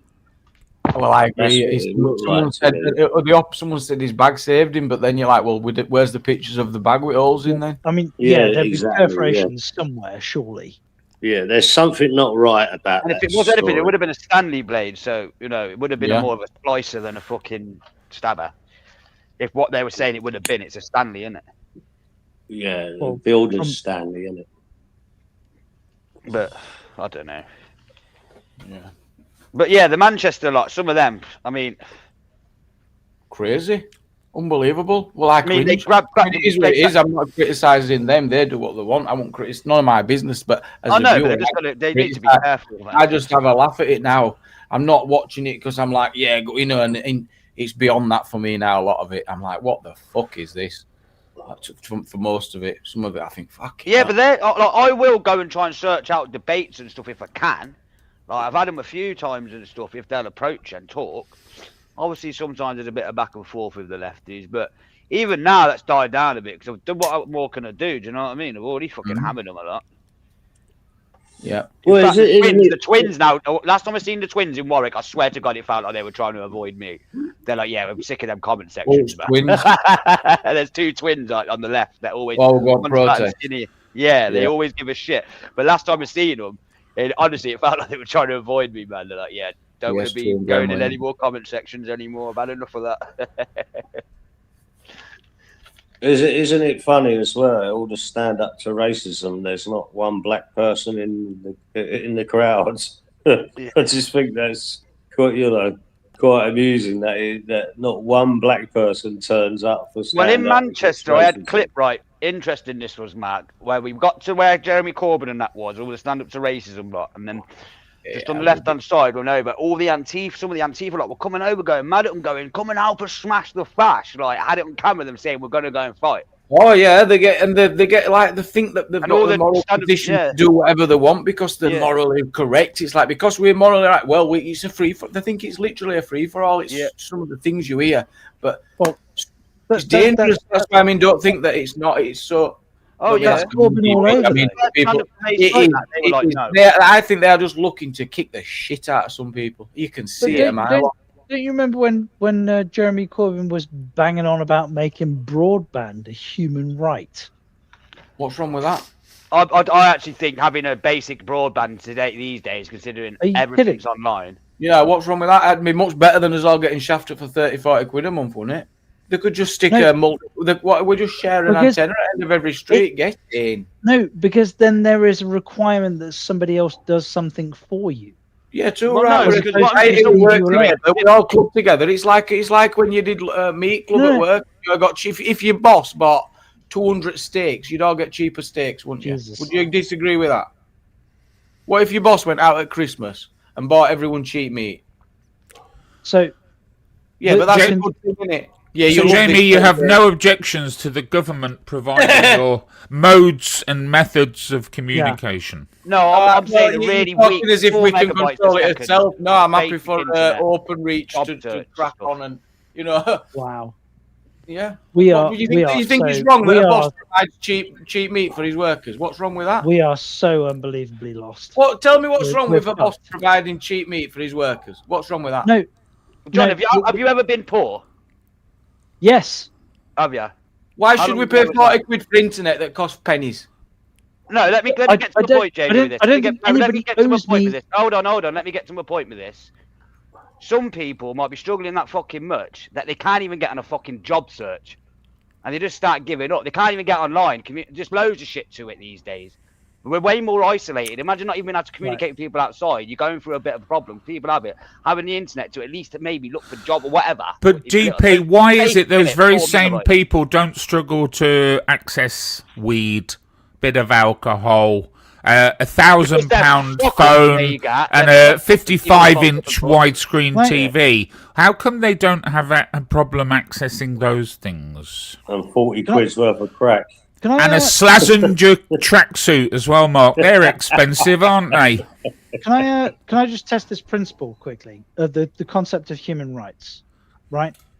And this is dead simple, right? So DP audits. Not as a human right, but they should have internet available at a basic level, I think, for everyone in 20. Well, McDonald's been doing that for years, DP. Business-wise, just ask Ubers. No, but a human right is... So the reason I asked the question is, do you have, you have autonomy, right? You have the right to choose what profession you go into.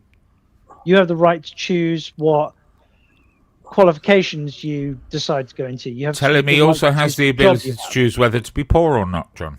You have the right to choose. You have the right to choose. That would be prudent. Yeah, but some people are giving a tiny little helping hand up and a little bit of cheap internet that's not going to cost these big companies that everyone moans about being millionaires. It's not really going to hurt anybody. It's probably just going to be beneficial, right? And if you're looking on capitalism and business-wise, surely giving everybody access to basic internet probably could potentially be a good thing, right? But DP, I'm not saying that it. Well, exactly, because every time you need now they say get online, everything's online. You're forced online. Everything's online now. And do you know this, John? I think most of the European countries, fuel prices 20% to what ours are. So we're paying 80% more, and a lot of this fuel's coming out the same pipes. What's going on? So let's say the government says, that they're going to provide you as a human right broadband access or healthcare or all of these other things. That they say that they're going to because they're empowered to help us, not there as controllers. Right. That's the whole point of them, isn't it? To make things better. But now let's say all the people that work in these industries, hypothetically, go, you know what? I'm not going to work in those industries anymore. I just choose to down tools. I'm not going to provide the service. I'm not going to provide the internet. I'm not going to provide the infrastructure. Right? What? They're not going to get paid. We're not saying they're going to work for free. No. Hang on. Jamie, engage in hypothetical. Mate. So the only way that the government can provide you with the thing that they have told you that they're going to promise you is by circumventing the human rights of somebody else to not do the thing that they want to do. They have to abdicate somebody else's bodily autonomy. They've got to make somebody provide you with the service by virtue of legislation. No, you are well overthinking it. Well, yeah, I know. Why does he have to go the long question? We just want to. Yeah, I mean, we have workers' rights, Just give him free broadband, John. not Do good. you understand what I'm getting at, There's a Vega, difference right? between gaming broadband And unlock the porn as well. You know that was a shitty move. Yeah. No, if you want to game, you're gonna have to pay for your broadband to get decent broadband because you ain't gaming on 4 megabits a second. Are you? I'm just playing a basic game. I thought you were job hunting, DP. I thought you were job hunting. Oh, I don't need to job hunt, man. Fuck that. I tapped out a long time ago with this full-time work. out, I fucking earn enough money. I'm good, bro. Fuck that. You don't. Big Ben, it's not a weak argument. It's a purely Read it out, principled what's argument. he saying, John's, that's a weak argument, but fair play. What were the arguments? John, did you know that Jeremy Corbyn took a 15 grand backhander? Did he? What I'm saying is that the same people who argue for autonomy of the individual are also the ones that will argue for the rights for people to have stuff that is provided by other individuals. So if it's provided by other individuals and they tell you that they're going to guarantee that you have it, what they're telling you is that they're going to guarantee that other people must provide it for you. No, but this is where you try to be smart and let me be an over smart ass. All right, then these people that you decided to give that little bit of help for, if it lifts them people up and then they go pay into the system, then it helps us all overall, right? John, yeah or no? Potentially. I've just done a quick Google and there's no evidence. I'm not talking about like the social consensus. I'm talking about what is a human right. What's a negative? You make something like we can have a social consensus. That's fine. But if you make something a human right, that's a different legal argument entirely. Yeah, but if they did make it a human right to have free internet, who's that going to hurt? Exactly, these are the rights we should be having in it. Why do you want it? It's like you're voting against making things better for people. What if we had? Why would we not have a basic allowance of this is radical of free energy? Right. So just not an unlimited supply, but enough to keep Granny warm through winter. But the problem is, what you're talking about is a race to the bottom. What you're going to end up with is daddy government will provide everything for you. You don't have to do anything. No, and you can just exist in your own swill. Hang on, let me jump in because we elect these MPs. It's not daddy government. These are MPs that work for us. So these are the policies that we're looking for to make things better. We want free internet, free gas. What else, DP? Water. So what other shit would you like to vote yourself, Jamie, without having it provided to you? No, Jamie, let me just say it as it is, Jamie. I'd like the free internet, and I'd also like a benefit system that does help people when they really need it, not being taken the piss out of it. That's double pip. What a radical idea of yours. I said it again, double pip. Yeah, double pip. John, have you heard of the experiment Universe 25? Yes. Because this is what DP and Society X are. Free buses, that's the definite. I missed this one, John. 100% free public. Oh, please, free train. You know how expensive them motherfuckers are, mate. Why is it? Why have we got a train network that is hundreds of pounds just to go out? Have you heard of it, Vince? It rings a bell, Mark. I tend to avoid stuff like that, personally. I'm old-fashioned. I pay my own fucking bills. Basically, it's an experiment. You know what? Let me just explain it. It's an experiment where they take 6 mice, 3 females, and they produce a utopia. Oh yes, Mousetopia. Yeah, and basically it's a population what could hold around about, I think it was about 80,000, and it reached the peak of 2,000 and they all died because they had nothing to fight for. They had everything catered to them. They couldn't even, by the end of the society, they couldn't even summon the energy to fuck Oh, so if it gives people free internet, fucking hell, you lot are great. So this is the utopia that people on these panels talk about. Well, it's a great point that you're saying that if people just become apathy and just lazy and just lounge and do nothing, they've no reason to get out of bed, it's all just given. It's just like all the mouse died, humanity would die. Jamie, Labour is fungible. When people say stuff's free, when you just vote yourself a right, it doesn't just materialise out of the goddamn ether. Yeah, but Somebody isn't it a special provide case it here when you're arguing for what but these would be human rights, John. These would be an agreement that we're going to look after those in need. So if someone come to you and say, "Have you seen how many people died of cold this year?" Wouldn't you be someone do something about that? Old people wrapped in 4 jumpers and scared to turn heating on. Surely you'd want to fix that. Of course I do. I'm a right. human. Well, let's get some serious policies. A basic allowance of gas to keep Granny warm. It's not a big deal. There's billions of pounds moving around this economy, and Granny's struggling for a bit of gas. Come on, give the lady a bit of gas. I'd get some money saved. Don't focus on the daddy government doing this. Focus on the result. The result is Granny's warm. So when I say to you that a human right is a principle, and free Wi-Fi for the Netflix, no, internet playing bingo. This is ridiculous. When I tell you that a human right is a principle, and I try and talk about the principle, you argue legislation. And when I ask you about how would the legislation fucking work, because you want to insist that like these people are going to have to provide a thing for you, and I point the problem out, you go, yes, but then I want to talk about the principle. Can we pick one, please? That's what I think politics should be focused on. Sometimes it costs money. Oh, well, that's the way the world works, apparently, or so we keep getting told. So we'll keep taking it back to a point of principle. What really matters, old Granny freezing her tits off because she can't dare put heating on, been going on for decades. They keep putting it on telly every year, showing us pictures, telling us about it, but no ever changes. Let me give you a damning stat. Back to a point of principle, and that's what we're going to stop. You see people getting votes and people electing them. Yeah. Right, I'm going to tell you as well. Internet, right, for grannies, it would be good. They can communicate with each other. Right, Age UK. I seen this, right. I made me donate to them because it was so sad. There are, like, I think it's like a third of over 70-year-olds can go 6, 7, 8 weeks at a time without speaking with anyone they know. Imagine giving them a free like job. bliss. They go and speak to little Betty down the road. Sounds like, how do I sign up for that fucker?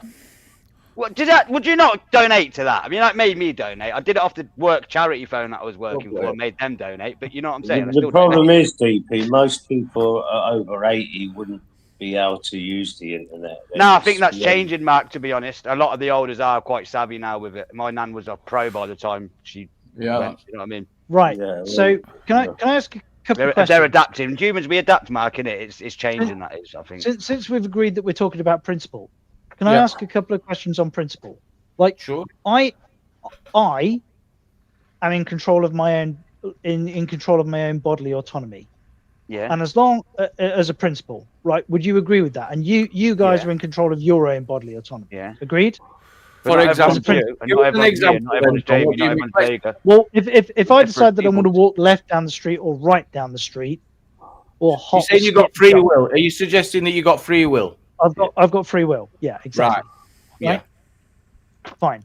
And as long as my free will does not circumvent somebody else's free will, anything I do is okay. Right? So as long as I don't use my free will to stop somebody else from having their free will, what I do is fine. Right? Yeah. Would we agree with that in principle?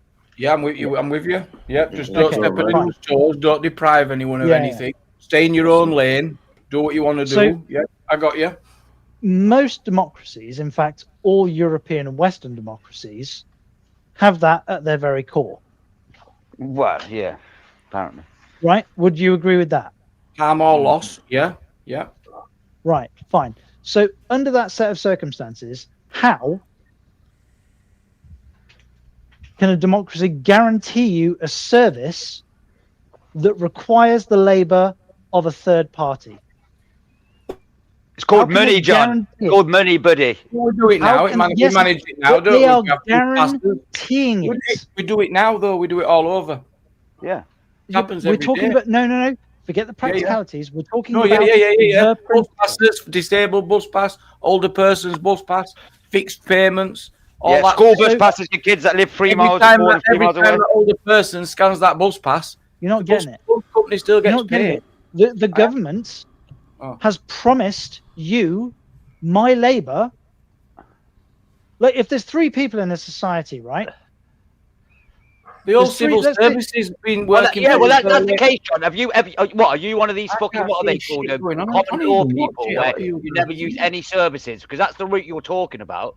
The way you're saying it is like what? So you've never used any governmental service that's cost someone else something? No, I do, but I don't think it's. I guarantee you ain't paid enough tax if you've been hospital enough to overcome them charges. No. I think John's point is it shouldn't be a human right. Government That's his services. point. Yeah, and I get John's point, but I don't get why he's saying that, because he's happy for a government to have all these rules. Right. But when it comes to dishing something out to assist, he's like, this is not a government's job. So you're kind of like, it's a conforming, you do what you're told, this is the boss. That's where you think it is. Because I thought these MPs were there to make life better for people. Jamie, my problem isn't about making life better for people. My problem is that when people conceptualize... If you're using your spanner, right, I'm going to have to go watch things. Ubers, I'll have to time you out if you're using your spanner. If you're pissed up being a spanner, I'll have to take it off you. Conceptualizing something as a right is where I have the problem. It's a privilege. It's not a right. You do not have the right. We're just saying, can we just give some old grannies and poor people some internet so they can have a little bit of access to something that everyone needs these that's days? A privilege. Why did you have to go such a long route round with it, John? Fucking hell. Because if you conceptualize it, would you give grannies and poor people grannies internet or not? Can we? Yes or no?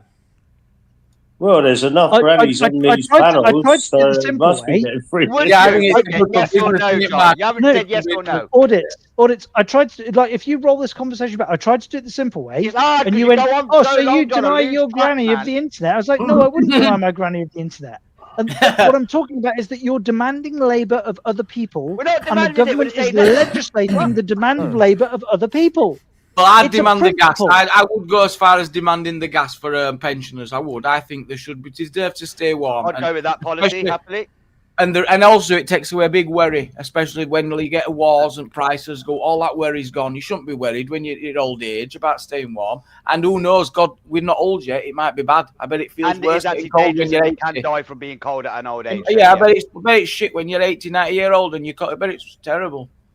So the thing is with elderly people, they're set in their ways in certain things, and no matter what they're given, they will still stick to the ways they've always acted. Yeah, it's like the miser who's a millionaire in his and he was right. He's not all of a sudden going to start, dining at 5-star restaurants when he gets to in his 90s, even though he's got enough money to last him for another 50 years. He would still go into Iceland and buy a $1.99 spaghetti bolognese. He's not going to go in a restaurant. And it's it is put another jumper on attitude. This is really judgmental. Exactly. Just turn it up a little notch. It's free. It's -3 outside. We just turn one little notch up. I agree. No, the problem with people is not everyone's a you or a me or whatever or a debate. Some people just struggle in it. Yeah. And these people, whilst yes, you say it's not our responsibility, we should be able to have a society that functions well enough that we shouldn't even have to really be that bothered about it. Yeah, fucking help them out, man. You can just acknowledge that it's happening, it's an issue, and deal with it. These are old people dying that shouldn't be dying, and these are not being discussed in Parliament. But then you compare it to some of the things that they do discuss, and it doesn't add up. What a charade. It's weird. Yeah. The problem is we've got a society where we're so fucked now that we're even having these discussions when these little people on benefits. I agree with benefit system. I don't want it being taken the piss out of. But also, you should be able to go to work for most people and earn, and it's more benefit. And not be equivalent. Yeah, not be like, well, I might as well just stay at home with benefits because you work more. That's an issue, and that's a cost of living issue. And the government fucking up society where everything's so fucking expensive that people are now falling into the benefits trap more and becoming more of a state-run society. Shouldn't be the case. I guarantee you. 100% guarantee you that you will run out of free shit before you run out of people voting for free shit. Did Maggie say that? It might have she been didn't quote it directly. Let me just cover this. So I think you might be paraphrasing the socialists tend to run out of other people's money. Something like that she said, didn't she? But you wouldn't know, because if it were, you wouldn't. Right, we're talking chicken feed, as Boris would say, right? Boris would call this chicken feed. A little bit of gas money. Compare it to some of some of the tax evasion that never gets discussed. It's always benefit fraud. In fact, that's due again, innit, in about 4 months. It'll be back up 4 months. Benefit fraud, it'll be getting dealt with. 4 months. Bro, if the Green Party get in, right, and they're going to say they're going to squeeze billionaires, the country's going to fucking, it's just going to that'd be the worst all thing the money ever. People are going to leave. Like Vegas, we've got to get Vega in because I don't know he's kept quiet so long. No, hold on. I agree with socialist. I'll be honest with you, Jamie. I wanted John to take a different approach to my normal approach. Right, you want it to but I will revert to TAC, DP. So grannies are the statistically speaking the richest demographic in this country right now, and that's by a country mile. So when it comes to, I have to come in and do the regular. I'm going to do it. And DP pointed out that not every granny is like John. I'm going to point out as well, not every granny is like the rest either. Yeah, but 50 in Vega, 50 are the wealthiest, and then there's 50 absolutely not. We did it. It was 11 to 12% fell into the category of not being able to pay for their heating, but they were making choices. You know that's because how many people are entitled to pension credit who don't claim it? They were making choices which wouldn't have been considered wise. If you look at how many pensioners are entitled to claim pension, of course. So if they're entitled to claim pension credit, there's a cap on and that. So we guarantee they're on a low income because they already qualify. They don't claim it, so we already know financial hardship because they're not even claiming money they're entitled to. So of course, and they ought to. And you know the government's aware of them by name, address, telephone number, postcode, and everything, and they don't just sort it out. They just call. Yep. So it would lead me to one question, DP. Why are you leaving your granny freezing? I'm not leaving my granny freezing. My granny was fine. She was looked after by the family. What I'm saying is for the small ones that fall through the net, that have no family left when they're older, that don't have any money, that do probably sit at home on their own, suffering. There is a small ones, and as moralistic English men, Vega, them ones we should be wanting and needing to look after. The problem is where did they suffer? Where we're even arguing in terms of policy, DP, where did they suffer? By Gavin, their heating allowance cut off them. Do you know what I mean? Okay, so that heating allowance was still perfectly made available to everyone who slipped through that net. Except those hundreds of who wasn't claiming pension credit. That's what there was loads, and also those on that brink, which was a very low limit. So there were loads struggling. You know it.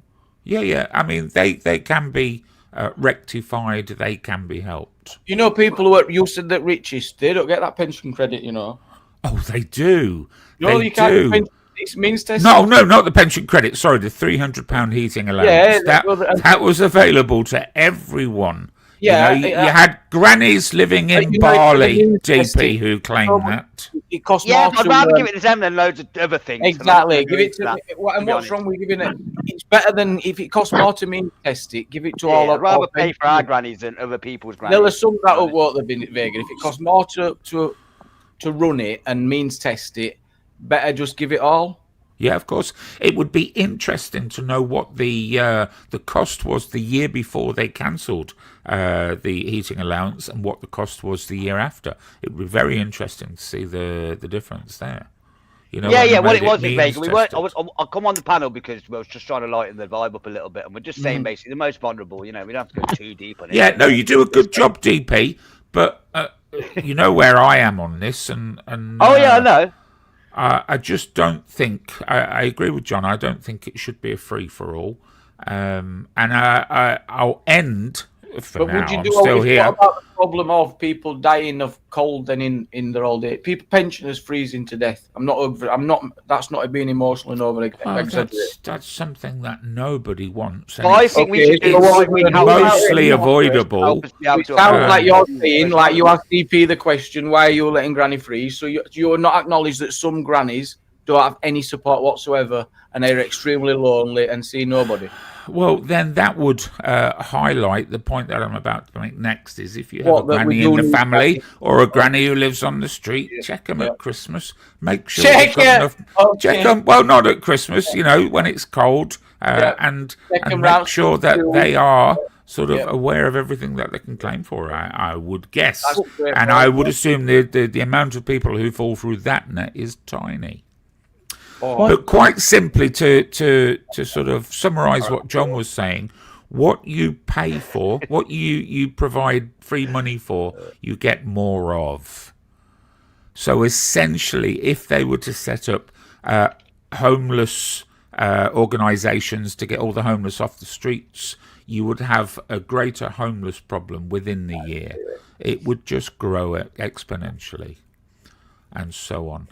23 billion of unclaimed pension credit. 23 billion. It's a massive number, massive. But the government are not interested. I bet JPM hasn't claimed his what's it called? You'll be claiming yours, or you won't qualify with your credit. You won't get it. They don't give benefits. They don't give benefits where I'll be, Jamie. Are you dipping? Are you being a fucking right I am. Anyway. You're gone. No, to see G, now I'm offended now, Big G, right? Who's offended you? Right, so my point of view is, let's do the right-wing thing, get the country in a good state where we've got enough money as a country and become rich again when we can afford to look after our vulnerable. Looking after the vulnerable is not a right-wing thing, Jamie. GP. What do you mean? No. That's not a right-wing policy. What, so because we're a right-wing country, we can't still have a benefit system to help our most vulnerable? No, that's... Well, you can have one or the other. You get to have one or the other. What we want. We set the moral high grounds. We set the rules. You either have total freedom. Well, no, actually, they did, DP, the establishment. This is the subject line only got dipped not long ago. This is a big illusion that this is. Oh yeah, I'm on about these politicians who had now. If we had actually some people who had some balls about them and actually could, are they all shebang? Yeah. If we wanted them. Also, to be fair, I think anytime soon. I think looking after the vulnerable is fairly universal in terms of from right to left. The bit that we have the disagreement about is who falls into the category that needs looking after. Yeah. And who can look after themselves. That's well, we figure that out because we fucking smarted peoples and we can figure it out. Yeah, when we get to that. Yeah. The problem is abuse, and well, it's not even abuse. Though I think it's the way it's presented to be able to claim it. It's the way it affects you. So that opens up a door for people to lay on thick, to become aware of the system, and it's weird. It's such a weird system. Yeah, but if the cost of living are normal, you go to work, get a decent job, and it's even on the lower pays, it's paying life all right. A lot of people are not going to want to do that anyway, are they?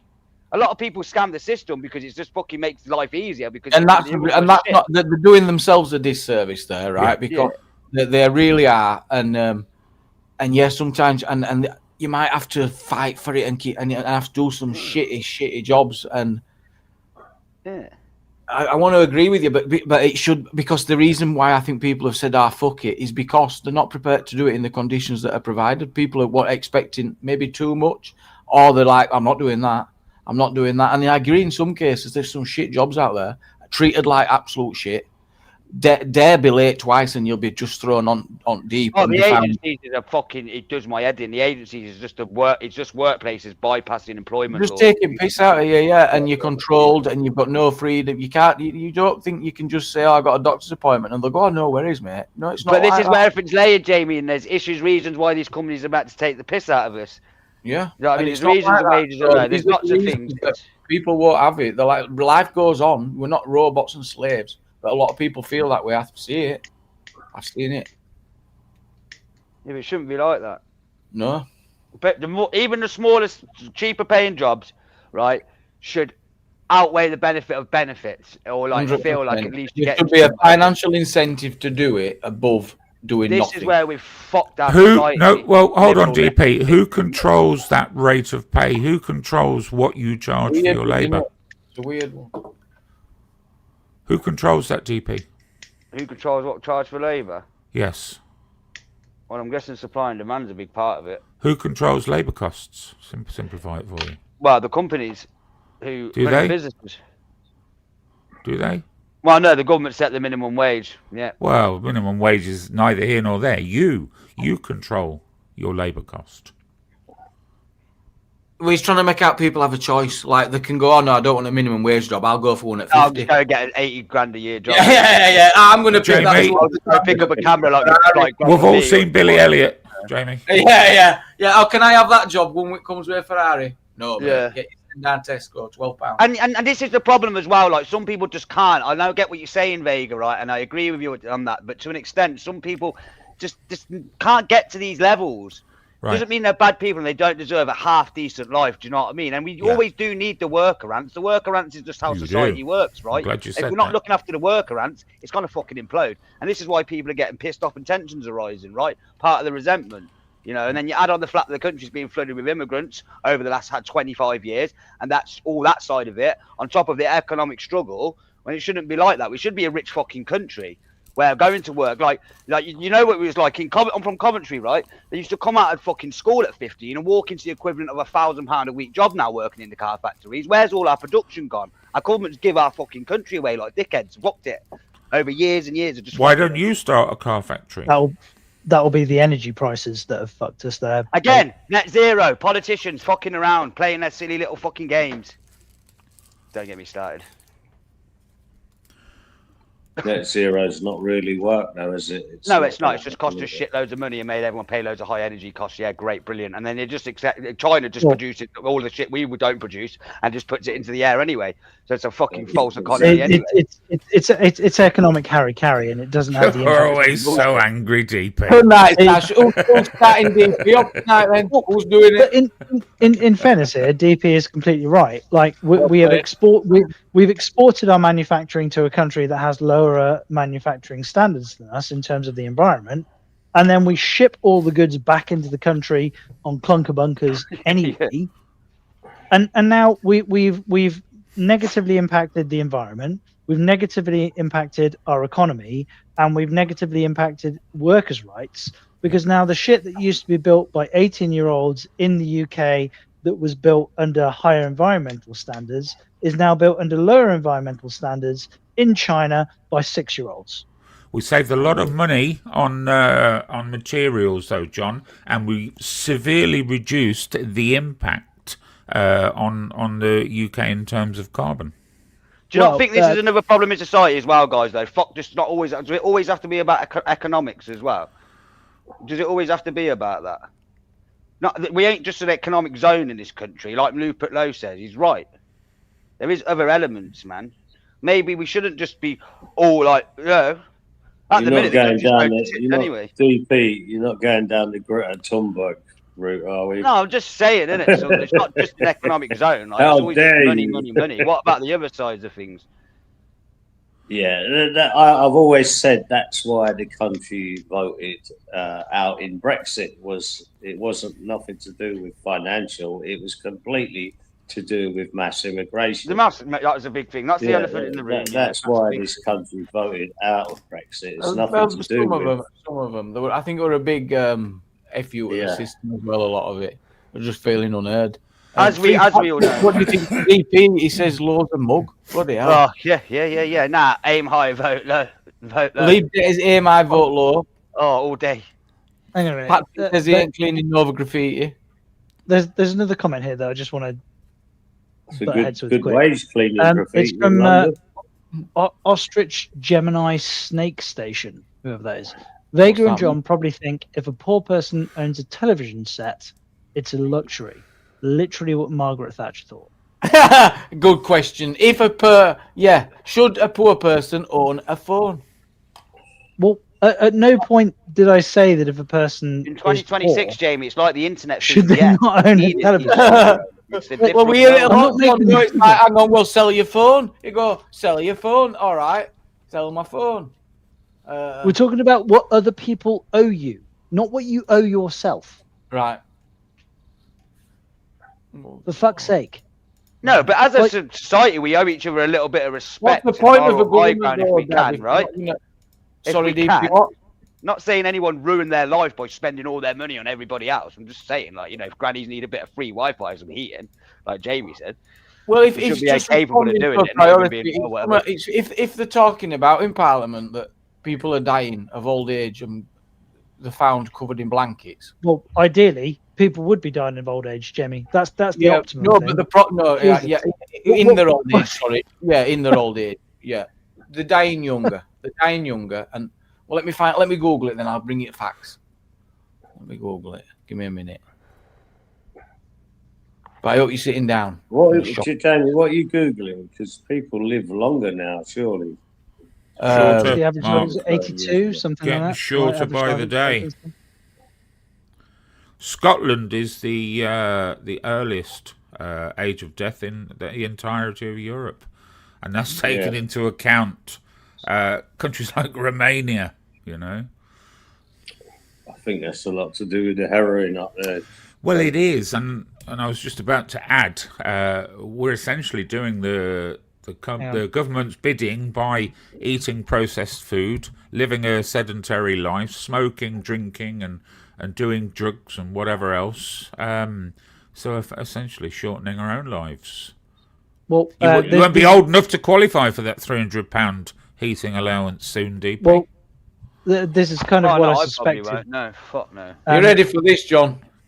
So, can I just super quick, Jamie? So, Ostrich in the chat said, "I'm for full-on wealth distribution. I'd make Corbyn and John McDonnell seem tight if I was the PM." Yeah. So, just like the total abolition, that'd be like a 600 cost of living payment. The total abolition of private property, like there's nothing that there's second homes gone. All them second homes, houses by the sea, gone. No, I'd just fight the private market with enough adequate social housing that goes alongside whatever your population is. The problem is at the minute the population's fucking growing by 1 million a year. But just you can't economic even entropy. look at that. Like economic entropy means that like nobody would bother to do fucking anything. What do you mean? Why are you having so little faith in your own people? That pisses me off. To say that. So little faith in my people. Like a Jack Russell. Have you met them? This is another problem with society. We've sort of like our government sort of like had to baby. Do you know had people? A lack of faith in us as peoples. We're the most innovative peoples of all fucking time. When you look, we should be looking after grannies that are cold. DP, I completely agree. When motivated, accordingly. When not motivated, why fucking bother? So let's fix the problems and get people motivated again, yeah? Right-wing leaning ways will be the way, I reckon. You know what I mean? Research from February 2025 indicated that 3 in 4, for those that like a percentage, that's 75% of pensioners aged 66 and over, 9.1 million people reported that their homes were colder than they would like. Okay, colder than they would like. 41%, 5 million people cutting back on heating. That goes in line. That shouldn't be the case when an estimated 2,544 cold-associated deaths occurred in England, and the highest mortality rate was observed in adults aged over 85. So they're preventable if the heating had been higher.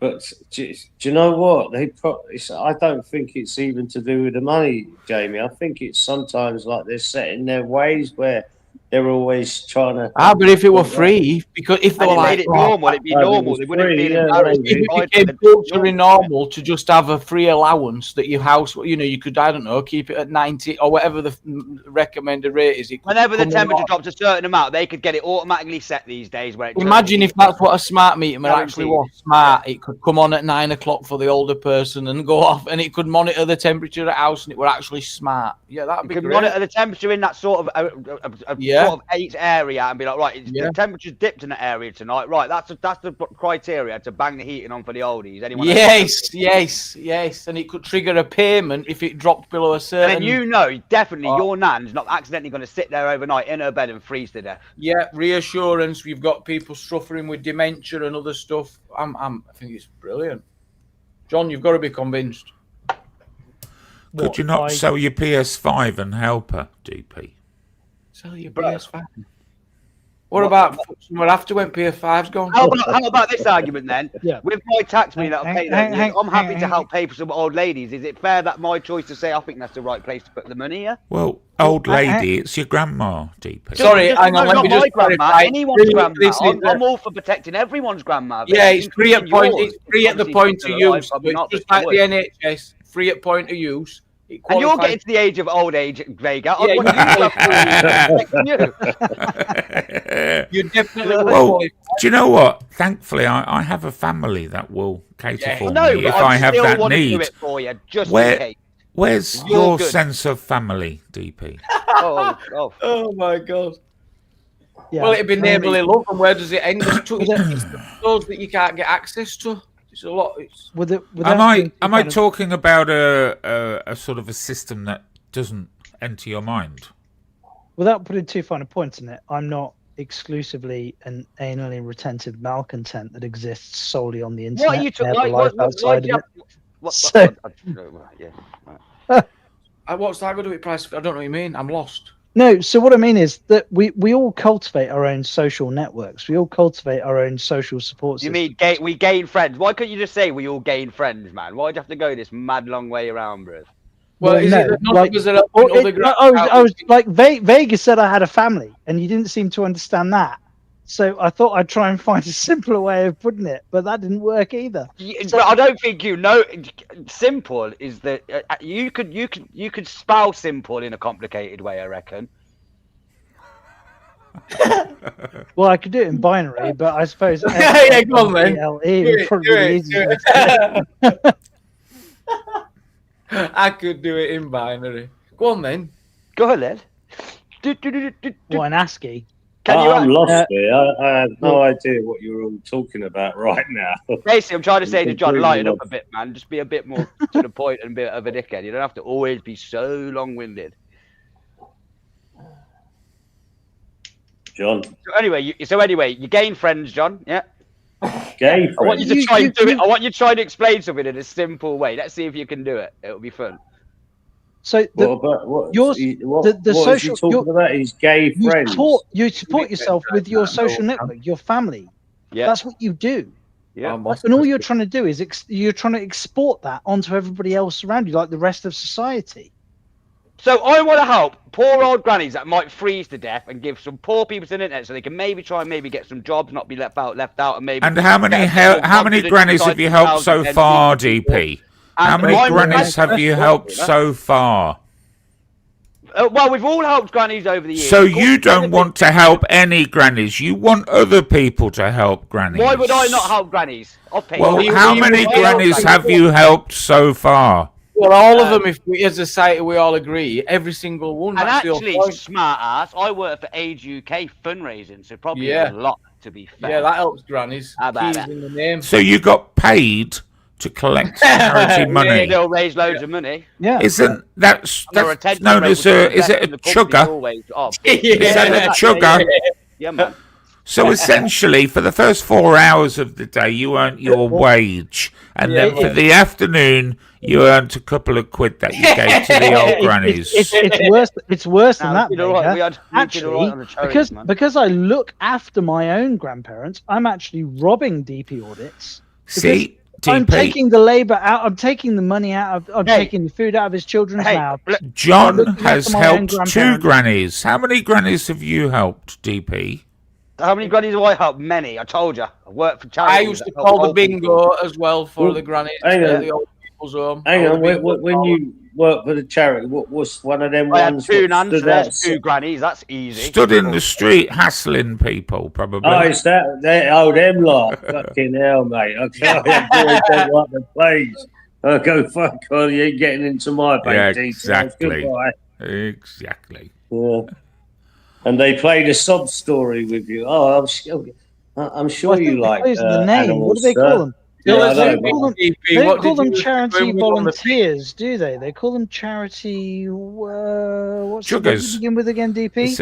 It's not charity volunteers. It's charity you don't like it goes bad when you say Did you used to do that, DP? What were the you don't know what you're talking about, to be honest. Did you used to do that though, DP? Stand outside. Yeah, I did it. No, we did door to door for years. It was great fun. Oh, what were the pitch? That's what I was going to say. What's the pitch so you can show people it's not chuggers, which is like charity mugging? I think it means like a chugger. Well, some charities do it in house, but the logistics of running these teams, and you got to understand, it's a difficult job. Sales is a high turnover. Vega probably knows he should know these sorts of things in certain areas, especially at cold calling jobs, right? Now, to manage it, it takes these companies a long time, these third parties, to build up teams like ours. Hang on. They're like gold getting these fundraisers that are long term. It just doesn't work like that. So that's that part of it, first of all. And if charities didn't make money, they wouldn't do it. Of course they do. They're extremely regulated. You get fucking spot checked constantly. You wouldn't believe. with their fundraiser, fucking whatever it's called. I can't remember, FOI and that. Do you know what I mean? There's loads to it. Isn't it Every single CEO argument, the piss takers, right? The CEO argument. Before John starts, let's do the CEO argument as well. Marie Curie, she's on £170,000 a year to run 3,000 nurses around the UK. I assure you, I have never fucking knocked the door when Marie Curie nurses has helped and they don't get praised like the fucking God wouldn't believe. I think she does a pretty good job. And in the private sector, she's probably worth 3 times the amount of that. A lot of the CEOs that go into charity have already had successful careers where they've earned millions of pounds. They actually take massive pay cuts to go into these jobs. And the charities headhunt them in the first place. They don't go to the charities, come on, pay me this money. They headhunt them. And everyone gets it so backwards. And when people start attacking the charities, what another thing that does my head with it, and it's really passionate about this, yes, some charities might be a little bit more greedy, but when you go and attacking these chuggers and stuff like that, some person might see you attacking that chugger and they might have gone and donated a tenner if you didn't do that, but because they've seen you, they don't go and donate that tenner. Now, the bottom line is the person that hurts is the person who gets support from the charity at the bottom. That might be £3 or £5 out of that £10 going to that, but that's still £3 or £5 that's not going to be going to helping someone at the bottom line. Do the people know when they're chugging the money into pot, do they know that 50% is going to the... Yeah, they have to tell it, and it's not 50% at all. It's 100% goes to the charity. About 15% of that donation money. You just said a fiver. That's what made me say. No, let me talk. Let me explain. No, that was just being fucking hypothetical. But in most charities, it's about 50% going to the admin. But the admin costs, you've got to look at it, is their way of generating more money. So it's part of their money anyway. So that's even a retarded argument. Yeah. Oh, Jesus. You know what I mean? That's called enterprise. Right? Just 20% re-get that money you got last year again, yeah? And then you put another 20% did you work for a private that overset of money, yeah? That doesn't. How is that illogical? You know what I mean? The problem with that, DP, is anyone, that's exactly where I were at, because it's literally, I think you were working for what sounds like a private company, used to like generate income and would just send a percentage guaranteed to the charity. And they would just the charities have a pre-allocated fundraising budget from the year before. You have a certain contract with a certain amount of money. Once you get a certain amount of sign-ups, that contract finishes, and that's why you change charities all the time, because they have certain budgets already pre-prepared to raise money for the next year. This is why they're on the company's ads. They're looking for long-term donations, right? Most givers that you sign up, if you're doing a good job, will donate on average for 3.8 years. Now, when each donation's £120 a year, and you add the 25% gift aid on, and you times that by the 3.8 years, that's where the money starts to come in. Okay, so is that how it's thought about in the head? It's like looking at a 4-year payment, and then there's the cut for so and they're getting a cut, and the charities, and then they can get insurance. And they know, and it's that all a £1 big million investment, if they invest 1 million, is going to generate them 3 million from cold calling, yeah? Why the fuck did you not do that? If there was any example at all, like DP, I don't disagree that your heart is in the right place.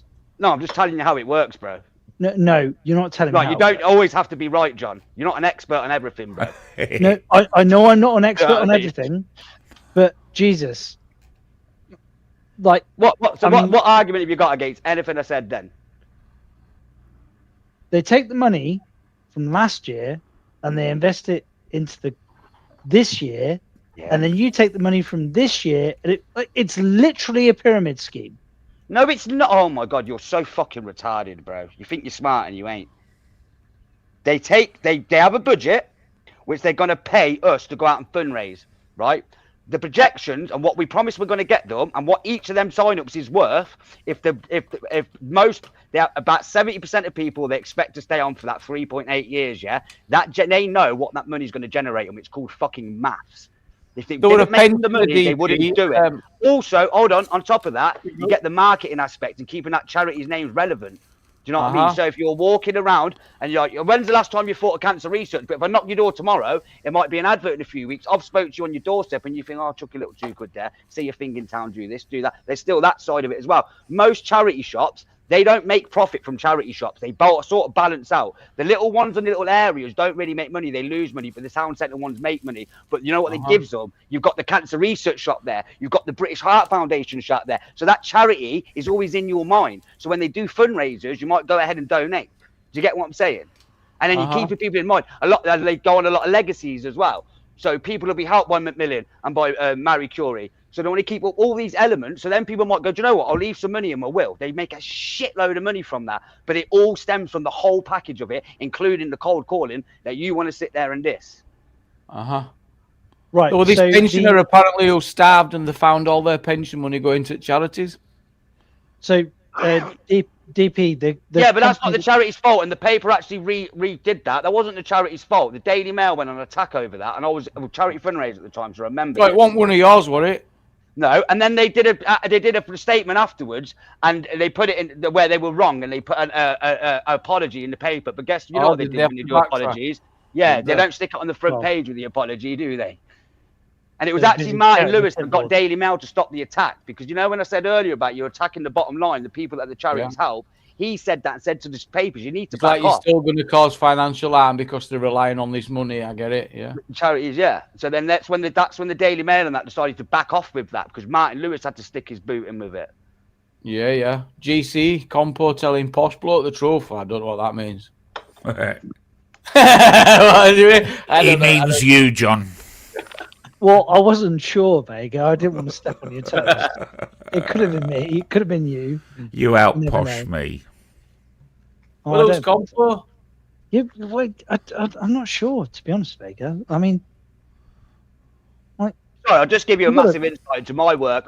I don't look like Kevin Webster. Call me a chugger, bro. It's his own fault. He triggered me, innit? Sorry, Vega. DP, did you ever work for Jason and John? Jason and John, what company? I can't say, obviously. I can't say details on here. Oh, okay. Jason, no, I don't think... They worked in solar as well. And oh! You know what I mean? Yep. Yeah. I know the other one, though, the younger one that works on the... Yeah. Are they very charity-orientated guys? No, they didn't do the charity shit for very much long. They work in a similar industry than me. They sort of manage people on the doors and things like that. Yeah, there's a lot of dodgy people in the sales world. It's a difficult world. In Coventry there is. Oh, yeah. Dean, oh my God. Oh, we're going to have to address that yet again. Here we go. Ubers has got the attention he wants regarding this, but what's he posting? People are telling him to... I'm going to have to watch it. He says, I'm not Irish, even though his mother is... This is your type of anti-Semitic. This is 11 months ago. 11 months ago. Oh, and I won't watch that channel anyway. You shouldn't be sharing that channel, should you, Ubers?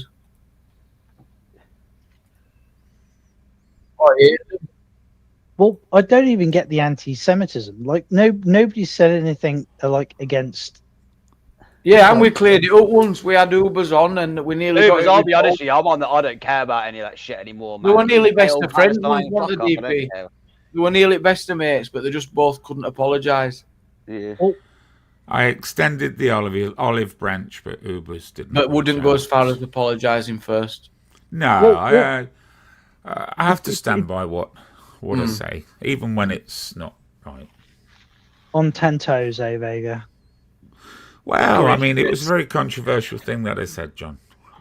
What was the controversial thing that you said, if you don't mind me asking? I said that was the Cappy wall when he got his first blowjob from a rabbi. No. Even I think that's funny. That's amazing. If you want to come and join us, please do. Saturday night, we'll keep going if we can. Saturday night's all right for fighting. Yeah, it's fine. Yeah, I wouldn't put a pig out of the pit on the Sabbath either. So it's fine. He just brings the tone down. Not good for a mod of a channel. Henry's been AFK for a long time. Yeah, where is he? Yeah, I hope he's all right. I know he's a bit of a scallywag, but I hope he's all right. I hope he's good. We seen him a few weeks back in chat, but not on panel. Oh no, he came on panel briefly, and you seemed fine. Well, no, it was steaming actually. So DP, update me on you and AY. Have you managed to find some common ground? It's cool. It's cool. We're men. We don't hold grudges, and we can actually get over shit. And like a lot of people in these stupid communities, fighting, like 60 years old, and none of them have even met each other. But yeah, you've both done amazing to get past what that. Big up to him as well. Have you spent time in the same place since that incident? Not possible, but yeah, I'll leave it there. Okay. Oh, we'll see what you did there. Oh shit! I even forgot about all that. Exactly. Is that even the case online? Probably yes. They've had a cuddle. Big him up. No. And I'd like to say, Jamie, respect to Mystic Media. He was an auditor that I found well, man. Chris is all right. To be good fair. few months ago. I thought he was. I watched him more so than any other people. I don't know if I identified with him a bit more because he was quite an old guy. I'm not an old guy, but you know what I mean. He was nice, and and God bless him. He passed yesterday. So. I didn't see it coming so fast. I was shocked, man. I found out yesterday. Oh, Bear's got a memory card. Oh, chill it, bro. Yeah, well said, Carrie. But yeah, his poor son and all. I don't mean it was just so sad. He went in a hospice 2 days ago, I think. Oh, it's fucking terrible, isn't it? Yeah. Jesus. To be fair, when he said stage 4 in the thingy, man, I was like, oh, for fuck's sake. Yeah. Well, that happened to my stepdad, man. He was diagnosed as a month gone, boom. Exactly what happened to mine with my mum, her partner. She was only 47. He had a pain in his hip. Went to the doctor. He just kept going to work, just kept walking it off. Stage 4 lung cancer. And pain in his hip. Pain in his hip. Pain in his yeah. The only symptom he had were pain in his not his hip, in his pelvis. You know when he was walking. Just the only symptom he had. It's this pain. There's something wrong. There's something wrong with his leg. And then a month later, he was gone. So it must have been a small cell lung cancer then. If it's got pain. Yeah, everywhere, literally in his bones. Yeah, that's the worst one, lung, because it just. So the research on lung cancers, the problem is probably the most difficult because they've sort of got to wait till people keep dying and getting the samples. Yeah. Because it just mutates so much. There's so many it's a fucker. It's the worst one to deal with for the cancer research and that. Well, Jesus. I fucking hate it, really. Like, 40-odd-year-old and you got that. Fucking hell. Well, my dad, he died during the coup, and he was he had autoimmune condition. He had acquired haemophilia, and he caught he caught COVID whilst he was in hospital being treated for acquired haemophilia. God. And he had an autoimmune condition at the same time as he caught COVID, and they're opposing conditions. Like, one requires you to bolster the immune system, and the other one requires you to suppress the immune system. So he's fucked coming and going, basically. So, do you know what treatment they applied, John? Yeah, so we went for the ridiculously high dose steroids, and hoping, well, because like bleeding to death is unambiguous. COVID, he could have potentially survived even with a suppressed immune system, and it just didn't work out. So was he lucid throughout the whole? No, he spent his last 3 weeks on a ventilator. Oh, God bless him. That was the that was sort of the worst choice, wasn't it? To try and suppress COVID. Well, let me put it this way: before my dad was put on the ventilator, my brother and I stepped into the room, and the last thing that my dad said to me, like lucidly, he looked at my brother and I as we were watching the room, and he went, "Ah, my boys." So I have that on a keyring.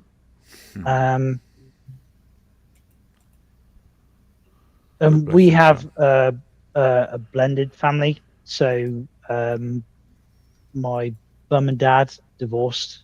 Like, my biological mum and dad divorced. My dad remarried, and we have like a half brother and a half sister. Well, sorry, a stepbrother and a stepsister, I should say. And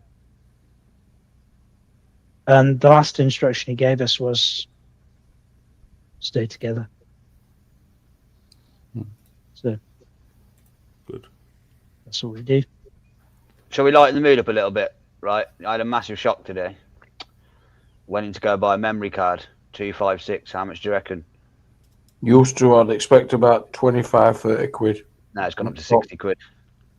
60? Yeah, they're going to the real price, isn't they? I nearly fell off my chair like last year. I built my gaming PC, and I had an old terabyte mechanical hard drive transferred into a solid state, and I was expecting like a ridiculous bill, and he went, "Oh yeah, it's £66." Yeah, I think it'll be more now, mate. I think all the memory's going up. Like literally, I went in. So it was literally it must have been 7 months ago. They were like 18, 20 quid, right? Wish I would have bought loads then. I could have doubled my money on the fuckers. You know what I mean? And then a few weeks ago, I went in. It was only a few weeks ago, and they were 40 quid. I went in today, 60 quid. They've gone up again. And they were 20 quid. It's DDR5, which is the greatest culprit. It's now, or it has had an effect on DDR4. It sort of crept down into the DDR4 market. But DDR5 has quite simply been bought out. The next 6-7 months of production have been bought out by NVIDIA and various other AI-based companies. Piss take. I'm just on Amazon now. Yeah, they're absolutely ridiculous. Yeah, they kind of hit their peak. I can't see them going up anymore. Oh, it's a lot though. Supply is not very. Well, they used to be for free, didn't they? Literally for a £5 you could get some at one time. Well, the pen drives went really cheap. No, what it is, Jamie, you need to get what it is. Really you need to get there's memory cards, but you've got to get the better ones like the extreme. Yeah, the U3 and I know. So it has a knock-on effect on phones as well. So 500 gigabyte phones now, £500 more than 6 months ago. I know. I've got imagine the terabyte one I've got now. I bet that's £2,000 now if they bring the next iPhone out. I bet it. Well, yeah, the phone I've got now, I paid so much, tiny amount for it. It's 1,500 quid now. Yeah. Same fucking phone. I mean, my old iPhone apparently is now worth money. Well, these phones have gone up. I've got a smartphone. Samsung S24 Ultra. Well, they've gone up, have they? Jamie's going to have a car boot tomorrow. Have a look. I always thought it was just because of the naked pictures of my ex-missus on them, but still, never mind. Well, show us, and we'll let you know if it was. Well, then they wouldn't be exclusive anymore, would they? Yeah, 25, I think I've got. Not that. It's not that. Well, also, if I show you the pictures, the phone might actually weigh less. So. Ooh. She a big girl. You like a big John? No, I fucking live. I've ran my whole channels off my iPhones, man. Don't know what you're talking about, bro. Chilling. Yours was paid back in first month, didn't it, that phone? Bro, when I went to get the new phone, they're like, do you want to trade the first one? I was like, nah, that's like a relic, mate. That ain't going nowhere. You know what I mean? It's irreplaceable. Priceless. Just for what it's done, innit? Yeah, did all editing and everything, didn't it? Everything through that iPhone 15 Pro Max. I must have got to a lot of followers and subscribers and views through that phone. And that's sort of part of the reason. I was watching all the auditing, so what can I do? I agreed with it. I loved AB and that going at the police, because obviously I remember them. They've been bastards. I thought, fuck it. And I thought, this camera on this phone's really good, man, but never use the camera for fuck all. Fuck it, just go give it a crack. I'm going to give it a go. Yeah, and just fucking boom. Where did you go first? I actually went out with my brother, and then we went and did a bit of urbexing just to test out filming and that. And in the first place we went, this guy come out the house who was also urbexing, and he just so happened to have 100,000 channel on Facebook. It's mad. And then when we were there, this other fucking urbexers turned up that got a big channel there. Like, it was just mad. There was like 3 different sets of us. And then I went and did Solihull, and I think it was, what was the first mad video? It was that one with the fucking security guard where I was just being a bit of a dickhead coming out of the shopping centre. And then I think 6 weeks in is when PC Brown happened, and then it was sound. I remember you being, they were saying get here and trying to search you, weren't they? They ended up having to pay out or something. I remember that video early on while you were with some guys and some were getting searched and they ended up Yeah. Oh, yeah, conclusion to that, yeah. They've decided that they were wrong and I was right. Yes. Yeah, Knockout Audit's channel's absolutely taken off, hasn't it? Especially this last few weeks. Problem for Knockout is though a lot of his videos get age restricted after a while, or like he doesn't earn the fucking revenue off them. Oh, is that what's happening? That's a shame, isn't it? He has, yeah. The fights, you have to blur them a bit now. It's not as simple. I've seen people put in like emotes and odd sounds like boink, boink, you know, every time and all that stuff. Yeah. I've noticed that, but why not? Like, what's the deal? Like, yeah. Oh, I kind of get it though, because when X first AI X speed and it was fucking driving my head mental, like. So I kind of do see a little bit of it. Why it's important. A bit. Do you know what I mean? Too much violence, not good for you to keep watching that shit, man. Trust me.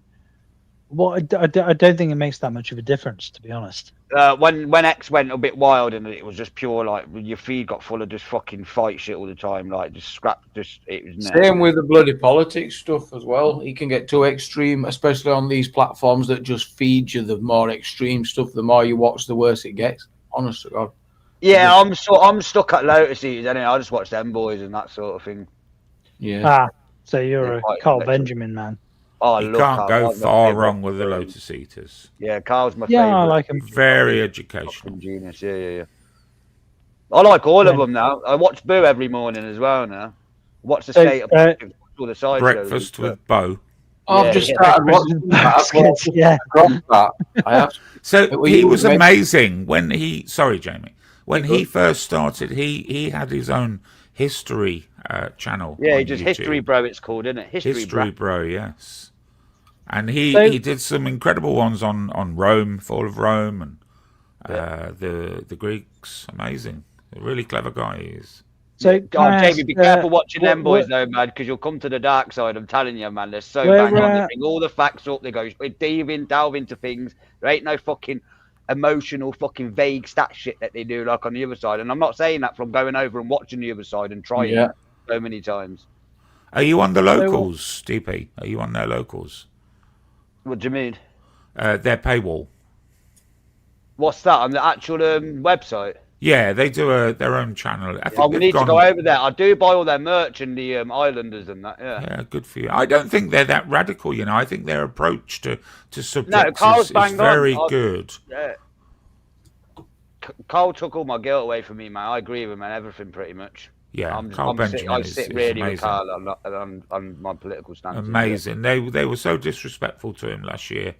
When you seen her in the Kerr one? When did she go, bless her? Well, why was she going on trying to debate Carl Benjamin, man? She just got she ate herself up. I was going to ask Vega what, like, Vega and DP actually, since I know that you like him now. What's your position on Connor Tomlinson? I don't watch him so much now. He's left Lotus. I don't really follow his channel. I know how what's the word? How controversial he's trying to be. Yeah. But what you'll find is a lot of these political spokespeople they'll lead their audience to a certain or down a certain path, but it always ends in disappointment because they're not willing to go the whole hog, and that's what he's doing at the moment.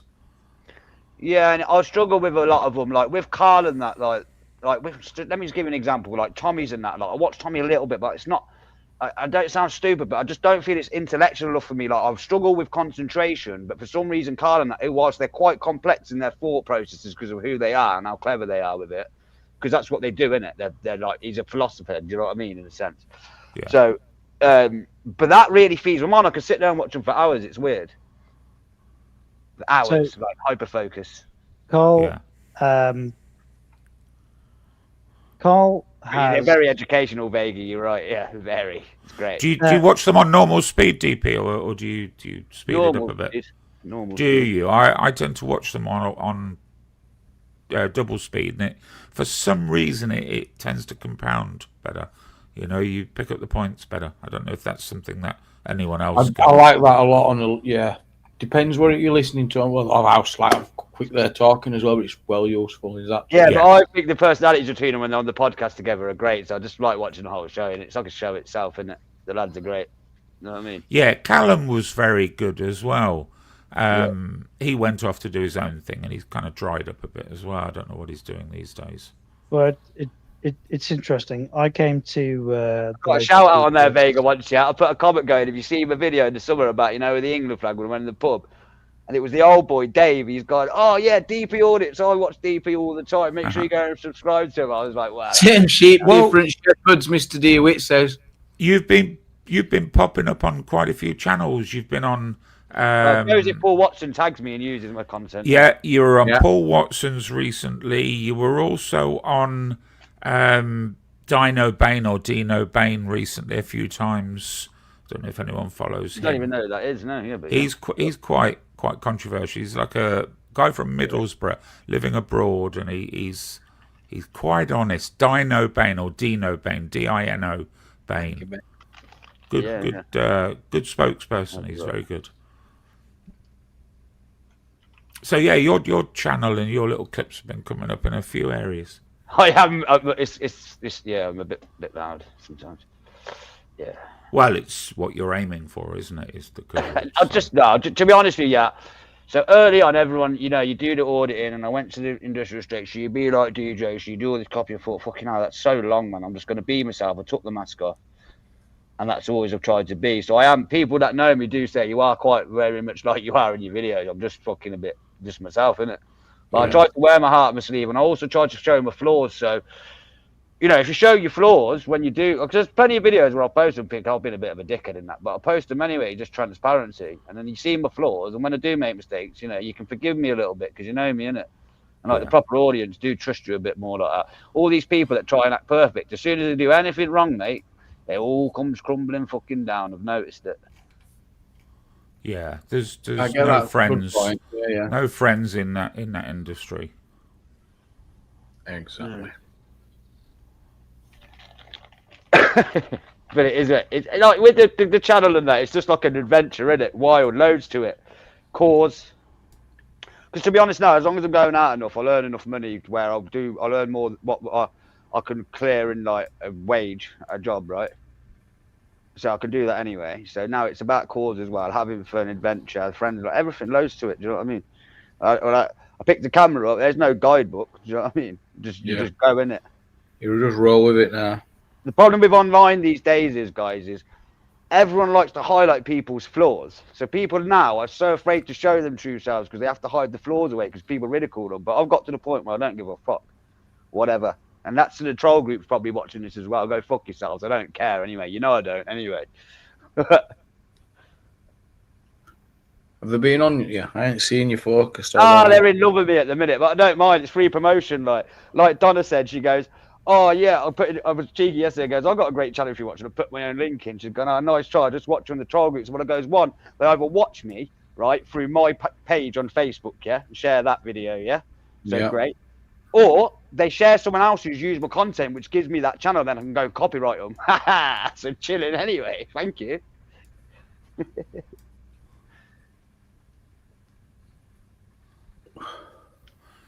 You made me laugh last year, DP. You were going to Highcross House quite a lot. You were there about 3-4 times, and for about 3 years I had a flat in there that I used as a knocking shop. Oh, you dirty dog! I know. All through COVID, I wasn't going to risk anything at home, so I was using that as a sort of a weekend retreat. And it made me laugh. And I remember DP was outside one time blocking off the doors, causing mayhem. And I remember thinking to myself, you wouldn't have fucking stopped me a year ago, mate. It was never full of immigrants back then. It was quite a respectable place when I used to go. Yeah, I had the Sikh guy come along and tell me that. Oh, you're meeting that secret? Well, did you not see that hotel? Grinder dates. So the maddest thing from that place, so that's a migrant hotel, yeah. Did you see the clip that I posted where the homeless guy's sleeping under the hotel? It's terrible. Like the fuck, I was literally there, like you couldn't fucking make it up. They've got to, if they've got a room there where it's got an electronic roof, and you have like a control panel on the wall. And when you change the roof comes off the top. It's like a soft top flat, and that was the one I had. Yeah. He's got new watches, Floyd. It's not just a new watch. He's got watches. Yeah, I've got a coffee addiction, a weed addiction, and now a watch addiction. Wounded. Yeah. What watches? Nothing too major yet, but I am going to get the Tudor Black Bay, the red one, because it's the Arsenal colours. I've seen it in the shop in Worcester. I was like, I need to get that watch. Problem is, it's pretty expensive. But I bought 500 quid. No, it's fucking $4,000. Anyway, what, for the Tudor? To the Tudor, it's the red one. Is Yeah, it? Tudor's expensive, okay. bro. Yeah. The Black Bay. Oh, I know Tudor's expensive. I know who they are. But I got the G-Shock, the £500 metal G-Shock, just because it's a Casio. You know, when you was a kid, and it's just pretty cool. Yeah, Full metal Casio one. and Seiko are massive now. Yeah, and then I got a Longines Conquest. It's quite a nice blue one. And then I got, what did I get? Oh, I got a Hamilton khaki feel. That's a lovely watch. The Hamilton is the automatic. I've got a Seiko. What, have they gone up in value and all? The Seiko and Casio are doing really well. Yeah. Yeah, big business now. And there's some really expensive versions of them. They're knocking some nice watches out as well. Oh, this one's cool as fuck, man. The full metal one.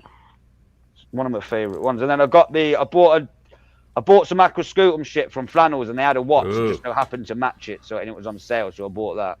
Welcome back, John. And then I managed to get a $2,500 Rado for 200 quid, Vega. Chilling. Captain a $2,500 what?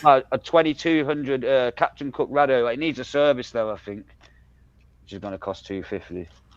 Is the movement working? Yeah, it's just not keeping time as well. The guy says when it stops keeping time, I'm going to bring it in. Yeah, it's full. But I didn't know if it was real, and I went and took it to the shop, and he was like, yeah, it's real. I was like, fucking chilling. Sell it for parts. Yeah. Mickey Mouse watch. Have you got a Mickey Mouse watch? And I've also got a Mickey Mouse watch as well, yeah. I heard Mickey Mouse has got a DP watch. Yeah. Oh, you know, I actually looked the other day, so there's a thing called IFL watches, and they custom paint watches, yeah? You can actually ask them to custom paint a watch. You know what I was thinking? Get a watch with a DP Audits logo on it. Yeah. You know what I mean? But you can get like a... Sell that on your merch store. Yeah, but it'd be like fucking 1,100 quid, because the fucking watch is 700 quid, and they charge 400 or 500 quid to paint it. Well, I remember back in the 2010s, like the girlfriend that I had at the time was like super keen on the ceramic watches with like the ceramic watch straps, but they used to chip like a motherfucker. Ceramic would, yeah. Why would you want a ceramic watch? I wouldn't fancy that. It was ridiculous. They used to do like the segmented ceramic watch straps. It was insane. Yeah. It's just nice to have a watch on your wrist, isn't it? I don't know. People just don't understand it. I'm like, I just don't get it. But if I bought half these people a watch, I reckon they'd start being like... Well, I'll have to try one, yeah, because I'm not I'll have to wait and see, because now I'm not buying it. Yeah, I'm gonna. I don't know. Yeah, get some Casio. I'm telling you now, these Casio. I like them green Rolexes. They're nice. Oh yeah. Starbucks. To be fair, over a Rolex, I'd rather get a Vacheron or a JPC or something. Well, yeah, I won't be picky. Yeah. Anyway, 5 minutes I'm out. 5 minutes. More likely to get your arm chopped off for it, isn't you? This auditing business is paying well, isn't it, Jamie? Vega Audits, has that got a ring to it? Vega Audits, it's original. Yeah, Vega Audits. I mean... Right, let's get it straight. Right, it wasn't all auditing money. I did, you know. Let's see how that looks. I know what some of these are earning, and you're right. It pays well, Vega Trust. There we go. When do I start earning, DP? When do I get my first? When do I get my first payment? If you want to hide your identity, we'll go out. We'll do some audits. We'll give your channel a boost to get you up. Then we'll get everyone onto the VDL. Oh, by the way, if I ever go live, if I ever go live and you're a member on my channel, and you're also a member of the VDL, There's a special VDL sticker. Oh yeah, you get access. Is there? I never knew that. Yeah. I've got access. Yeah, you It's can basically, I put just took your logo of here, and then I just put it as a thing, so you got your own. Such a tribute. Yep, not bad, that is it. I'm complimented, DP. Yeah, so we've got the VDL. Did you see an increase in membership? My problem is I don't go live too much, but it does my head in because people steal my content, and I just can't be arsed with it. I should go live more, really. Can we do a trusted content audits Discord where we'll like track this somehow? Like, I need some kind of verification here. Of what? Verification of what? Well, the money that you're making. Yeah, the progress. Oh, you're not buying it. What? You're not buying it? Do you think it's? It's just a normal average wage, just a little bit better than Are you looking for a change of career, John? I could shock you to death. No, don't underestimate it. Don't underestimate it. You're talking tens of thousands of pounds. Dad knows best audits, and that's every 28 days. Oh, no, every 31 days. It's every month to some of them. Thousands and thousands. Vega, you can assume that everything I do here is purely on entertainment. Yo, there's Joel's nothing to do with like zero. You know, Jamie, just one of them. And don't forget that there's multiple platforms, which is multiple revenue streams. So you might have. I'm a smart cookie, you know. Facebook checked on 11, YouTube on whatever, and then TikTok on that day. Facebook, multiples, YouTube. Yeah. They all pay, bro. Multiple hooks in the river of idiocy. Hooking multiple morons. God, if you're going to go on camera and you're going to just be so long-winded to get to your points, man, I think you might struggle a little bit. He's saying you got to be... You got to be like, bang, like, my ADHDs have been a bastard all my life, but just so happens for content, it makes me a little bit nutty, which helps. Do you know what I mean?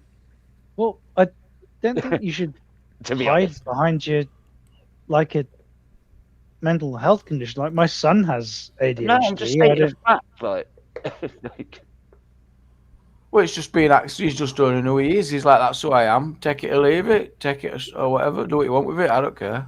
I think that's what he's saying. He's like. Oh man, like as fuck. Yeah, but if somebody's advocating for a Ponzi scheme, because he's a if you want to hang on.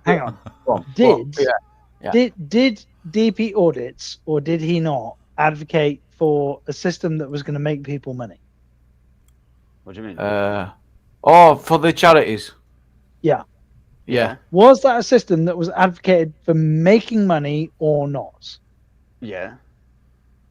For good, to help people, for charities, big major charities, help children. Have been things like sexual abuse. I actually come across on doorsteps and when I talk to them, they open up and start flying at you. Water for the thirsty.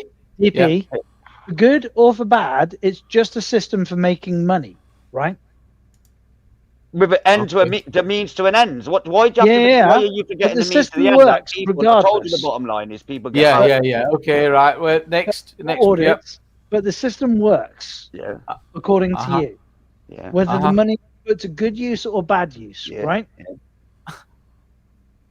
Is that the case or not? Yes. Well, yeah, it works. Yeah, it really well. Yeah. Okay, great. So you advocate for a system that makes money. Yeah. Yeah. Good. So glad we cleared that up. Right. So now we've cleared that up. Can we go back to the original point? Okay. Well, I'll forget if we don't hurry up. What's the original point? Now you've cleared that point. Can we?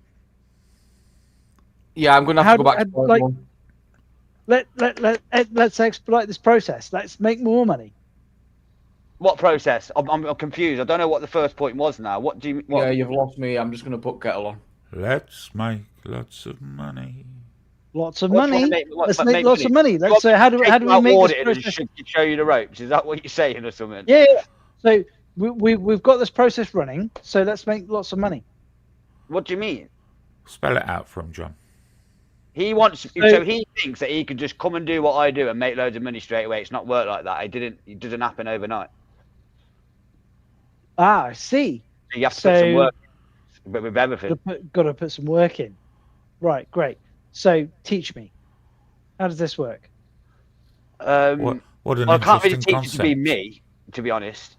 Well, I didn't ask you to You have to teach just me go to out and be you. I and hope the asked audience you to likes you. teach The me only the person to process. determine whether you'll do well in what I do is the audience, whether they watch you or not. That's the only barometer.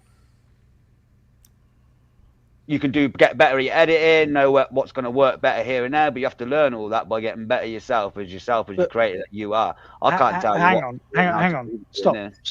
Stop. So, you told me, did you not, that there was a process that would make money? Yeah. Yes or no? Yeah. Yeah. Great. And you also told me, if I'm correct, that it doesn't matter if what I want to do with the money is virtuous or unvirtuous. I could still use this process to make money, right? Yeah. What are you on about, Rev? So the process is, just tell me the process. Process for what? Making money. Making money through social media. Yo, bro, you're fishing too much, man. I can't give you all the secrets on a live panel where I've got trolls listening to me. Are you all right, bro? You go out of a camera, you think of something to do, you speak to your audience. Just watch my content, bro. There you go. It's all there. Like about 400 videos worth. And Bear Britain Audits is in the chat as well. Go watch Bear Britain Audits. I learned loads of him. Brilliant he is. Absolutely fantastic. One of the best. Go and watch him. Oh, Jamie's a very good friend, probably his best friend. News Now Yorkshire, go watch him, especially his earlier stuff if you want to go into police auditing. Oh, God, you'll learn a lot. People. There you go. There's your process. But no, make sure you got adverts all the way through while you're at it. Process, no, nothing, content of any kind. What do you mean? What did you say? Well, there's no content of any kind there. Where? Well, DP, there's no content of any kind there, right? On my channels? No, well, no. I know there's content on your channel. Well, of course, there's content with the charities. Each charity has a specific job that it works with. One of the charities I work for will be just talking about one of the charities that I work for will be art disease. One of them generating revenue. You're like, and there's no content there, right?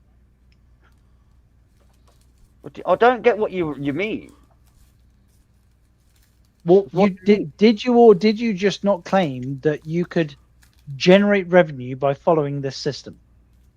And I asked you to lay out the system, and then you refused to lay out the system. You just said, go and follow me. Oh, yeah, in charity fundraising world, there is a system, yeah, and even inside of the sales side but that in and of itself is circular. Everything's a system. What you want about? So I was just asking you to explain the system. The system of what? Auditing? JPM, nope. I don't know what system he wants me to explain. Does he want me to explain the charity system or the auditing system? No, I understand the charity system. I just told That's you. con as I'm well. not delving into So, social media. every system I use to govern my life is easily explainable, is readily explainable, and I'm not trying to extract value out of Nothing's somebody else. ever been easily explainable for you, man. Don't lie, man. Yeah, have you been on bulls with Ubers? Yeah, I mean. Live man. Good man.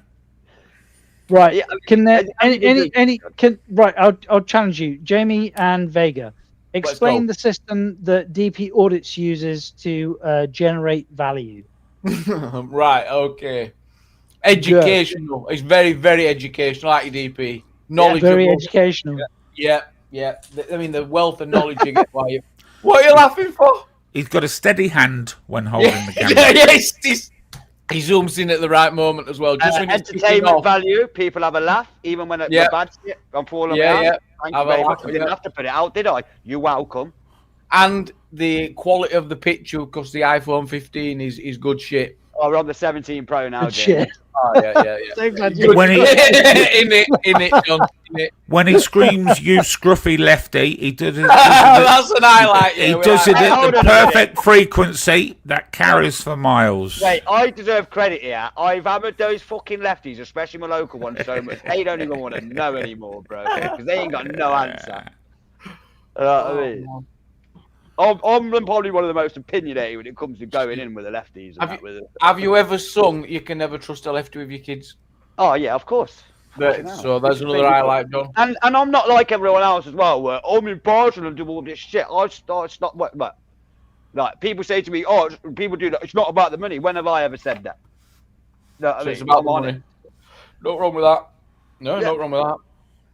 I don't think there'd be many people out filming if they want monetization of options. I don't think it'd be a lot of people out there. DP, no, I wouldn't even do it if Jamie. I'd just have to go back full-time work, which I'd absolutely despise and hate. It wouldn't be as much, would it? I wouldn't actually be able to, would you? Do you know what I mean? No. In my observation, you're quite rambunctious at these gatherings. How many times have you been arrested for your piss poor behaviour? 0. Wow. Now that's interesting, considering people like AY have been arrested repeatedly, and I don't think he's as rambunctious as you are. Because with the police, when I'm having to go at the police, normally I'm just telling them off like a strict school teacher and shit they can't have a go at me about their fucking professional behaviour, what their college of policing and the oath talks about. So I can't really go wrong, to be honest. That's easy work.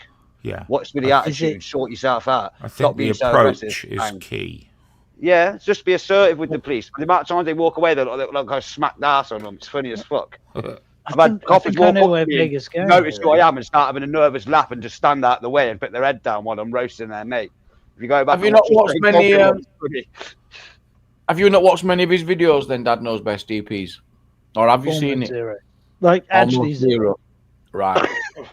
Have you just got a negative opinion of? Is it the audits? Is it the word audits in his that gives you that negative view? Then.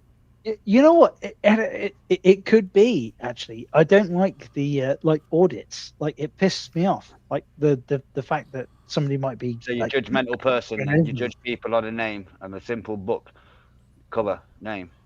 Well, aren't you judging him by telling him he's being judgy, DP? Well, he do you not get the hypocrisy there? Well, no, it shows a problem with the. I was talking about this the other day. Like, someone says, "Oh, you're one of them." And it's unfair to the people involved because they're like, "I might fuck one of them." However, it's a prejudgment. What do they mean by one of them? Exactly. What do they mean by one of them? Still prejudice. Exactly. Prejudice. Fucking auditors' lives matter too. You know what I mean? Well, no. It like by virtue of asking the question "one of them" and them being a relevant question means that you are prejudging the person.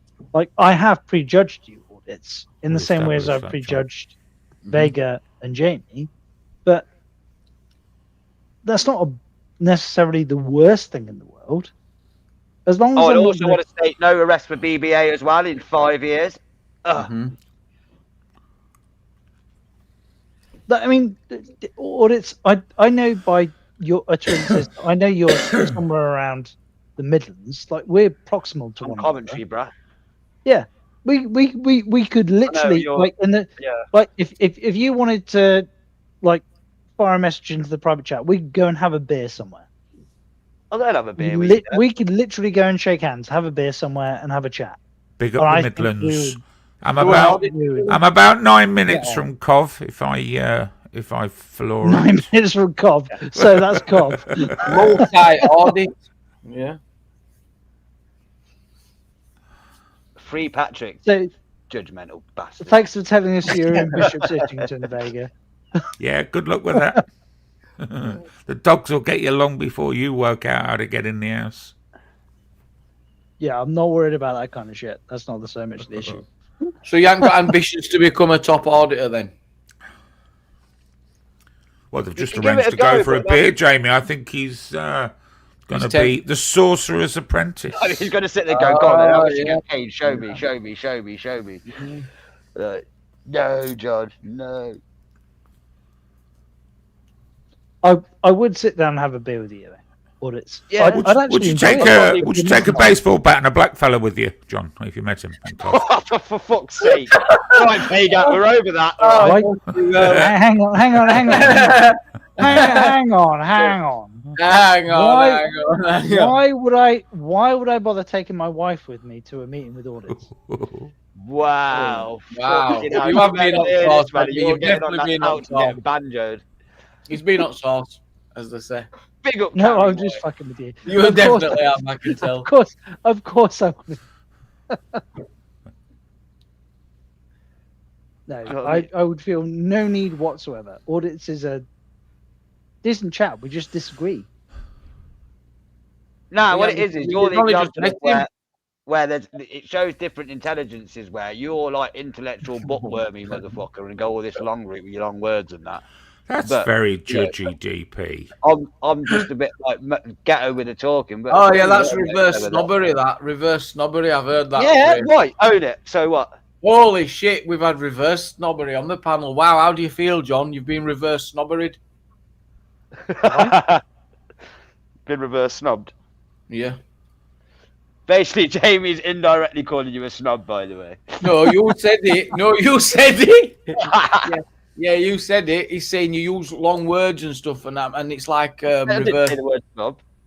No, but that's what it infers. No, I was just explaining. Like he just uses his intelligence with his words and in long-winded, whereas we can just like digress and think. Yeah, just taking half an hour to get to a fucking point. Is it possible from that side? that there's a meaning that I'm trying to convey that's not being understood? You're just not following. You're just not following. You see, it's complex stuff, you know. Yeah, complex. What's going on right now? Yeah.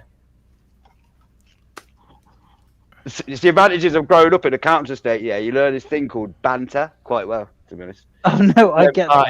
I love just banter. Absolutely ripping into each other. You know what I mean? I love me bants. Yeah. If you try and have banter with your wife, does she still like it, or does she smack you around the head and tell you to shut up? You're at that stage yet? Sort of both, actually. Which I kind of like, and I also don't like. So you're halfway there too. Just had enough. No, genuinely, the conversations that I have with you gents and other groups that I have conversations with. Who are they?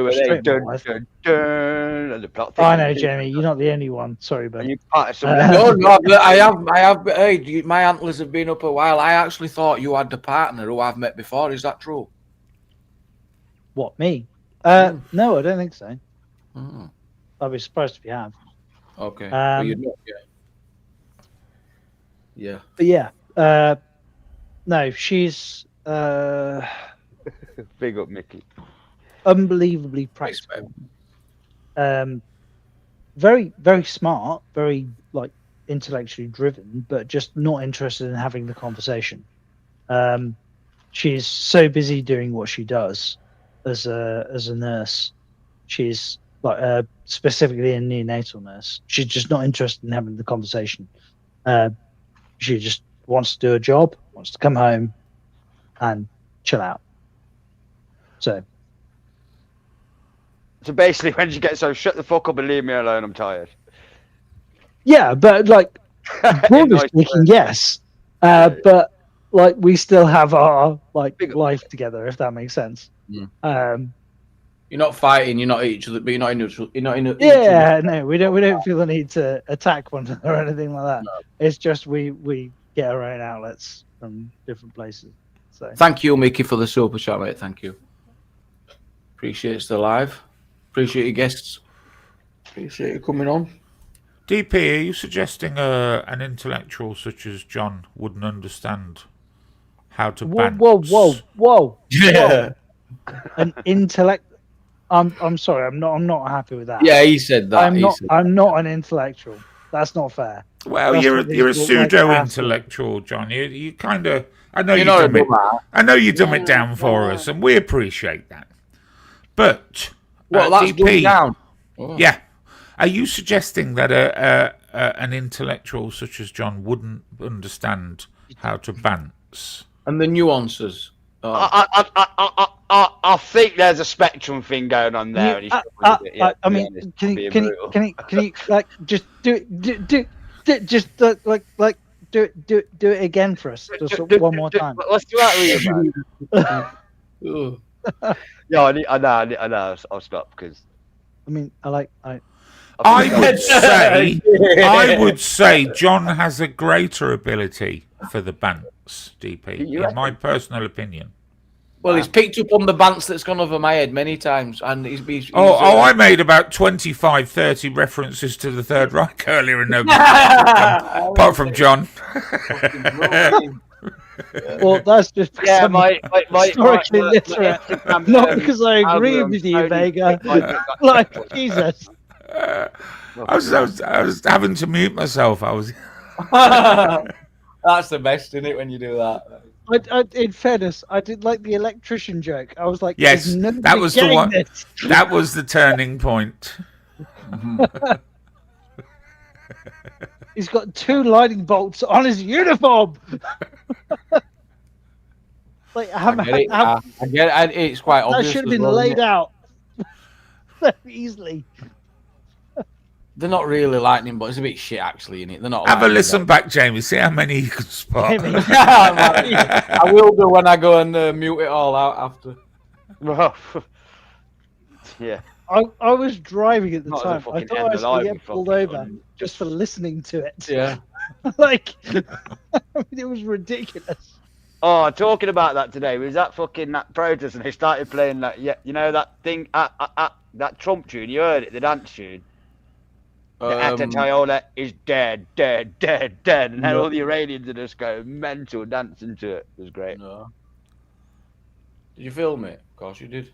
Yeah, it's somewhere. I'll put it out, so I'll get a clip of it. It's basically, it's a tune. Trump, when he goes, you know, when he announced that they'd got the guy, the Iranian dude. Yeah, some DJs remixed it into a banging tune. Oh, I've seen it. I've seen it on TikTok. Oh, it's great. I haven't saved it. I'll play it later. So, John, do you not get these intellectual conversations from your wife? I do. Not to this standard, definitely not. Nowhere near, surely. I do when she's in the mood, but she's just generally speaking like never in the mood. Yeah. Yeah, she's never in the mood. Yeah. Who talks more, you or her? Oh no, she definitely talks more. Wow. What? How does she get a word in edgeways, bruh? Well, because when somebody speaks that I respect, I just shut the fuck up. Wow, so you don't respect any of us? That's mad admission, that is, bruh. You know what I mean? Well, I'm being quiet. Did everyone catch that? Or was that just me? I'm only joking, John. I knew you'd get it, DP.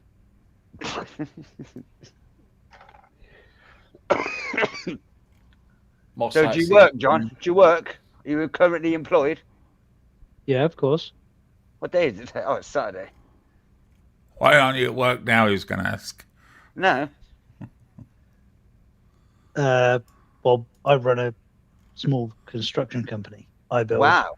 Uber successful. Timber That's why he's frame. got shades on, bro. We've been cool and that on his holiday. Well, no, my company builds timber frame buildings. We specialize in environmentally friendly timber frame buildings.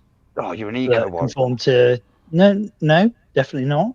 I do not think that net zero is a sensible policy at all. It's fucking suicidal. Yeah. But I also acknowledge the fact that timber is more environmentally friendly than concrete. Doesn't last as long though, John. I'm practical. Good selling point as well, isn't it? Ask the Romans about whether wood or concrete is the better option. Oh yeah. What about in a bad Well, storm? it depends what you're trying to do. Oh, there's a flood.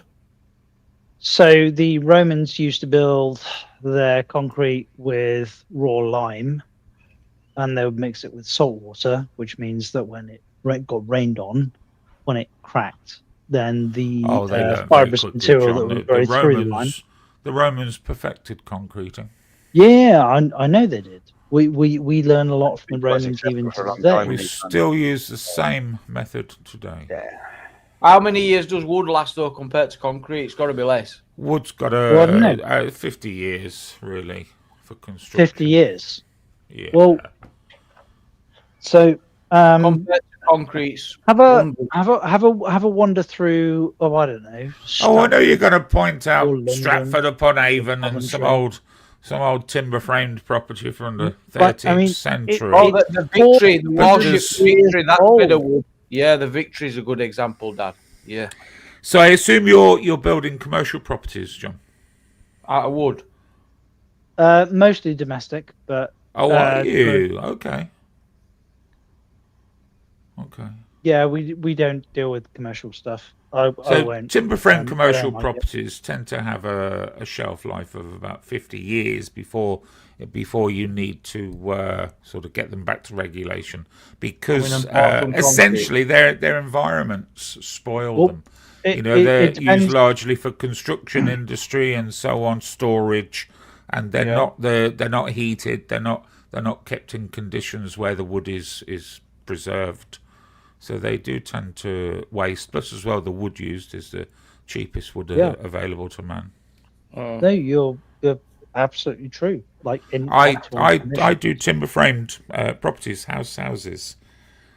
So I sort of work on those. That's all. Do you use the cheapest wood possible, then, John? I don't use wood to construct them, but they do have the cheapest wood known to man to build them in the first place. Can I ask? So, what's your expected radio voice, Curry? Your life expectancy of the building that you build, like holistically? Well, the house has an expectancy of about 75 years, but this is in optimum conditions. They're heated well. They're not sort of subjected to large amounts of moisture. Damp. Yeah, damp. Yeah, but why? Rain. Because generally only one and a half people live in them. Statistically. Well, and everywhere that they're built. 2.5 if you look at a family sort of environment. Would you consider yourself to be a student of human nature? Yes, dear. Well, I think we all are, aren't we? No, but seriously, like you do seem to have an understanding of what we're what timber frame building is trying to achieve. I spent most of my life around. Oh God, how do I say it without somebody's just writing? Don't do a Ratner on yourself. I have to be very, very careful. Okay, lots of farm buildings. So sort of commercial buildings, I don't build them, but I have experience, and I know when you have to, sort of change the timbers and things like that. So are you familiar with the concept of the ship of Theseus? Yes. Self-protecting organism. Yeah. So do you think there might be a difference between a barn and a house? Yeah, hugely. How long do you think your wood timber framed constructions are lasting, John? There's a question. Because you haven't tested it, have you? How long have you worked in that industry? What's your experience with other timber framed constructions? What's the aesthetic? Are they surviving in the same environment as you're building for? I want to know what they look like, though. Because it's important what our houses look like. Well, John's building Wendy houses. Yeah, or these ugly new offices, garden offices. You went there, Audit. You went there, Vega. So first things first. Which are just no criticism, John. They're marvelous. I'd love one myself. Well, first things first, Audits. You're not equipped for this conversation. No, but I do feel our architecture's gone downhill over the years. We need to up that up a little bit. Be a bit more prettier with what we're doing. And the second conversation,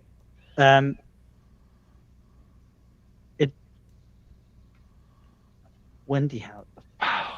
Okay, all right. Let me give you my view on this. So in the 70s and 80s, there was a massive craze for wood-framed conservatories. Where are we now, John, in terms of those which are now fully wooden, fully glass and brick, or those that are still wood and glass? I see where you're going.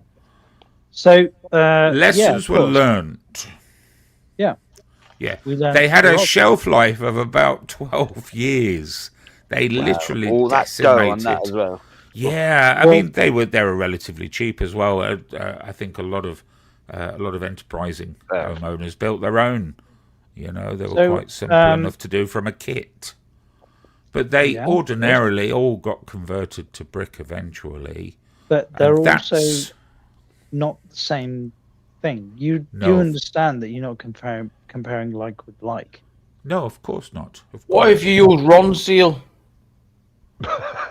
No. That's what it says in the timber. There you go. If the main structural element of a building that was externally rendered in line, how long would you expect that building to last compared to a conservatory, for example? Because I know. Do you know? Well, it's not just wood and lime, is it? You're using various other barrier materials as well. And there's an assumption of maintenance, which I assumed you assumed with the painting of the wood. Like depending on its exposure to the environment, it could last 100 years, 150 years, maybe 200 years. But it would need a lot of servicing, John. It's all right, farmer. You can have the wood conversation. Yeah, if you look after that, it'll look after you. I'm sorry, Vega, but what I've just described is Anne Hathaway's cottage. Anne Hathaway's cottage. Well, has that been up for shitload of time?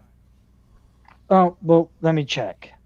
Well, there is Spawn Street, there has, but you know. Did John call you a dipshit, DP? Apparently, chat says. Yeah, it's all right. It's all right, but you can have the wood conversation. I mean, it's about as interesting as he is.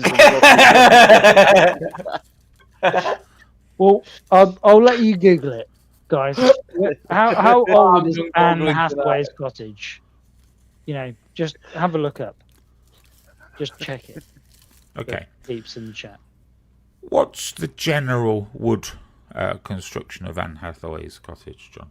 Mostly oak. It's oak. Yeah. How much does it use? What did you say you were using for your construction method earlier? Not oak, I bet. C24 mostly. Yeah, the cheapest wood known to man. Cheapest wood known. Right. So can we have some comparison here? How much is it? How much? No, John. Does it say that in your brochure, John? We use the cheapest wood known to man. Yeah, how much? It's not a selling point, is it? No. How much more expensive is oak now to you? John, I'll be honest with you. When you first said timber frame construction, I thought you meant sort of outhouses, possibly sort of commercial buildings more so than residential. If they're residential, then there's a lot more goes into it than just the cheap wood. Vega, can you do me a favor and describe the difference between C16, C24 construction material? Absolutely not. No, why not? Because I wouldn't know the difference. It's the link, GC. So you understand that there's a construction component to them, or not? So you tell us then, what's the difference between C16 and C24? C16 is something that is appropriate for internal use and is non-load bearing. Right. C24 is something that is appropriate for external use and is load bearing. So what is C24? The wood. No good, mate. So C24 is to do with how close the grain is, and how close the grain, like it's a classification of the grain, basically. So the density of the wood. Yeah, broadly speaking. Okay. And there is no doubt that the older wood that we pull out of old buildings is much, much denser. But it was way in excess of what was required. Okay. And would I like to be working with the old wood, for want of a better word? Yes. I guess you just can't source that anymore. Cause it's you cannot. But because we don't rest wood for long enough anymore. Yeah. But all told, I think working in timber is better. What about a few extra triangles? They had a lot of structure. Just put a few extra triangles. So timber is limited. Yeah, of course it is. You know what I mean, DP? Like, just it's a cheaper construction, of course, but it's very limited and has a lifespan. Why are you removing the timber? Why would I? Well, I'm not. You said you were earlier. You said just now you were when you remove the timber. No, I'm not removing the timber from the process. All right. Okay. I'm not happy about, and even where I do have to remove the timber from the process, I'm not particularly happy about it. Okay. So, I just reckon you would just shit at brickwork. So he'd choose. And do you have like a set number of plans, or do you custom build? Do you just work from a catalogue and supply small, medium, or large? We are. Oh yeah, is it flat pack? No, completely bespoke. Okay. Ooh, whoa. Yes, bespoke. Yes. Beautiful. Yeah. So and residential properties. Penny, as it goes now, pretty penny. As you want it, what? How much do you earn, John? You asked me earlier. Yeah. Explain to us your money-making processes, John. Yeah. What's your process to make money? So you agree that there's a process. Yeah, there's a process. Yeah, what's the process? Right. If my material cost is about 50%, my labor cost is another 20%. My tax cost is about 12%. I'm not liking those margins. The rest John. is profit. I'm not liking those margins. Say that again. He's saying he's robbing 20%, roughly. Yeah, about that. Yeah, but there'll be massive jobs in it if you get a big job on that, bro. That 20% is going to be a bit of dough, isn't it? Are they full regulation properties, John? Sort of permanent properties, or are they sort of standalone units? Well, and in fairness to audits, that's not including write-offs. So that doesn't include the VAT that I write off. Oh, he's got his fingers in other pies as well. Yep. So I guess if you can. Well, let me put it this way: every pound I turn over, so if every pound I generate, I suspect I think I make about 16 pence for every pound that I roll over. For every pound that comes through my business, my profit is about 16, somewhere between 16 and 12 pence. It depends on the job. Is everything contracted out privately then? Do you have any employees that are billed? No, I have nobody on PA. Oh God, here we go. Here's a bit of banter. Let's do it. Let's get this fucking show on the road.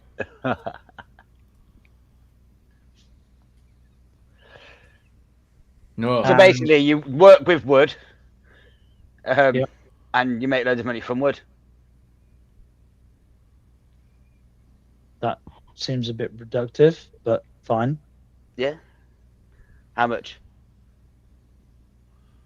Round it up to the nearest pound. I actually know the answer. He's already told us. Actually, I think I could tell you. Would you say you're well off, John? Yeah, he's well off. Comfortable. Comfortable. That was the word. Comfortable. Paid your house off yet? Could be better. Bet he's bought it cash. Oh, I don't know. This is backstage, actually. Oh, yeah, I do. What's happening? Yeah, so what's a bit of banter? What's a bit of banter, AK? What are you saying, bruh? Sound like you've been having a great night. Yeah, man. AK? Yeah? Do you know much about wooden houses? Well, do you live in them? Well, I remember I'll blow it off and I'll puff. Wood wasn't at the top at least, was it? Yeah. Wood were in the middle. The wolf had it over, didn't he? World War III. What do you think about that? It got to Wood and it was like, get the fuck down. They're like, nah, that's no good. No, I'm asking you, what about World War III? What do you think about that? What about it, AK? What do you think about it? Well, are you scared about it or what? Around to fill me in. No, I'm asking you a question. Sure. Are you scared about World War III? Yes or no? Terrified. Tell me, what do I need to do? Well, you can't do fuck all, can you? Oh, well, let's move on then. Well, what do you want us to do, AK? Leave it. Fucking get on the front line, cunts. Well, there's no guns needed, is there? What do you mean? Well, obviously, there's no guns needed, is there? I mean, why mention guns when it's nuclear weapons, eh? I mean, what's the point? Oh, you're going a bit too far, mate. Well, don't you think the government is going a bit too far? Well, I think our government was fucking flapping about going. Well, our government is what? Well, they're corrupt anyway, aren't they? Oh God, no, not God. Off your chest why tonight, do people have you vote been stressing about the government or something? No, so why do people vote for government? Hang on, we're not even on about that yet. I thought, what? No, so why do people vote? Why do you take money from the government, Well, I AK? don't vote anyway. Why do you take your dole money from the government, AK? I'm asking normal people on this planet. AK, is that right? Do you take dole money? Do you get paid dole money? Of course he does, yeah. No, Man's never worked a day in his life. No, I don't. He's been on the piss for the last 30 years. Who pays you? Yeah. And what are you? Eh? Well, sober. And also if you were looking for a word. Yeah, you're not sober in your mind, though, are you? So why don't you do what Superman did? You know, when Russia lets off that nuclear weapon, why don't you fly over to Russia and then push it out into the outer space for it to explode next to Uranus? What do you do about it? Could do a big bang right next to Uranus. He'd love that, I reckon. He would. I mean, that's all you talk about. I mean, I don't care if you're a Why have you got a job then, AK? That's up to you. I didn't know you know what I mean? I mean, that's up to you if you want to keep talking about that, Vega. Why do you take money from the government if you're so anti-government? About your fucking anus anyway. Why don't you stick two fingers up to the government and tell them you don't want any more free money? Well, why would you do that? I know, yeah. Surely as a star seed, you could make your own money. Do star seeding at the weekends or something. I don't need money. Right. Who buys your cheap booze? No one. Right. Yeah. Anyway, thank you for that, AK. Thank you. No, that's all right. Yeah. But I'm asking about, what do you think about UK not getting involved, which they are, in World War III? Don't bring a knife to a gunfight. So I'm asking a question for people on the panel.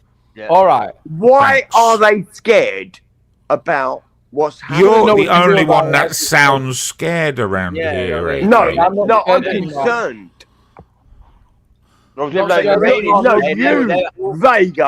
you're the shit cunt. Today was telling me. You sound terrified, AK. Yeah, I'm going to put you backstage, AK. You've been very abusive. You only just arrived. Crazy behaviour. Been here 5 minutes and not called anyone boy. Bombing around, to be honest. Let's just test this theory. Vega, you do, in all sincerity, sound like a shit cunt. I couldn't agree more. I resemble that remark. What did he call him? A shit cunt. A shit cunt. Yeah. Been called worse by my mother. Oh, has he been flashing knives, Mark? Is that what he was doing? Is that what he's been up to? Yeah, didn't he cut himself the other night or some shit as well? Oh, did he? Oh, I'm not dealing with it. And if that's where you're at, you got to get back to being yourself, AK. Because stop being so you're drunk. Better than that shit. What the heck? Come on. Yeah. Get back to talking about your anus all the time. Well, we've had some good laughs though. It doesn't have to be ridiculous like that. Getting aggressive with. I've took him off because he was going Vega. That's what I took him off for. Vega. Fucking too aggressive.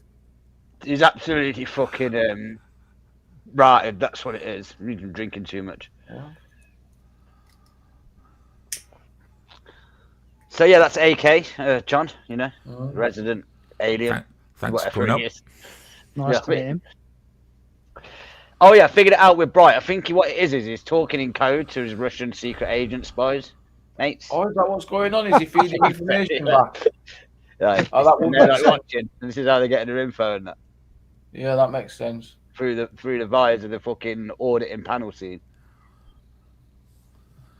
Oh, could be 5-0. There it is. It's 5-0. Talking in 5-0 code. 5-0 code. Apparently, he's been like it for the last week. He's in a real bad place. Needs to seek help. I wish I understood what Bright was talking about because he mentions my name a bit. Probably best not to be fair. Is that all going on, Mark? Oh my God. Yeah. Don't get dragged into it, AK. Look after it. Number one, put yourself first. Yeah. Ignorance is probably the way to go. Like, when they do eventually arrest you, Vega, like, just, I didn't know what was going on, is probably how you should play it. Yep. All told. I've got an alibi anyway. I was on Uranus with AK. Wow. Oh, he's a credible witness. Yeah, he'll vouch for you.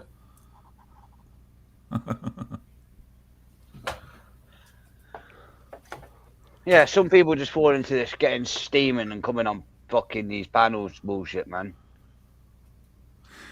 I heard a funny one earlier. There's a channel called Beep Beep. I'm sure you're all aware of it. Yeah.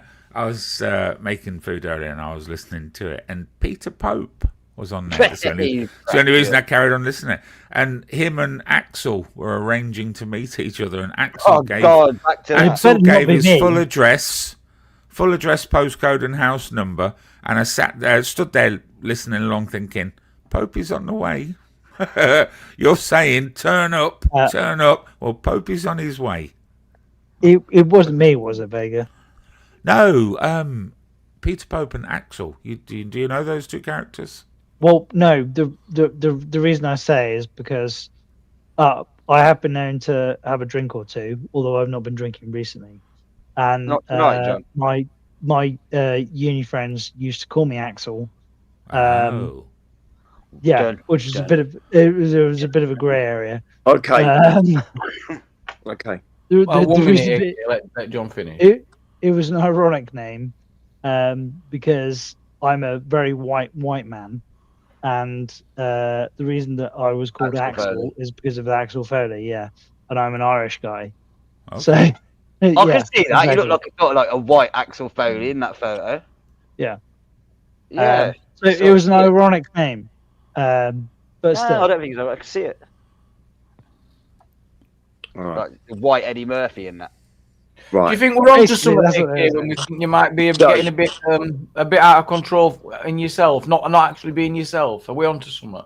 So, God, no, not that bad. No, AK, what do you think though about you? How are you in yourself? Do you think people are right to spot that, or are they wrong? I think you're going on some really toxic panels. You need to stop going around a bit, to be honest. Right. Seeing some really toxic places. Well, I'm just trying to get to whether you want to listen or do you want to talk or do you just want to just go back to where you were before, going at Vega and the government and vote and all that shit. Are you talking to me now? Yeah, you. All right. Well, I wanted to talk. I want to talk to Vega about. Obviously, he talked about Andy's channel, yeah, and many people go on Andy's channel, obviously, and I mean, I've got my point of view, and I speak the truth. I'm not a liar. Okay? Yeah. How do you know that? Well, how do I know? Carry on. Go on. Yeah. No, Vega. What do you mean? How do I know what? How are you convinced that you're telling the truth? See, the problem is, okay, you tell us you go to other planets and visit them, and we find that very difficult to absorb and comprehend. Well, I do. I'm a believer. But you don't know who I am. You're right. Exactly. You haven't provided any evidence that you're able to do you these don't things. get paperwork from another planet, do you? No, you of could course, bring a bit of stone back or some dust or something. you could I mean, go if you want live. paperwork from You could another join you a could panel. go live, get Join that, a panel whilst you're on Uranus. No, so why do you keep mentioning that? Well, planet? if you went live there, you could show us Uranus, couldn't you? No, it's called Uranus. We all want to see Uranus. Well, I No, know. but so why do you keep saying that word? Well, you could show us how big Uranus is. Are you gay? Or what? No, don't believe that's that's up to your you. thing. You wanna You be mean like the actual that. planet, bloody LAK. I'm talking about planet Can you Uranus. understand what I'm talking about? Don't you know that Uranus is a planet? Well, what about Saturn and Venus? Well, yeah, but take us there then. What about Mars and the moon? There's no humour value in Saturn or Right, how Venus. do you know that? Well, which can you get? Well, they to still first? live on there. Which is the quickest route? Which is? Yeah, from? how'd you get there? What galaxies do you go to? Can we Yeah, have a bit exactly. more insight, please? I'm actually Yeah, interested. well, you don't know bet because there's- you're I bet there's a human roadworks. on the planet. Well, tell I us. mean, you don't care I what's used to watch happening Ape and about Aliens World all the War time. III I'm now, interested in do you? this. Well, you've already established there's not we can Well, do. I said it years ago. World War III is going to start, right? Yes, we no, know, we I'm know. wrong. Well, it's not started yet, has No, it? You're well, not right yet. So, You're not so right it's yet. not started yet. So what's We happening with Iran and America now? Well, that's and not the the world, UK is is it? getting That's- involved. that's- Am I that's wrong about that? Yeah, wrong. No, Yeah, that'll probably be over No, am I soon, wrong anyway. about that? yeah wrong. Well, what if you are wrong? No, I'm right about that. You're Well, wrong. you don't know yet, do you? And- What if you are well, wrong? No, well, you don't know. Wrong. Well, you don't either. No, America had literally Yes, got well, I space told you force that from using day their one. satellites and space force to defeat Oh, Iran. satellites in space. Yeah, you haven't considered that, AK. You're No. definitely wrong. They're about it. You're on about being in So space. you tell me about America Iran and using America space, now, using it as and a the weapon. UK's getting involved. Eh? No, And that's the not UK okay. is getting involved. No. Did you know Yeah, that? it'll be over soon, I reckon. The Americans are brutal, Yeah. mate. The army's off the It'll chart. be over No soon. point. And who's going to win? No one. The Do you Americans know are why? watching it. Just don't Do watch you it. know why? Do you know why no Don't one's put going it to in. win? Don't put it in. Don't Because take it. no one wins World War III. Yeah, don't let it beat yourself up, AK. It's not worth Yeah, it. well, no. So, Well, are there's you no you can laughing do. in the You said that. background? That's your word. There's no you can do. No good AK, screaming at all. I'll tell you what. Who's going to be the Who's going to be the last person to laugh? AK, Ain't going to be you. You'll be crying in the background, AK, hiding under a table. AK, they're not going to conscript you. You just say Oh, it. oh, You do the really? factories to build Are you things. serious, You mate? do your bit. That's all we ask. No, no. Okay, Well, I'm You don't doing have my to go to bit. war. No, I'm doing more than you fucking are anyway. Well, when you Right, well, tell us what you're doing. Science. Well, what are you doing about it? Hang on. Tell us what you've done. Sod all. What I'm doing now. What? What? Screaming and shouting, getting pissed. You haven't done no. No, I'm not getting pissed. I'm not shouting. I'm speaking because What? I'm So trying you're, to so speak you're saving over the world people. by speaking. AK, I mean, you're making claims. you're more worried about audits. Audits? protesting I haven't on mentioned streets audits. What are you on about? Audits? fucking racism and about immigrants coming into the country. Oh, sorry. But then there's a world an issue that war we going think that's on, an issue and when we've you got an think opinion on about it. what? Fuck. Well, me. you've already told us. Why don't you wake up, man? Wake up. We have waked up. There's no we can But do. no, you ain't woke up, have you? Well, of course we've woke up. We can't do all. Well, you can't do fuck all. So why do people vote for these cunts? Seriously, man. Bloody Well, hell. let's not vote. Let's just have a Have you dictator. done? Have you got Bloody our- hell! Yeah. Bloody hell! Bloody Are you hell. serious now? A little bit. Well, I mean, you seriously, man. But you Well, I made mean, a I'm couple not of that claims. invested. What can So- I know? I can do. What so can I do? what- I mean, so- shall I get crazy like you and start screaming and shouting? So on me you and act tell like a me then. dickhead? Well, shall I start acting What like a if the, knobbit on what the if the internet about sirens it? go off? What if the sirens go off in the UK? What are you going to do? You're going to say, Well, I don't know what you're going to do. What are you going to do? What should I do? Run for cover? You're I'll going to put go another run tab, I don't nowhere. know. What are you going to we're do? looking at them people who is fucking dying in Dubai, everywhere. Relax. Just relax here. And kid. it's happening in Turkey now, isn't Yeah. it? Well, Is you it? don't know it's spreading. like a disease. Bloody hell. Yeah, well, bloody hell. As a starseed here to help humanity, AK, what are you going to do to help us? So how does humanity help you? What are you going to do to help us? Well, that's what I said from day one. I said 2027, something really big is going to happen. And then I said solution focus, AK. What we're going to do? I said years ago, 2030 is the big one. And 2030 is when they arrive. And when they arrive, you'll wake up. Who's they? I'm Who's not they? sure, you know. Boy. And I can't wait for the day. Because I won't be here anyway. Is it the Anunnaki? No, listen. I'm going to lead this planet. What? Where are you going? I'm going to lead this planet. Where you want to come? Because, do you know why? Because the I thought like you said it had started. I thought this world war had already. Now we've got to wait till 2030. It's already started, but it's only in the process. Are they from Uranus? And do you know how long world wars last? Wars can last for hundreds of years. Like I said to you, man, I think you're over worrying, mate. Well, but that's the thing. That's your problem. You don't think. Okay, well, thank you for bringing it to our attention. Yeah, but attention. I told you. And when you wake up and find out the somebody truth. said they could lead this planet. No, I said I'm leaving the planet because I'm fed up with listening to people like you. Yeah, you ain't got a fucking clue anyway. Taxi for AK, it's here. You were the worst decision to make a starseed because you didn't help us. I'll tell you what, mate. I'll tell you what. You think about your family when you think about that. How selfish of you, a starseed, to abandon humanity. Yeah, well, have you got family? Get the answer to a simple question. Leaving or leading? Are you leaving the planet or are you leading the planet? Yeah, he's a bit too much.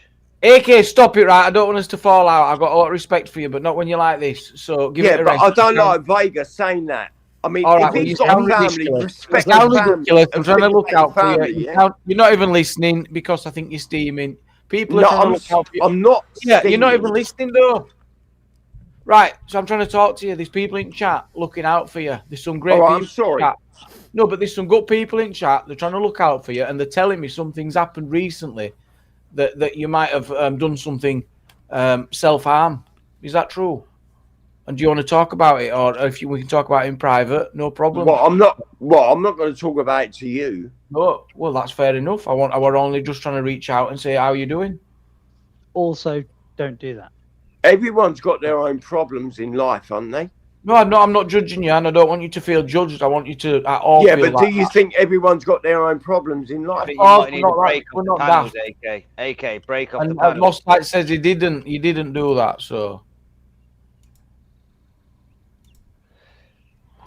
I'm only here to help you. Well, you sound drunk, but so you're not here to help. You're just venting because you're drunk. So we're trying to look out for you. No, I'm not drunk. You are. I disagree. No, I'm not. You are. No, I'm not. You can't lie to me about that. Are you drunk? No, I'm not. You can hear it in your voice. Yeah. Well, I can hear your voice. Yeah, but your voice sounds so drunk. I can smell alcohol through the screen, screen, bro. I can say you're pissed out your head, or you're stoned out your head, or you took too much cocaine. Fucking stoned. I've been blazing all night. I always do. Blazing. Yeah. Leaping lizards. You know what I mean? So what does that mean? Just blazing.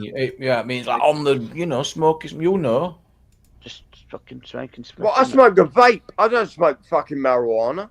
Oh, yeah. Well, good for you. I do. So? How many cans a day, though? You drink a lot of cans. Well, I don't drink cans. What is it on spirits?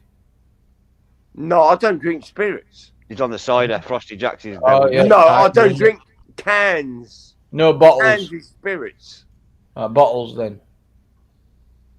So what's a bottle of red wine? Is that nice? Or you're on the red wine. No wonder you're fucking steaming. Jesus. Oh, here we go. So if red you smoke marijuana, are you a drug addict or what?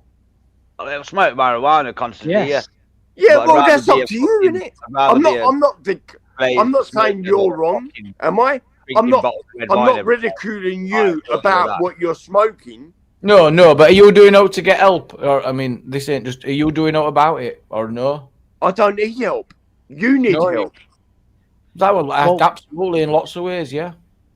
So my high of choice is booze.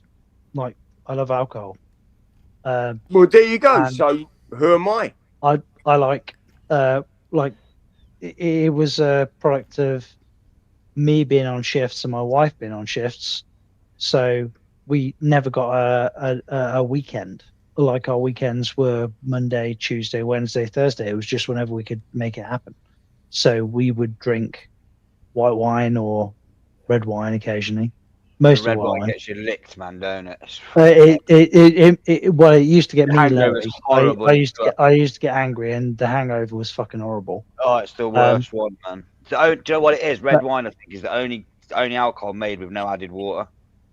But my point is that we're all a product of it. We're all subject to it. So you might as well just accept it. Admit to it. Do you drink? There's nobody here that's going to fucking judge you. Exactly. Oh, hang on. Other than Vega, obviously. You're forgetting Vega, who's never had a drink in his life. Everyone's shit stinks, AK. Yeah, man. Everyone's got flaws. Yeah, well, there you go.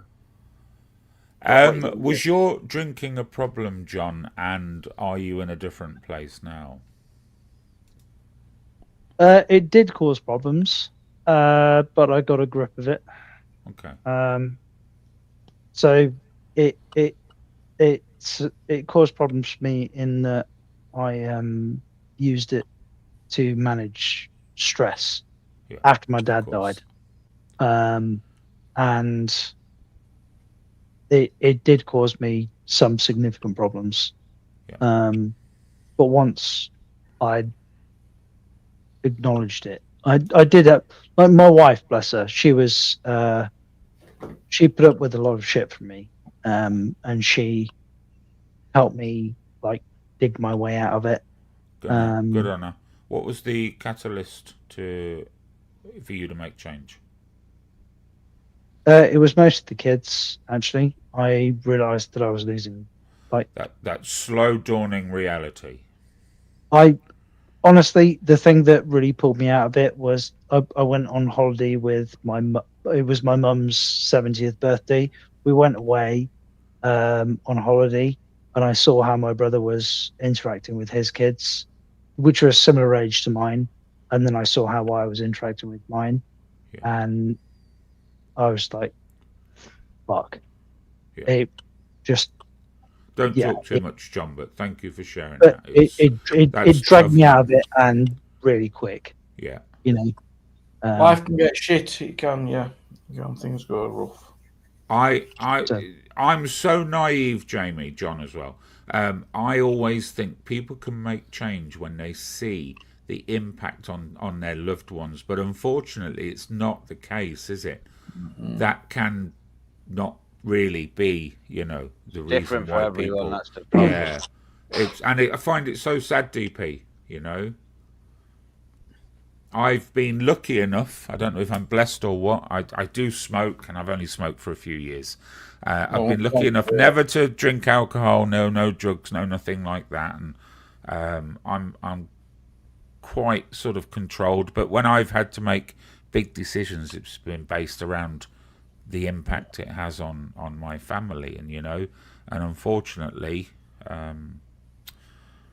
when somebody has a problem with drink, I think it would be so easy as to just do the same thing, but it's not. It's the opposite to what I believe is human nature, So I don't understand it. That's the point. The difficulty with alcohol is it becomes addictive, and your body becomes dependent on it. No, but it's different for a lot of addictions. It's quite exclusive as alcohol in a lot of ways, because nearly every body demands it. Also, well, speaking from experience, it's also socially acceptable, and that's another danger. And it's accessibility as well. It's everywhere, and when your body becomes dependent on it, there becomes a tipping point where it can become uncontrollable and just people look for the reasons to exclude it, as opposed to it being excluded. Well, exactly. Yeah, but addiction's also funny because I could be addicted to one, like say for instance, Jamie could be addicted to gambling.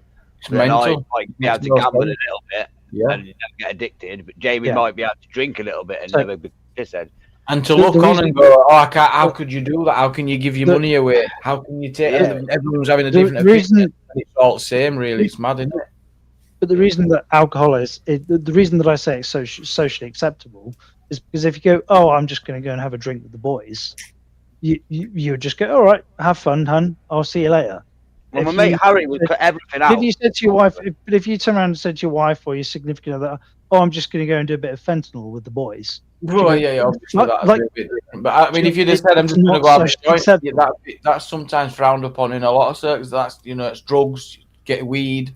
It's illegal. Obviously, it's the extreme example, but it's the same thing. And then it leads to cocaine, right? I'm only going for 1 pint. It never. I think you mean you've disclosed a little bit too much there, but no, but it's never 1 pint.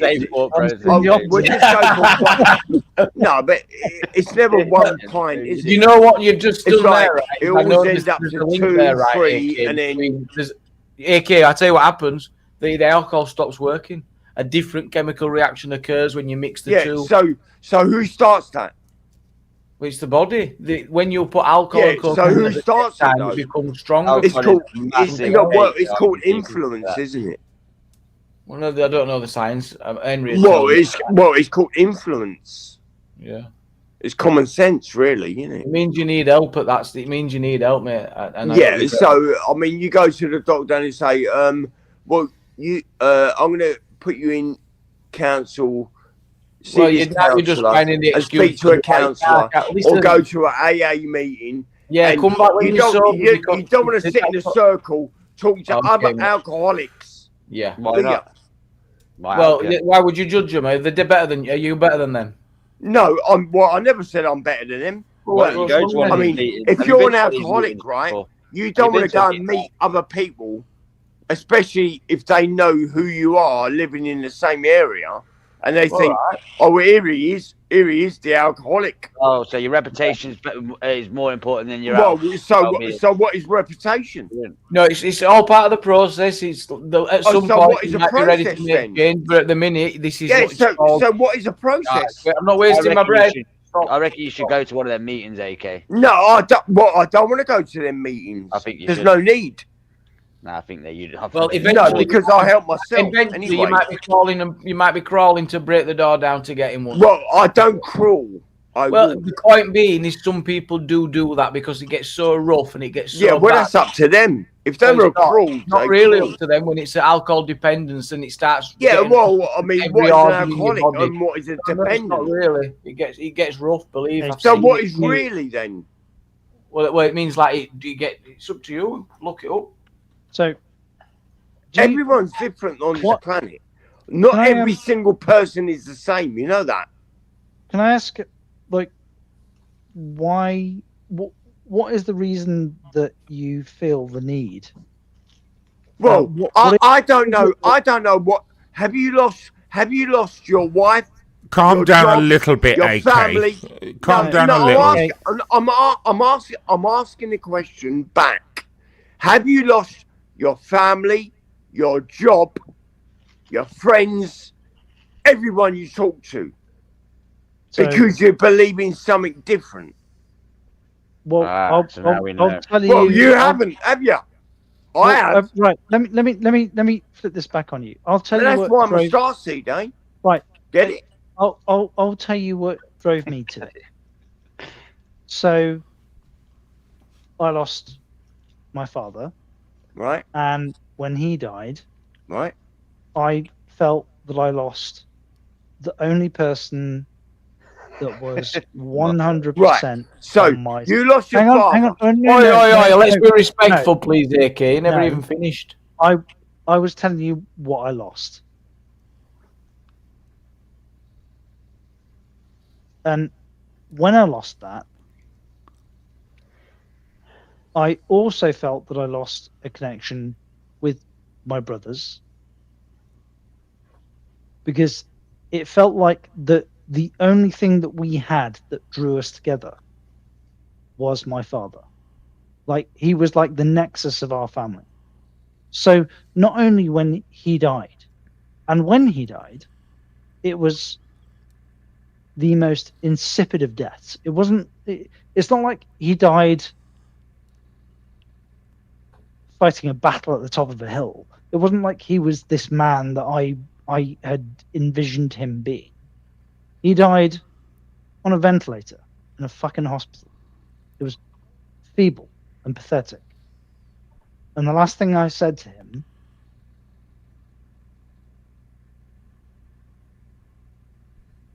Go on, John.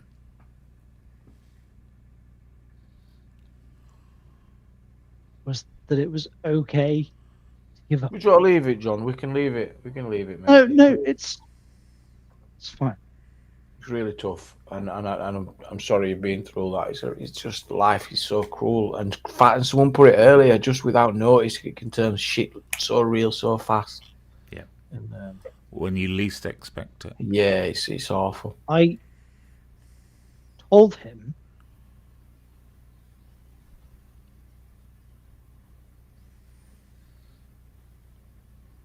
that it was okay to quit. Mm-hmm.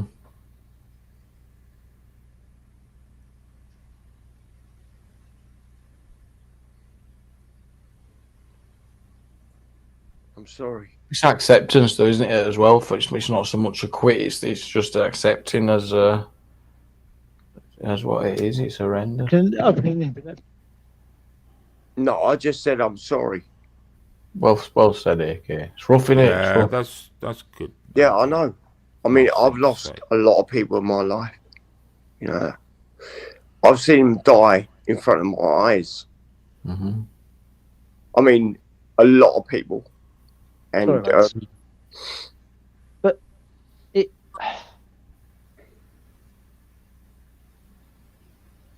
broke my heart. It pushed me over the fucking edge. Yeah, man. You got through it though, didn't you? And you could have gone even further, and you made sure you didn't. And I'm sure he's proud of that. And so he should be. It wasn't even about that. It was all the other people that, like, my dad. He was a healthy, competent man. He was only 67 years old when he died. He wasn't old. He was physically fit. Not old, is it? He just got a raw deal. So when he died, like my aunts, my uncles, all those people that were like his older brothers and sisters, that those people that like were older than him, who relied on him, all of a sudden relied on me. I became the family patriarch at 39 years old. It was ridiculous. Mm-hmm. And they were all looking to me. And I also had my own problems that I didn't have my dad to rely on. I'd lost my backstop, and I also became the backstop for everybody else. You can bet your ass I fucking started drinking. You're self-aware though, John, aren't you? You knew what was going on. You know, and it was a means to an end, I guess, at that time, and why not? It's totally understandable. I wouldn't beat yourself up, not at all. Well, can I just say I'm sorry about that? And my stepdad was 60 years old, and he was at work making a cup of tea, and he used to smoke 60 to 70 cigarettes a day, and he had a massive heart attack when he was 60, making a cup of tea in work, and that was it. End of. Right. Really? And now we're close to him, AK. Right.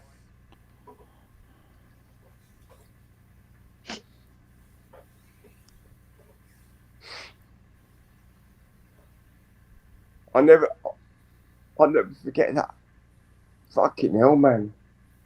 What is going on?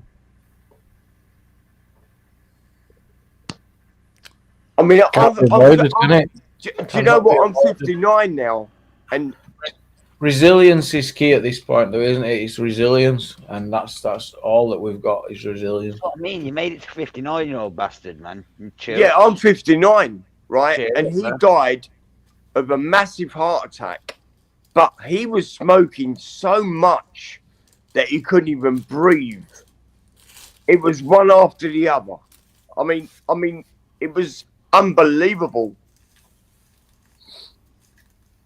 And I told him, please stop. And he said, I can't. And I knew it was going to happen. 60 years old, 1 year older than me. And I'm 59 now because I was born in 66. Seriously.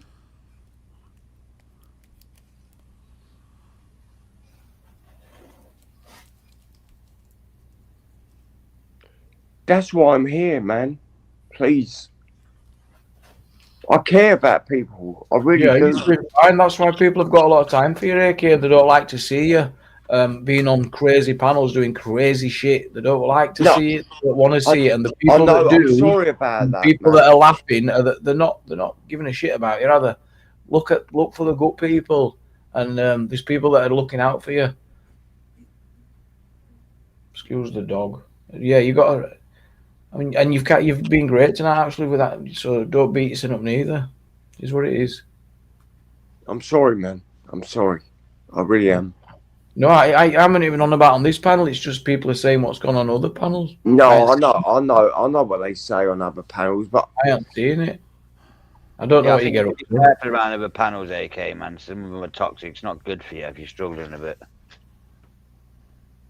Be careful. Maybe take yourself away a little bit. Just ghost a bit. Don't do I know. Let's forget, Mark. Yeah. Toxic, bro.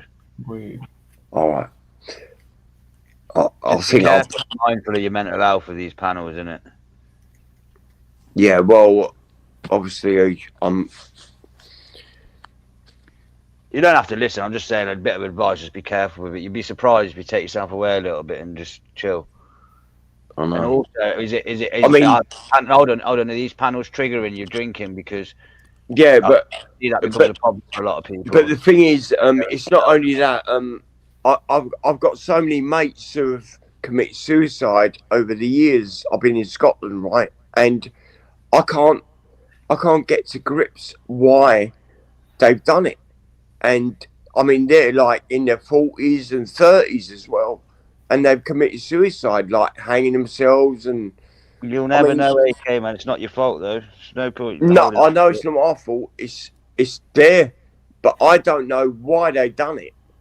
Well, I do in some places, but I've known people in London. Two of my mates done it as well, and I know the reason why. Well, one of my best mates who done it because his girlfriend left him, and he used to babysit his like his kids while she went out with another man, and he couldn't handle it. So, I mean, he used to be a plasterer, and he had his own business and all that, his own vans and all that, and he told me one night, he said, "Oh, I can't cope." I said, "Well, I need to go to work, mate." So I went to work, and it was Sunday morning when I got a phone call from his ex-girlfriend. Said, "Terry's put the hose pipe in the exhaust and done it." It's hard to believe, isn't it? It's just and he was only 26, you know what I mean? 26? Yeah. It's hard, isn't it? It's hard to get your head round. It's awful. It's awful, but just remember that's not your fault. You didn't do that, you know, and... Yeah, I know, but the last number on the phone, when they found him, he drank a bottle of whiskey, vodka, and he put the hose pipe in the van, and the last number on his phone was me, but I told him I was going to work. Well, you had to go to work, didn't you? How do you think I felt? I bet. Yeah, I bet it was tough, and still is. Yeah. Yeah. Yeah, we're going to But see that, the I fairy. mean, it doesn't get fixed if we sometimes we make choices and they either help us or they hinder us, don't they? Some choices that we make, are they helping us? Are they hindering us? Sometimes we've got to face that decision. Does this help me or does it make things worse? Sometimes that's a good starting point. Not now when you're in the middle of drink, but sometimes when you wake up the day after, you can think, did that help or did it not? And if it did not, then start Googling, how can I fucking fix this? That's. Do you know what? He was one of the nicest guys you could meet. I mean, genuine, so genuine and kind. Never harmed anyone. Never said nothing wrong. But he loved his girlfriend and the kids. But I think because she met someone else and he used to babysit while she went out with her new man, that's what destroyed him. And he couldn't handle it. Just rejection can be a killer for some people. You see it, yeah. People really struggle to get past it. I mean, that destroyed me, man, from day one. Okay, you're getting a lot of support in the chat, man. There's a lot of nice comments for you. Yeah, well, I don't really. I'm not reading the comments. Thanks anyway. Yeah, but yeah, go back and read them. They're still there tomorrow. They should be. Oh man, thanks. But no, I'm being honest now. You don't have to even say all this for people to understand you. People take you for who you are. They just don't want to see you trying to be someone that you're not, to be honest. You know, Yeah, and be that bravado and that just like no, it don't serve you well. You just sound daft. Because when you're not steaming, when you're not drunk and steaming, you're actually I'm not. On the panels. You're actually one of the better panel guests when you're not off your face. Yeah. So. Or calling me a shit cunt. Yeah, but when he's just being funny and being AK, not pissed. Can you tell people that I've not heard the story before about the time you met the Queen? Yeah. Oh no, that's when I served the Queen at the Guildhall. Yes. That's right. that was when I was 17, 18. Yeah, about 18. Yeah, I served the Queen at the Guildhall, top table, 800 people in the Guildhall. You know the Guildhall, yeah, London. Yeah, well done. So they chose me to serve the Queen, and I was privileged, and I'd done it, but I was scared, but I'd done it, and I'd done it well. You enjoyed that, didn't you? And what were the dish? Sandwiches, Jazz. Well, it was like, if I can remember, because I served the Queen Mum as well at the. You're remembering. Didn't she? It would be fillet of beef. What did the Queen Mum have? Well, she liked fish. Fish. A bit of venison, if you remember. Wink, wink. Oh, a bit of venison is nice. I can't lie. Yeah, but well, obviously that was Goldsmiths Hall in London, that's another place. So I served the Queen in Guildhall, and the Queen Mum in Goldsmiths, and then I worked in what's the castle in Windsor Castle? No, well, Balmoral on it. Didn't you work at? Yeah, well, I worked in there as well. Okay, what's the dog eating? You worked in Balmoral. Wow, in some pretty prestigious places. Yeah, because the company I worked for was London Catering, and London Catering was I don't know if it's still standing now. I mean, I'm talking years ago. So London Catering was the biggest catering business in London, and they served the royal family. Wow. There's some decent food, And I was the top waiter. Yeah, did you get any perks? Well, I can tell you one Got knocked story. I don't know. I worked in mechanical engineers in Westminster. Right. You know Westminster Big Ben? Yeah.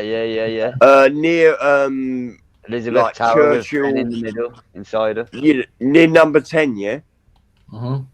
So I done a function in there, right? And I was a waiter, right? And I mean, these women, right? They had like jewelry, like royalty, like they were like queens walking in, right? No money required, right? And do you know what? One of the women walked up to me at the end of the night and said, I can give you my number if you want. Oh, I'll give you my number if you like. Please say. Do you know what I done? Do you know what I said? Right. No thanks.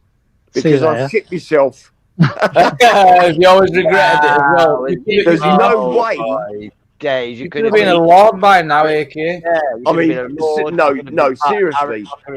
Whatever it's called. No, yeah, you could have been a member of the whatever Harry talk. Yeah, Can you imagine that? Well, maybe she wanted a toy boy or something. You know what I mean? But an older this lady. woman was older, obviously. Even better, bro. She's probably loaded as well, man. She was I know. A few years of dealing with that. I mean, and then boom, chilling. You could have been eating venison. Yeah, but seriously, would you go back? Would you go back to a mansion? Really? When a woman comes, when I was younger. What does it feel like? Would you come out alive? Thank you, my lord. Oh, mate. Or was it? Or was it a cult thing? That's what I'm asking. Oh, you were already worried back then that you might be getting trapped into some Well, shit. This is what I'm saying. Well, it's kept you safe this far, so yeah, maybe you were right. Well, I mean, but that's when the starseed thing happened to me.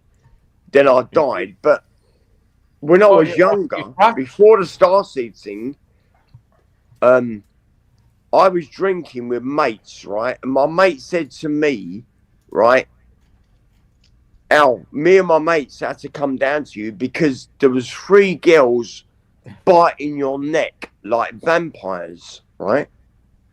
Whoa. And very far away. Oh yeah, 3. No, but I was out for the count, right? What, but 3? He said they all run up, and these like 3 girls jumped off me, and my neck was black. Well, you're a bit of a stud in your younger years, then. Yeah, AK. did you actually look like Brandon Lee in that photo? You know what I mean, like movie star and that.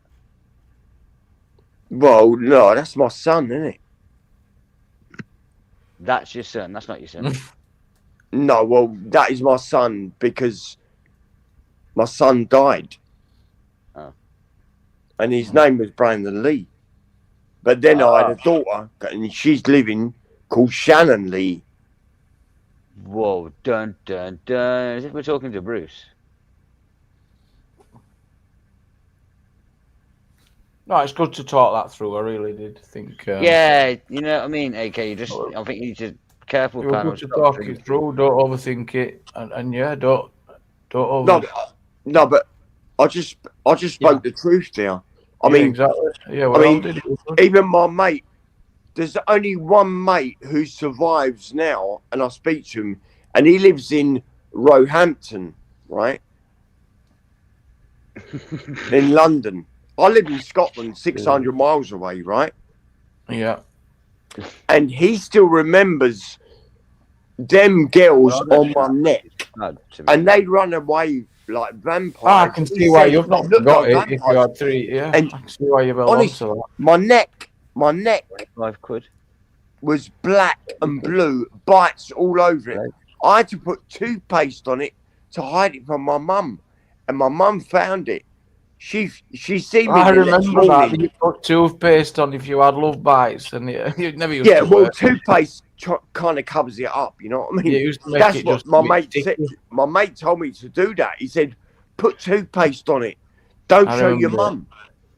But she's seen it. Mark the super chat. Thank you so much, Mark. It's a question for AK. He says, AK, is £200 for 8 venison legs too dear? I don't know how much our venison. What do you think, AK? Is £200 for 8 venison legs, 2 deer? Please tell me the other joke. Well, it depends what venison it is. 8 venison legs, God. 2 deer. Oh my God. Yeah, but it depends what he's talking about. What the Queen? Well, No, he's just like he's read it again. 8 venison legs, and he wants to know if it's 2 deer. 2 deer. Well, obviously it's deer, isn't it? Well, I don't know. 200 Well, that's quid. common sense. So, yeah, 200's a lot. Yeah. Well, well, the Queen didn't pay 25 for quid a money. leg. A leg. How much is a leg of lamb? It ain't Right. that. I'm going to read this to you. Do you know what I'm saying, though? Really sorry. AK. For 8 venison legs. It's not actually that much bad. AK is £200 for 8 venison legs. 2 deer. No. Jesus. Right, just for fucking clarity, I think a baby deer would be venison. For those that might not have picked up on this. No, baby deer would be venison, yeah. Well, do you know what foie gras is? Is that 2 deer? Yeah, that's goose. That's not deer. No. So what is foie gras? Right. Foie So gras that's- is forced. But let's stick on the deer. No, foie AK. gras. Foie gras AK. is a starter. Look, I'm. Did you know that? Are you able to draw I a know picture, it's John? ordinarily served as a starter, but that's Yeah, not the point. well, it is a starter, isn't it?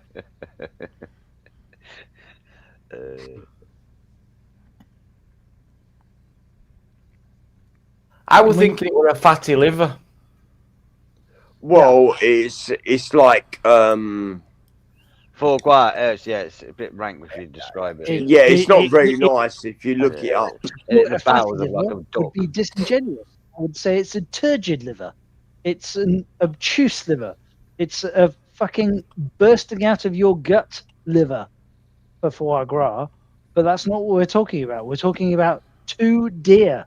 Well, I actually think it is 2 deer because 25 quid a leg's taking piss. No, because leg of lamb's about 20-25 quid anyway. Yeah, but Oh, at the end of the day, they don't pay money for it, do they? Venison's I really mean, nice. every time I went to a function over the Westminster, and it was always Westminster. I mean, Minster, but still. yeah, Westminster. Right. Every time I went over there, But it is 2 no one. They never showed no money because they don't hold money. You know that, didn't you? Well, no. Dun. No credit cards, no cash, nothing. Yes, Minster. So everything's just fake. And I'll tell you what, one of the nicest persons I ever served was the Queen Mum. And you know what? Her date of birth is the same as mine. Wow. I don't think you should have said that. Bit too Well, her date of birth is what? What? So, right. It's Well, not, she's a Leo, isn't she? It's not on my birthday card list, mate. I haven't Well, sent her she's a Leo. Oh, well. Isn't she kind of August? Then is she born? Is it in August? Yeah, 4/8, 4th of August. Yeah, Yeah. same as mine, right? And she knew this when I served her. And do you know what she said to me? You could actually know your date of birth just from you serving her. Well, she knew it. Homework on you that much. Well, is that what you did? I don't think you talked about birthdays, did you? No, but that's the thing. She knew it. How do you know she they knew? do the homework on you, Jamie. Secret Service and look into you, innit? Yeah. That's interesting, isn't it? Do you know they what? correspond with the royal family? No. Like, What did she say to you then? We share the same birthday. Yeah, Did she? yeah, she did. Before she, and then probably do, a year later, Yeah. she died. Right. Did she I have wonder 2 why. birthdays as well? Yeah, I would. Did she tell you No. else? So no, look up the Queen Mum's birthday. Did the Queen talk to you as well? Well, all she said to me was, "Thank you." Is that it? Thank you. Thank you. Well, how she said it, really. Well, that's not her. Because she's the queen, you know. Yeah. Yeah, but that was the Guildhall, and that was the hardest job I've ever done in my life. What, serving a bit of venison? Jamie, come on, man. What? It's not can't be that hard, John, serving a bit of meat. No, I understand that, but that's not what I'm saying. Well, she wasn't vegetarian, was she? You know what I mean? He was a vegetarian. No, I said she wasn't. Pass the soul. I'd be fucking had rare animals, they're not them fuckers. No, I mean, you know the Germans. Well, Germans are royals anyway. You know that, didn't you? Oh, you know the royal family argument they go on about that, right? Didn't the princes and princesses? There's a picture of them doing saluting back garden and printed in sun. They'd have had to go across Europe to all meet each other, right? Yeah, when we're exiled. Oh yeah, if you're a prince and princess, all them years, all them different ones, right? You're gonna look for a partner, aren't you? Yeah, you're probably gonna look at other royalties from other close neighbours, right? So when you go, oh, all your royal families are mixed with heritage, yeah, duh. Jamie, I'm gonna drop out. My mind is truly blown by some of the bombshells that have been presented. Hey, we've lasted a while, though. We've done well. Yeah, I'd like to say well done to those who shared with us tonight. It's always nice to hear that. It's probably not the healthiest thing, but you had the chat blubbering away for about half an hour. So yeah, I won't let it be clipped. I won't let no one upload it and use it. Don't worry about any of that. I won't let it happen. And, thank you, everyone. Good night, all, and see you on the next one. Evening, Vega. All right. Oh, interesting question though, AK from D. Yeah. AK, ever served the rapist formerly known as Prince? Ever serve? Oh yeah, did you serve Andrew? No, never. Did you see him? Was he there? No. Well, you'll have probably already known what were going on, won't you? Well, no, I didn't know. I never knew that before, right? Oh. Right. So, obviously, I mean, before that, I mean, at the Guildhall, there was different functions before serving the Queen and things like that. Before that, I mean, there was like Elton John, Rod Stewart. What, you served them? Jimmy Nell. Yeah, I met them all. Yeah, I met them all. Yeah. Do you remember? More impressive than the royal family, bro. Why didn't you ever tell us that? The fuck? No, but I served all these people before because London Catering, right, didn't only serve the royal family. They done special functions in these places in London. It sounds like you've still got an interest in cooking and stuff. Have you thought about getting back into it? No, not really. No. Oh, if I could get us all together for a function, would you cook for us? Well, I would cook the best meal ever. Venison. Well, no, it wouldn't be that. Yeah, it lives for 200. Vegan options for Laura. So you need to get your vegan options ready and your vegetarian options. Great idea. Let's see if this is Sasha, and then we are going to wrap up. Let's have a look. Sasha, is that your look? Oh, you're going to wrap up now, aren't you? I am wrapping up very soon. Yes, welcome back, Sasha. Now we've got the vegan option.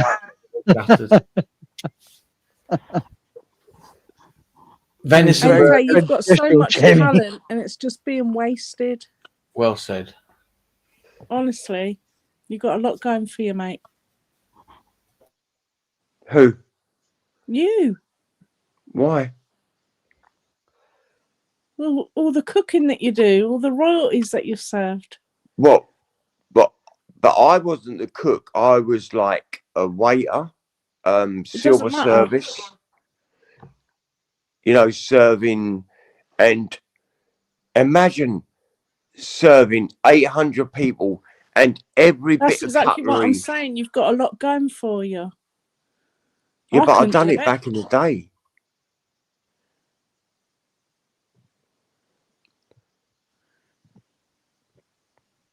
I've been there, I've done it. And I'm proud of what I've done. And it's a great story. It is. People really enjoy listening to it as well. It's a brilliant story, mate. yeah, well, it's the whole truth and nothing but. I wouldn't lie about that. I mean, I'm proud of doing it. I met Rod Stewart as well. Well, I said that earlier, didn't I? Rod Stewart. I mean, he was a fucking classic. And I'll tell you who was the best one, right? Did you meet him at all? No, you got to listen to this, right? Go on. I done a function in Westminster, right? In was it not number 10? Obviously, it was number 11, right? Mm. And do you know who was there? The whole cast of The Bill. Do you remember The Bill? Wow. They all live up the road from where my dad was. So, do you remember Todd? The alcoholic. Yeah. Todd, right? The ginger one, the big tall one. Right. And do you know what? I served them meals as well. And do you know what? Me and Todd, and do you know what? He was a pure alcoholic. I mean, it was a free bar, right? You can imagine it, right? Any drink you want, right? And it was the end of the night, and my manager said, you can just do what you want, Al, leave or stay. I said, I'll stay and have a couple of drinks. And Todd, he was at the bar, right? Knocking back the whiskies, left, right, and centre, right? And I was sitting, speaking to him.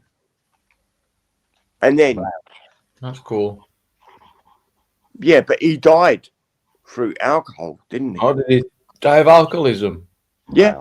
Right, it's an absolute disease. I'm not joking. The shit I've seen blew my mind. I thought I knew everything about that addiction. Wow. I could not believe it. Didn't you go work in a rehab or something? Yeah, that's what I ended up doing some time in a literal specifically just for alcohol and then rehabilitation after. It were linked together. Yeah. It opened my mind. I could not believe it. And what really blew my mind was the effect on the human body, what the alcohol does. Oh my God. Do you know what he told me about his family as well? He said, I know I'm going to die through this, right?